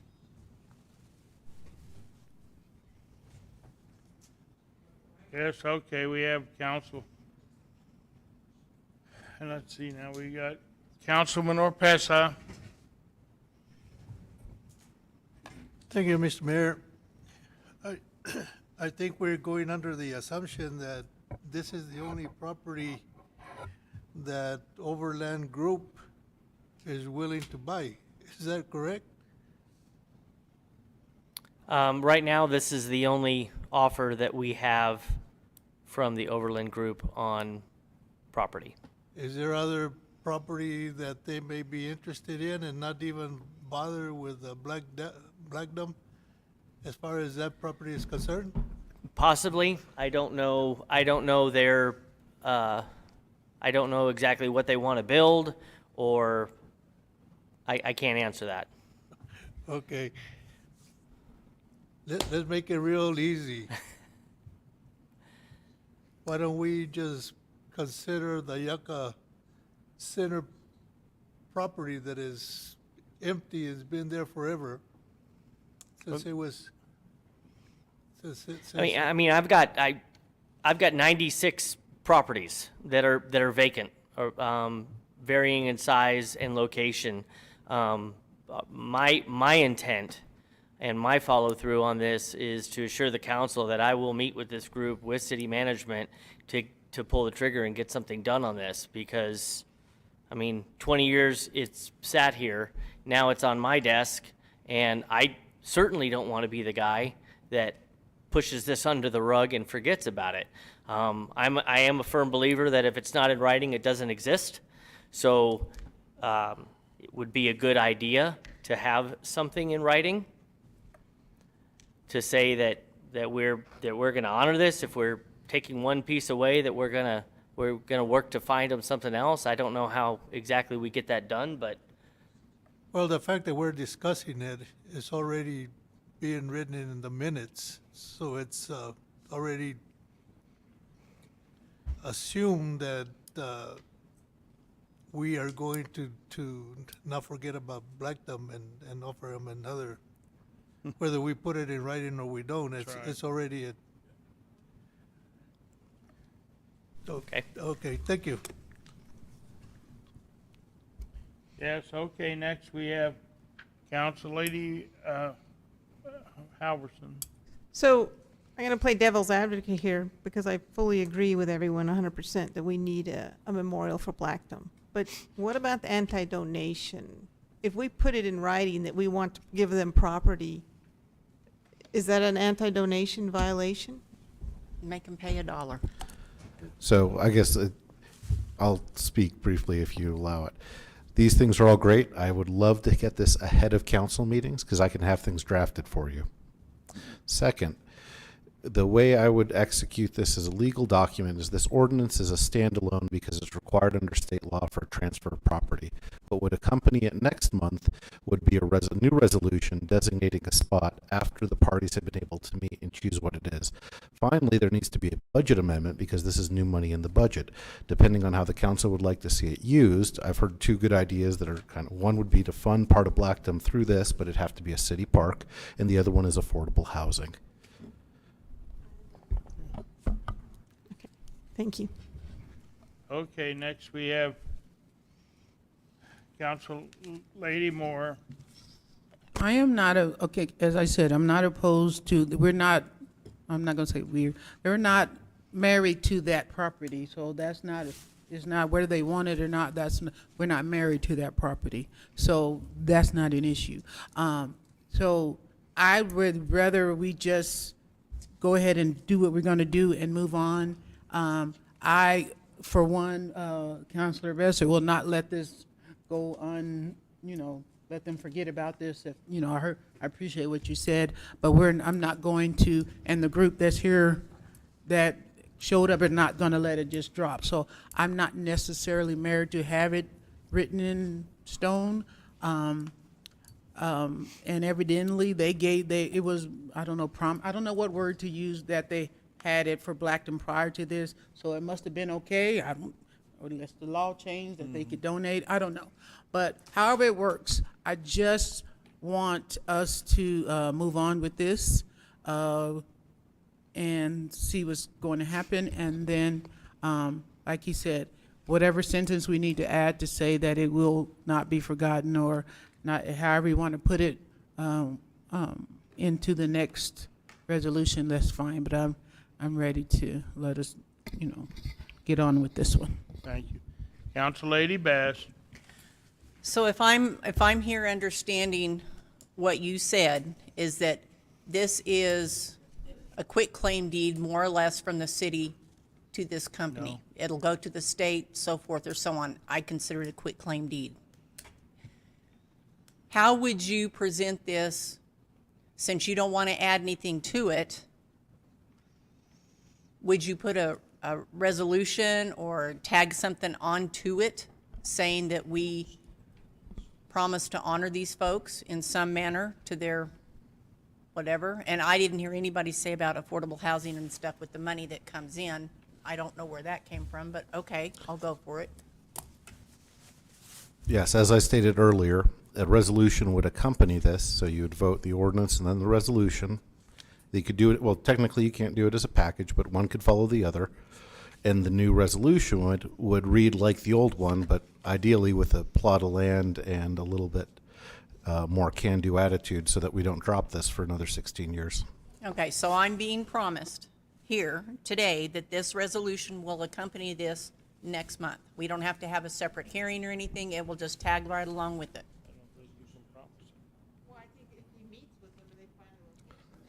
Even if they don't have a location, I want some sort of paperwork saying we're going to follow through.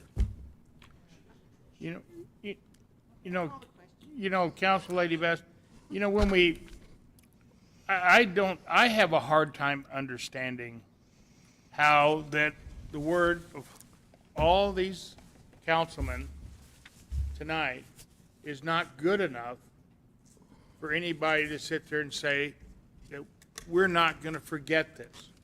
I mean, I think what I hear from the words we had down there, the words up here, I think everybody on this council, I don't know anybody who really is going to say, no, we don't want to do it. Then why is it so hard to just go ahead and do it? Well, because I don't think we need to do it. I don't think we need to So we're question- covering our bases. We don't need to question the words of the sincerity of the other members of this council. Christina's right. It's record. It's on record that way. Well, it's fine. So if we add a resolution, it's on record, and it will tag along after we authorize this for public hearing. Because if we don't tag something along, I'm going to vote no. That's fine. Okay. What you want to vote? That's your vote. But, but I You're trust right, one everybody vote. up here.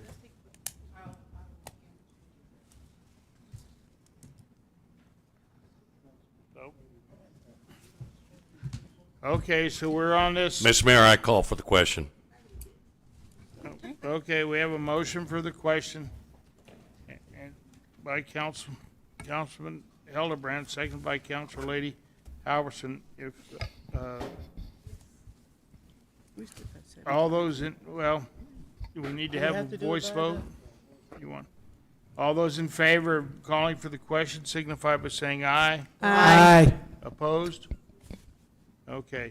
Now, if the clerk will call the roll.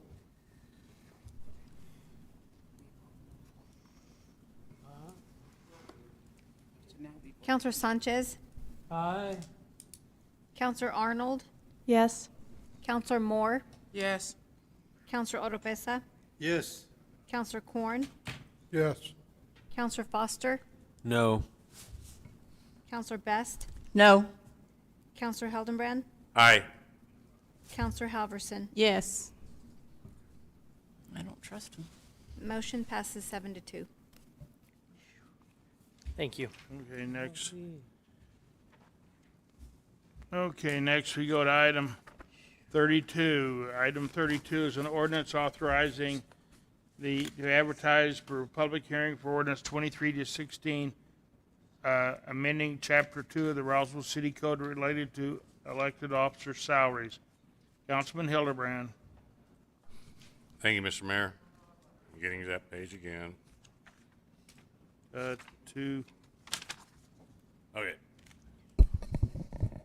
Mr. Mayor, I move that we authorize to advertise for a public hearing for ordinance 23-16, amending the Chapter 2 of the Roswell City Code related to elected officer salaries.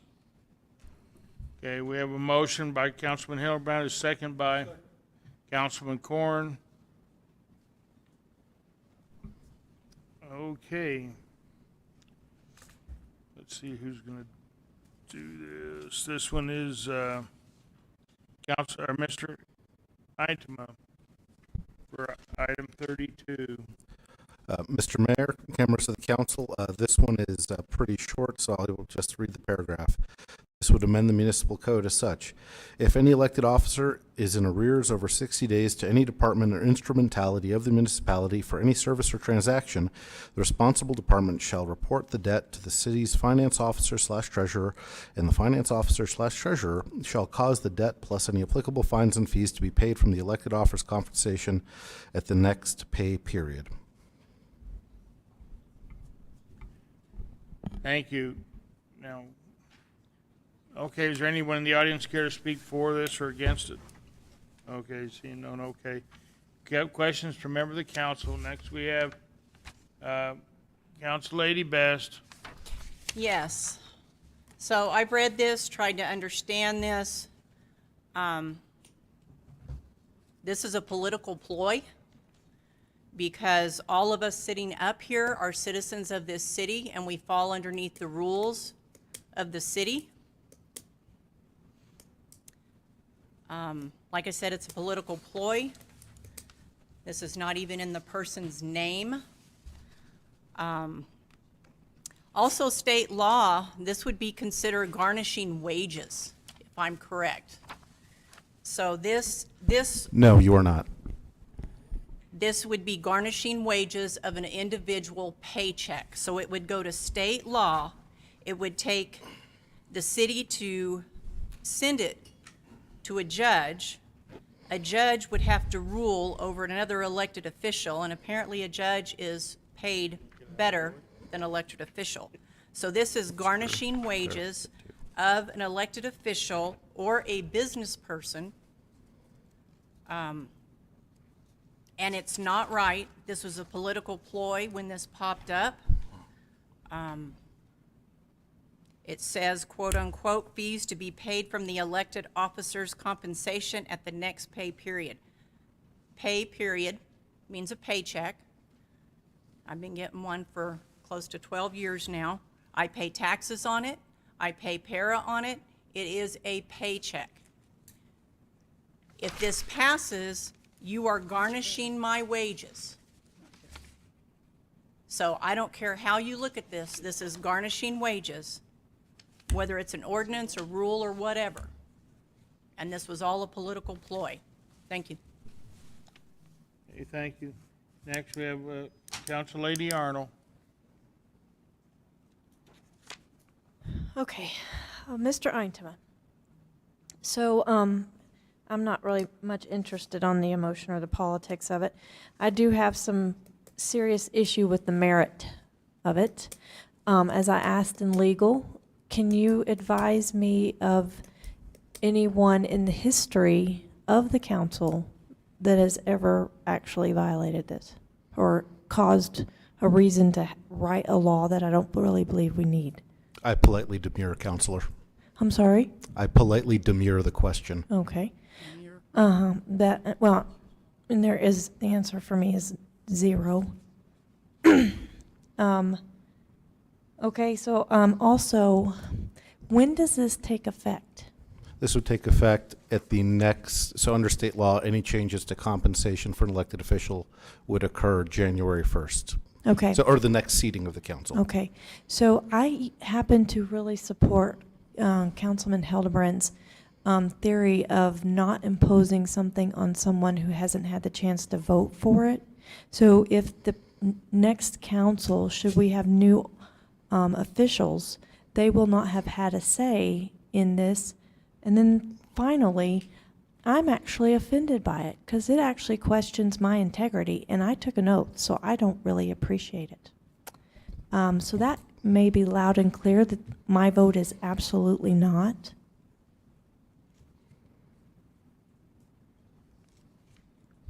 Okay, next we have Council Lady Moore.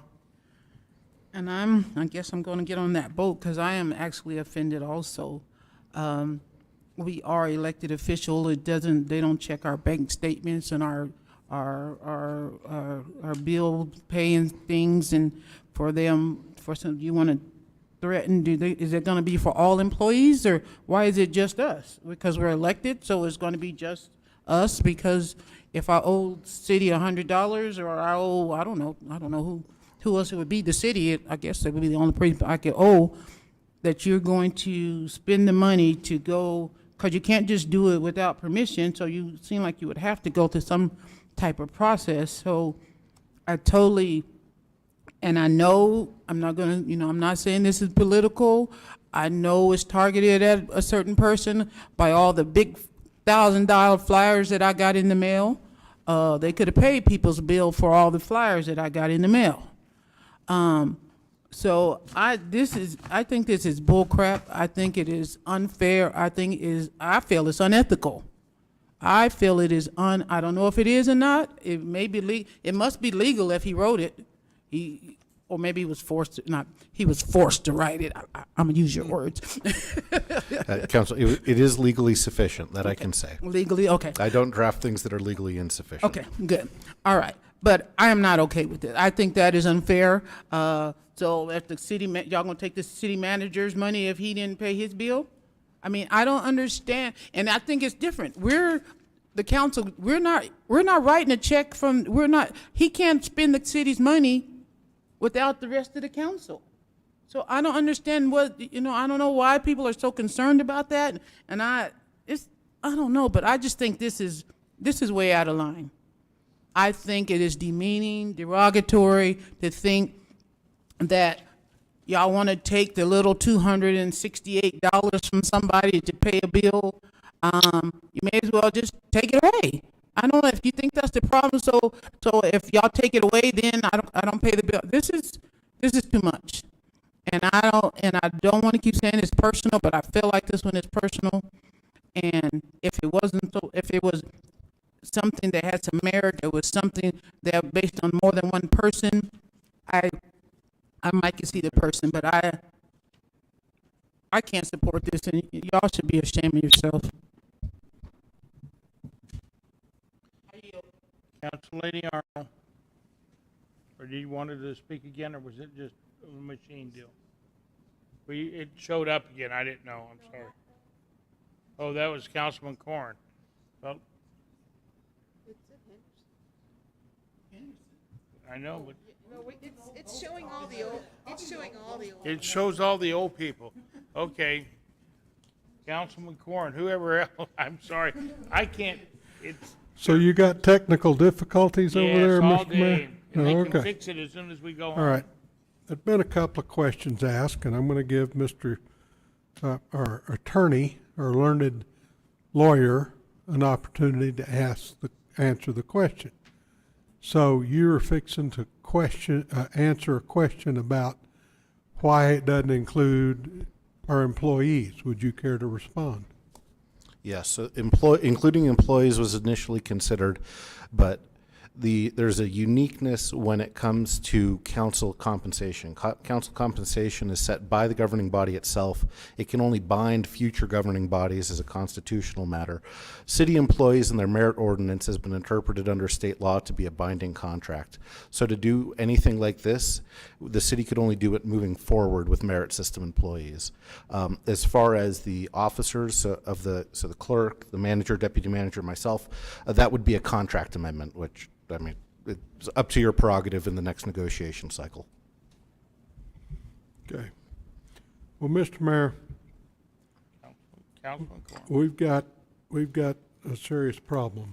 We, all of us sitting here, zeroed everybody's past due water bill and trash collection bill to back to December of 2021, last day of the year.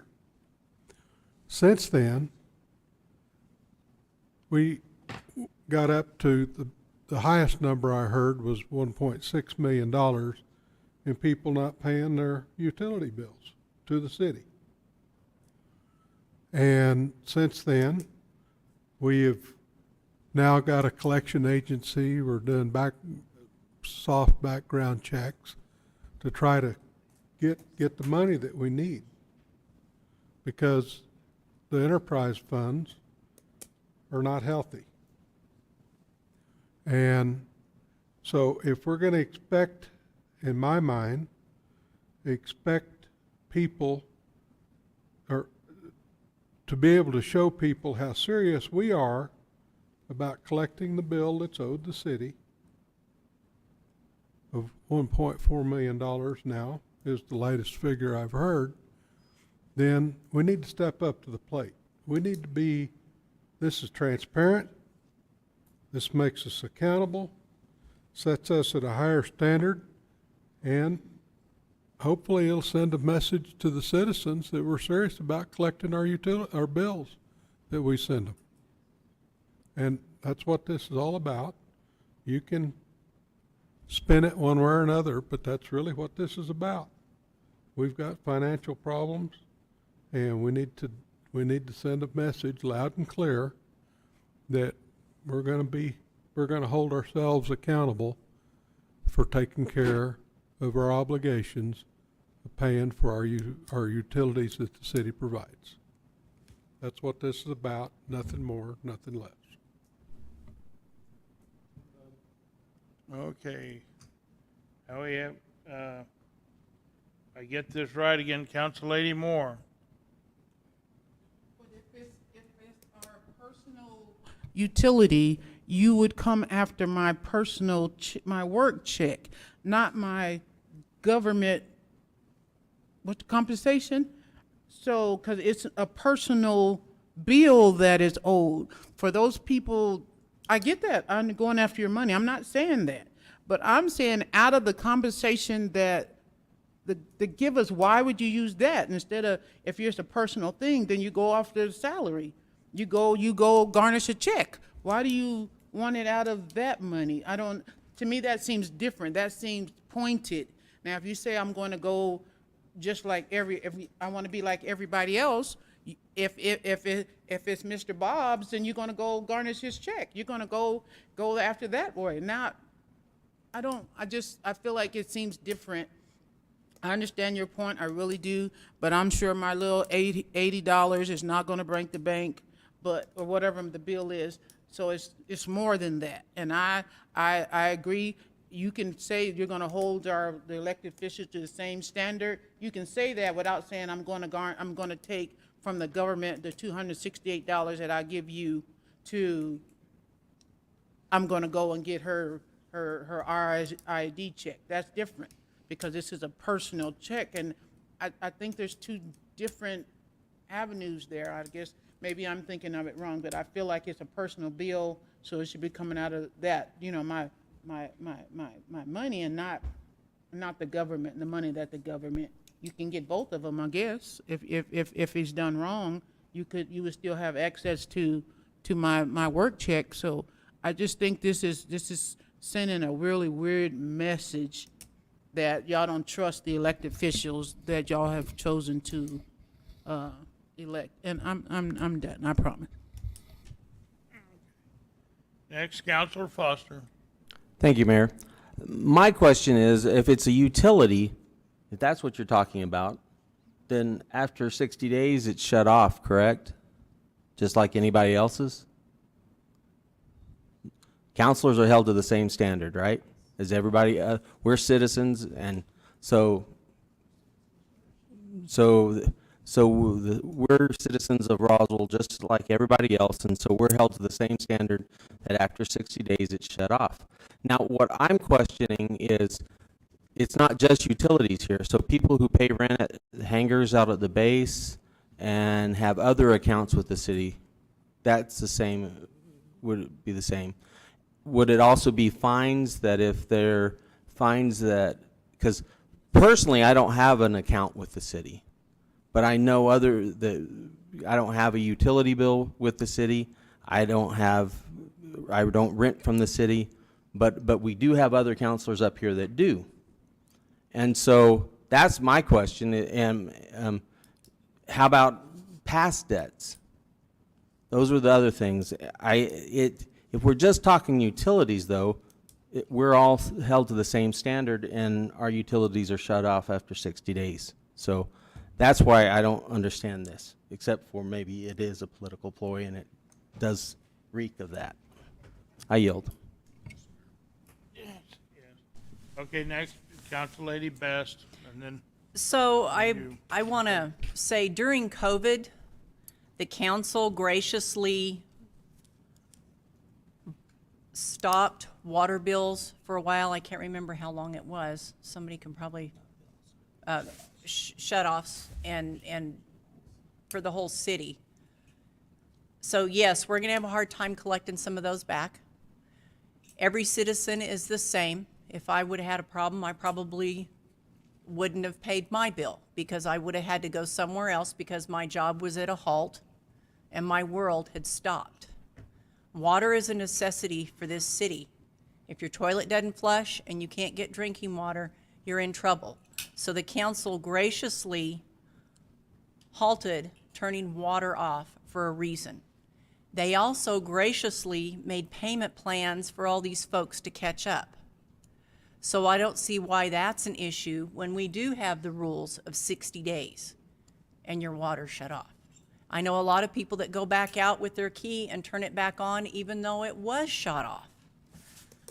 So it's a constant growing animal at this point.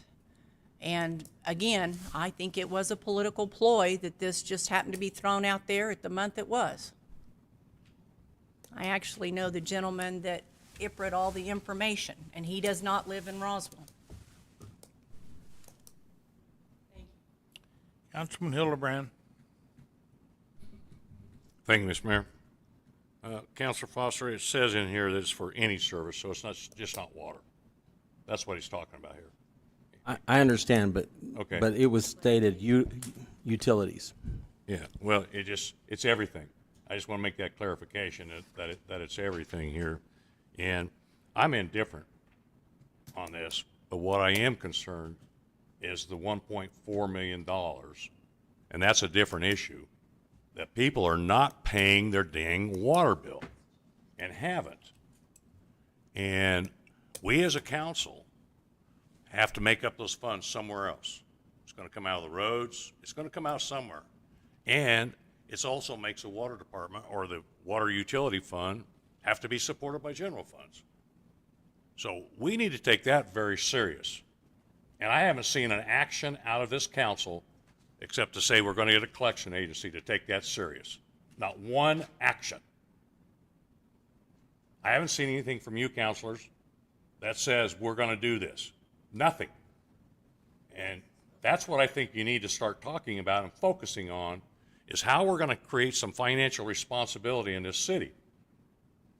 I'm indifferent about this. I don't care. I pay my bill.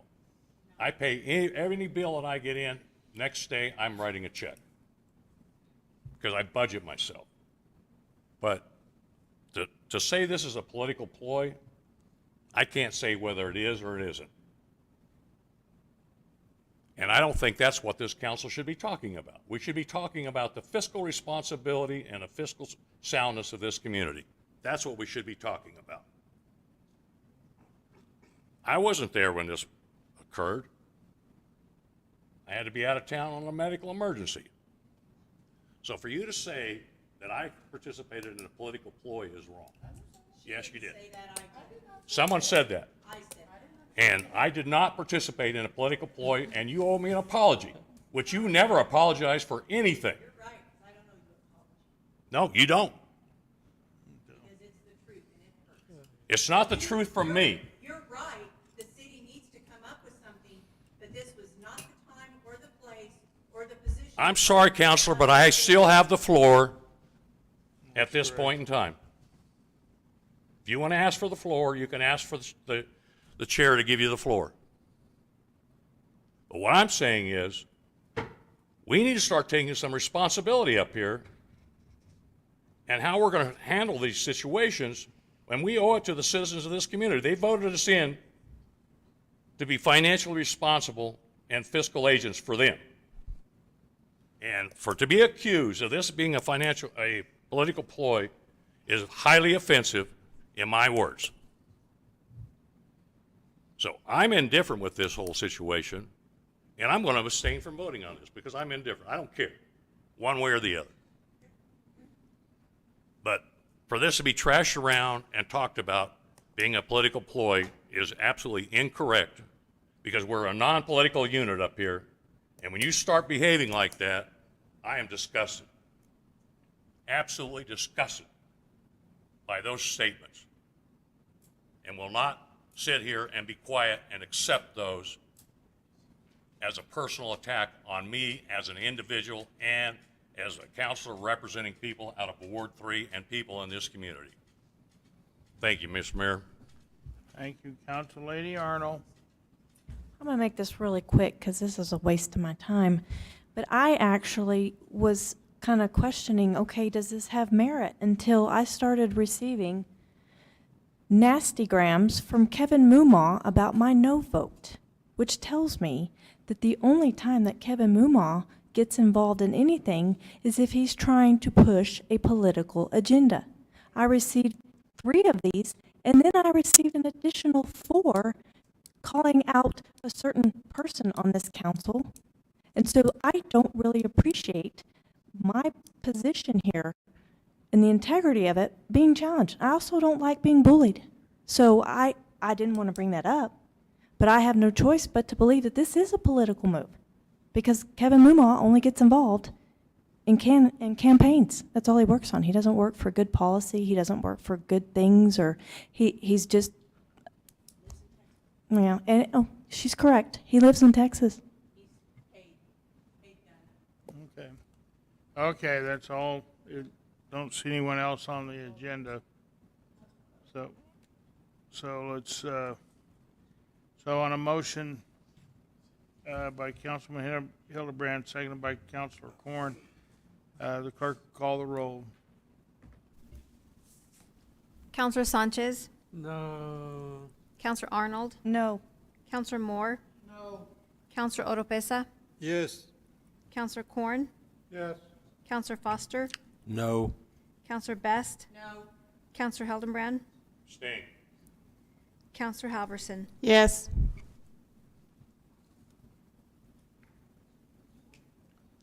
But, 3 to 5 with 1 extension. yeah, 3 to 5. By the item 32 does not pass. So we can move ordinance number 23-16 did not pass. So, okay, we can move down to item number 33 is approval for reallocation of capital equipment savings and the use of cash on hand to purchase a CAT D5 dozer from the Cat Wagner in the amount of $1,163,418.26. Okay, so we have a motion, Councilman Corn. Do you have a motion? You ready for a motion? Yes, sir. You sure? Yep. Oh, okay. Mr. Mayor, I move that we approve the reallocation of capital equipment savings and use the cash on hand to purchase a new D8 Caterpillar dozer from Cat Wagner for $1,178,418.26. Second. Who is that? You guys. Which one would you? I can't tell should the I difference. just- Foster? Okay, we'll give it to Councilor Foster. You want me to just get out from between you two? Okay, we have okay. So now, anyone care to speak in favor of this? Okay, Abraham, you can speak in favor of it. Are you on it? Mayor, Council, with your permission, I'll try to keep this short and brief if you'd like, but I'm here for any questions if you're okay with that. If you're okay with that, Chad. DA Dozer, currently, the landfill processes a significant amount of garbage. Unfortunately, when I arrived 3-4 years ago, the dozer that they had utilizing was not big enough to process the amount of garbage that we move every day now. So we have made a lot of changes internally on our work processes, our work methodology, how we process the garbage in an effort to extend the life of the cell so we can save some money. So one of the reasons why we're utilizing this DA dozer is to work on our space management. The better we manage our space, the better we compact our garbage, the longer the life of the cell is. So some of those cells, just for reference, those cells are 3.4 to 3.8 up to $5 million right now. Again, the DA dozer, just one of my points here is like it's going to serve a multi-purpose. The dozer we requested is going to have the technology so we can shape the next cell. So with that technology, we'll be able to not only process garbage, but also cut the next cell, save us in a lot of earth moving, That's where a significant amount of the cost of building a cell is. You have to cut the cell out, move the dirt over to shape it. We'll be doing that process. The dirt in the next cell is going to help cover the garbage we have now. So it's a multi-purpose tool as well. Here's a side-by-side comparison of what we have now. The D6, as you can see, is significantly smaller. It's 50% and less weight, and it moves a lot less garbage than we can. We do have the largest compactor that CAT provides to process our garbage. The Dozer was going to work hand in hand with them. We'll be able to process a lot more material, garbage, refuse quickly and efficiently. We're going to be utilizing the Sourcewell contract, and you can see up there. We're going to be utilizing some of our savings from our capital equipment. We had a savings of $485,000 that we were going to reallocate for other equipment, but we took the opportunity to bring it to the council, the governing body, so we can review it. We are going to be using $696,000. We are requesting to use $696,000 of our cash on hand. As of September 23rd or 26th, our cash on hand is $4.8 million. The total price of the Dozer, $1.1 million. Finance and infrastructure asked us to raise the trade-in value, so we took it from $55,000 to $70,000. And I do want to note, I just spoke with CAT today. We're negotiating to have specialized training at a CAT facility that CAT's going to give us access to that's utilized for international training. So we do have that on the table. I'm working on that right now to get that in writing. I could be glad to bring it back to infrastructure or the governing body as well. Here's the machine that we're going to be looking to purchase. The reason I bring up the training is because we don't want to just put anybody in that machine. Right now, we have one person that can utilize it. We want to have the adequate training to protect the investment. It's extremely expensive. The compactors that we brought in CAT. They were here for 2 to 3 days with us, utilizing training with the employees. It's critical for the life of these pieces of equipment. And for that, Mayor, Council, I stand for any questions. Any questions on this item, on the CAT? Councilman Hildebrand. Abraham, I want to commend you for being a good trader and going back and getting a little more trade-in value for that. Thank you, Councilor. Appreciate the guidance. It's saving money for the city, which I appreciate your efforts to do that, and you were able to get us an extra, $15,000 Yes, trade-in. sir. So, And I don't have a monetary value on the training. That's a significant leap for us. That's something that Roswell's probably never had access to. Abraham, I'd like to compliment you on getting that training. The Highway Department, when they put that training facility out here on the airport, on training people out how to use their equipment, it had a huge savings to the state because people were out there. They weren't learning on the job. They were learning the safe way and the most efficient way to operate that equipment with doing the least damage to the undercarriage and everything else in there when they did that. By going to a CAT facility to learn, and I hope you can, as many people as you can send, I hope you send them to that because they're going to learn more in that CAT facility about the operation of that equipment than any place else they could go. And it just stops damage to equipment by having them in their knowledge. And the state found that out when they had that facility out at the base on training equipment. I would compliment you on coming up with that idea too. It's good. If I may add, Mayor, we had UNM come down and train some of our staff as well, some heavy equipment training. It was $25 an individual. It was a 4-day training. We invited the streets departments to come to the landfill. We do training there. We're also talking to the state training facility in town. So the majority amount of training we can do is best. You are absolutely correct. CAT training is internationally known. Yeah. So that's what we're looking for. So thank you, Mayor. It's unbelievable. Yeah. Any further comments?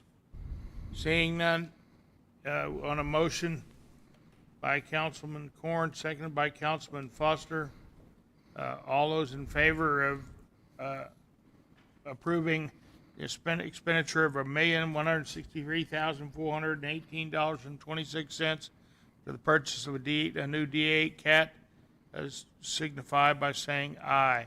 Aye. Opposed? By a vote of 9 in the affirmative, none in the negative, it is passed. Thank you, Mayor and Council. Next, okay, item 35. 34 was pulled. We go to item 35, which is the replat zoning case 23-009, approval of the zoning case, a final plat for Pioneer Bank commercial properties to replat, subdivide set 7.3 acre lot into 6 commercial lots in the C2 community commercial zoning district on the north side of West Mescalero in the 2,900 and 3,000 blocks of North Main Street. And that would be Council Lady Arnold. Council Lady Arnold moved, a second by Second. Councilman Foster. I'm glad you're both working together. Okay, so we have it's 35. We have a motion from Council Lady Arnold, second by Councilman Foster.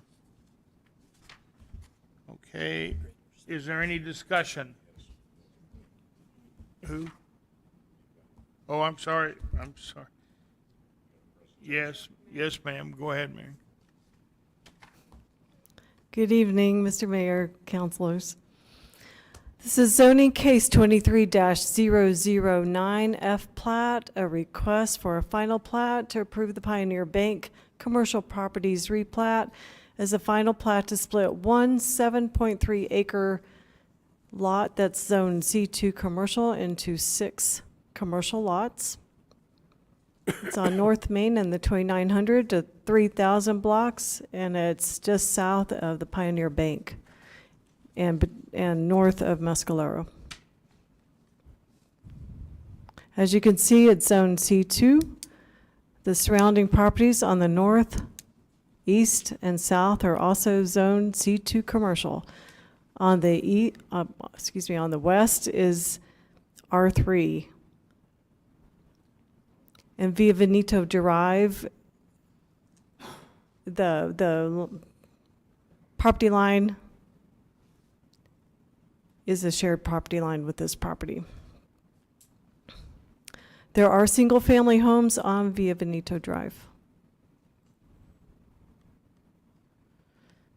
And this is just another, this shows what's around there. So on the south side is Farmers Country Market. C2 west is on the this R3. East on the other side of Main Street is C2, and north is Pioneer Bank. There's already existing infrastructure that will accommodate all 6 lots, both off of Main Street and Mescalero. There are drive entrances and existing private drive. And there's also underground infrastructure as well, water, sewer, etc. This is the final plat showing the 6 lots. As of today's date, we had only received 2 inquiries and a request that when it is developed, these commercial lots, that a solid fence go parallel to the Via Veneto.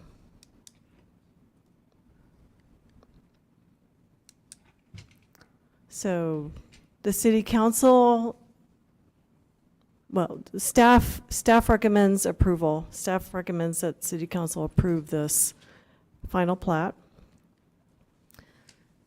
On September 26th, Planning and Zoning Commission voted 4-0 to recommend approval to city council, and then it's your action tonight. We request approval. I stand for questions. Thank you. I will not vote on this issue. I'm on the board of Pioneer Bank, and I will not vote on this issue. Councilman Hildebrand. Thank you, Mr. Mayor.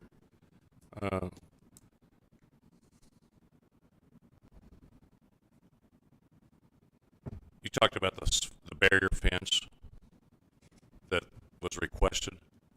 Was that discussed at P&Z or was that after their approval? Mr. Mayor, Councilor Hildebrand, it was discussed at Planning and Zoning Commission, Yep. and the way it works is at the time of development, on the development plan, the fence should be placed on those sections of property that will be developed. So, but it's not restricted right now. So the landowner does not have to put the 6-foot wall up, correct? Not until the development occurs. And So that's what's written in there is that they do have to, when they do develop, they do have to put the 6-foot wall up? correct, it's in the zoning ordinance under. It's in the zoning ordinance? Yes, sir. Okay, thank you. And Mr. Nahar is here as well. If you have any further questions, he can address. And the one thing that on that piece of property, there's a turn in there where people can turn left off of Mescalero if you're headed east. And it's quite awkward the way it's designed because it's hard to turn left into that facility. The way there's a triangle piece that's cut in there. And you know, I would just hope you could take that out just because it's very awkward. People turn in there, they turn left in there all the time. And if you can't go into that property, turning left there, then you have to go all the way around, and the only access into that facility is off of Main Street. And that, to me, creates kind of an unsafe traffic hazard to me. That was part of the development when it first came in. I think I understand why they did that, so you wouldn't have conflicting traffic from coming out of Farmers Country Market and also the development in question now. So there hasn't been no development on Pioneer, so we can't really see what the traffic counts are and the traffic impact would be. But I have had discussions with Pioneer Bank that that question is open. You just got to see what's going to be developed, and we'll take it from there. Yeah, but you see what I'm saying? Because if there's only one entrance into that property, you know, into that property is off Main Street. The way, if you're turning left, if that lane is there to stop you from turning left, there's only one, and I don't, usually you like to have at least two entrances to Okay, any well, property that's a first. private drive, but I think I understand, because it's the same difference that when, what was that drive-through that was across from Buffalo Wild Wings, and then the one next to it, and then we had McDonald's across the street? I made sure that there was no openings on Main Street, because I didn't want to have fast food places from both directions trying to cross into Main Street.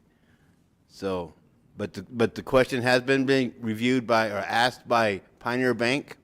I haven't said no. We'll just review it when development comes up. Mr. Mayor. Yeah, I happen to live in that neighborhood, and I frequent that bank. So when I want to come out of that drive, because I don't like to come out on Main Street because traffic's so heavy on Main Street Oh, I coming out there understand. other avenues. But when I want to go back to Main Street, I've got to go could go right, and then I got to go around and come back around to get back to Main Street. The way that's, because you can only take a right coming out of that parking lot. Yeah, it's very similar to Home Depot. It's really a mess. Yeah, like they did the same thing at Home Depot when you come out the north entrance. Yes. It's a right only, right out only, right in, right out only. Right, correct. So- And that, again, creates, got to go further to drive to get that. So that wasn't something we imposed, was it? I couldn't tell you that. That plat's been down there. The original design's been down there longer than I Longer was than involved you? with. Well, not longer than me, but I wasn't involved with it. That was David's story. So Okay, so it's reasonable for them to request that and get that removed? Right, I just want to see what's going in there, what kind of traffic impact we're going to have. Yeah, okay. For right now, it's going to stand, but if they sell properties and starts developing, I mean, as I understand, talking to Pioneer and the representatives, the reason this plat's going on, they're making some of the lots a little bit bigger to make it more, and so they can sell it better. Yeah. Okay. Have, because you can have a business and the parking that we'll need and that kind of stuff. So, but the Okay, I just want to voice what I feel when I come out of there. Absolutely. I mean, we have the same similar situation at Home Depot. I get the same calls from Home Depot. Yeah, thank you, Louis. Yes, sir. Okay, oh, now we're down. So, My list. Mr. Hildebrand, yes. Juliana. I think Council. Lewis is tired of hearing from me because I've brought it up at least at 3 different occasions to fix that, because it is a private drive and people are taking left turns onto that out. If you look at the picture, if they're turning left into to the bank, they're actually turning in on the oncoming traffic because they don't want to go around that island. So, and it's a private drive, so I guess that's not illegal for, but yeah, that does need to come out. And Lewis and I have had conversations about that several times. You make my life easier if you take it out.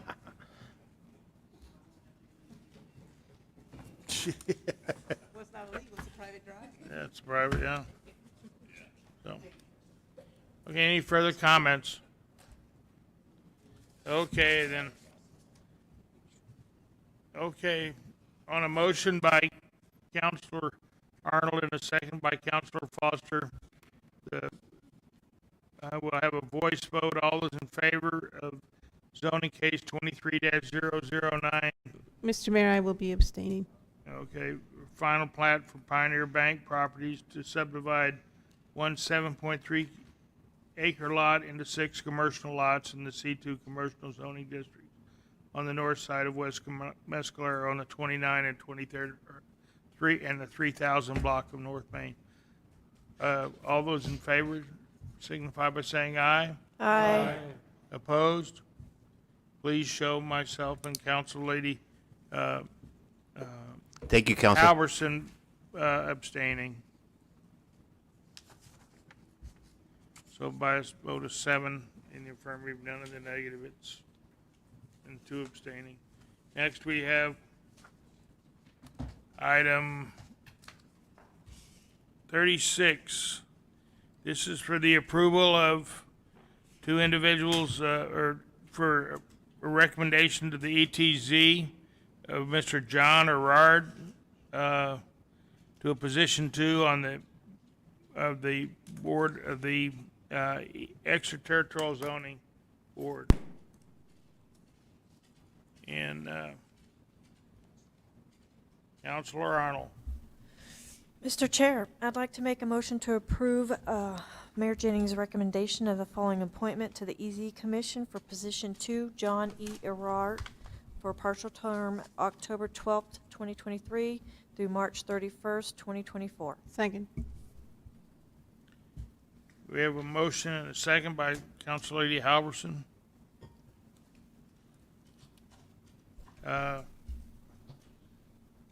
Just for the body's information, Mr.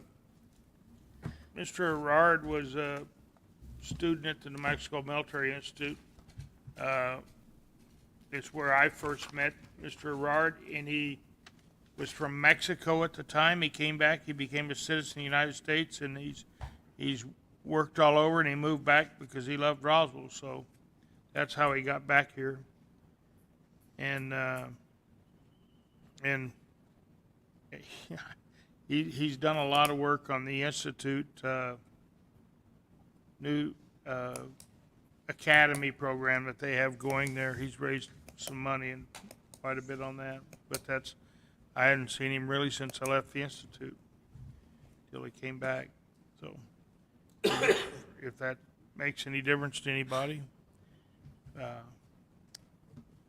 Any further comments? Okay, if the clerk will call the roll on the approval of Mr. John E. Erard on a appointment to the ETZ zone. Counselor Sanchez, Counselor Arnold? Yes. Counselor Moore? Counselor Oropesa? Yes. Counselor Corn? Yes. Counselor Foster? Yes. Counselor Best? Counselor Heldenbrand? Aye. Counselor Halverson? Yes. Motion passes 9-0. Thank you. Next, we have item 32, approval of a recommendation of the following appointment of the Planning and Zoning Committee position 2, Mr. Gregory D. Holman. It's a partial term from October of 12th of 2003 to March the 31st of 2024. So we have a motion by Council Lady Arnold, a second by Council Lady Moore. Thank you. And Mr. Holman is an architect who's moved to Roswell and lives downtown, and seems like a nice individual. It'd be nice to have his expertise on planning and zoning. So,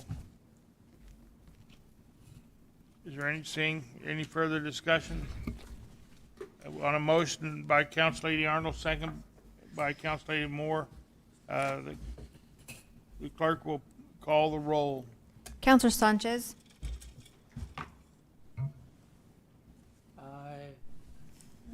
Counselor Arnold? Yes. Counselor Moore? Yes. Counselor Oropesa? Yes. Counselor Corn? Yes. Counselor Foster? Yes. Counselor Best? Yes. Counselor Heldenbrand? Aye. And Counselor Halverson? Yes. Motion passes 9-0. By a vote of 9 in the affirmative, none in the negative, Mr. Holman has been approved to the Planning and Zoning Commission. Okay. Now we have public participation. Is there anybody from the public that wishes to participate? Come on, come on. Does the chief want to say something? Chief, would you like to say anything? He wants to go home and go to bed, right? All right, so no public. Mr. Manager, do you have any announcements? No, sir. And the Assistant City Manager? Yeah. Okay. Okay, then I guess the only thing left to do is, anybody else want to say anything? Just do it. We'll move it, we'll adjourn. Golly. I want to know who won the pool on how quick we'd get out of here today.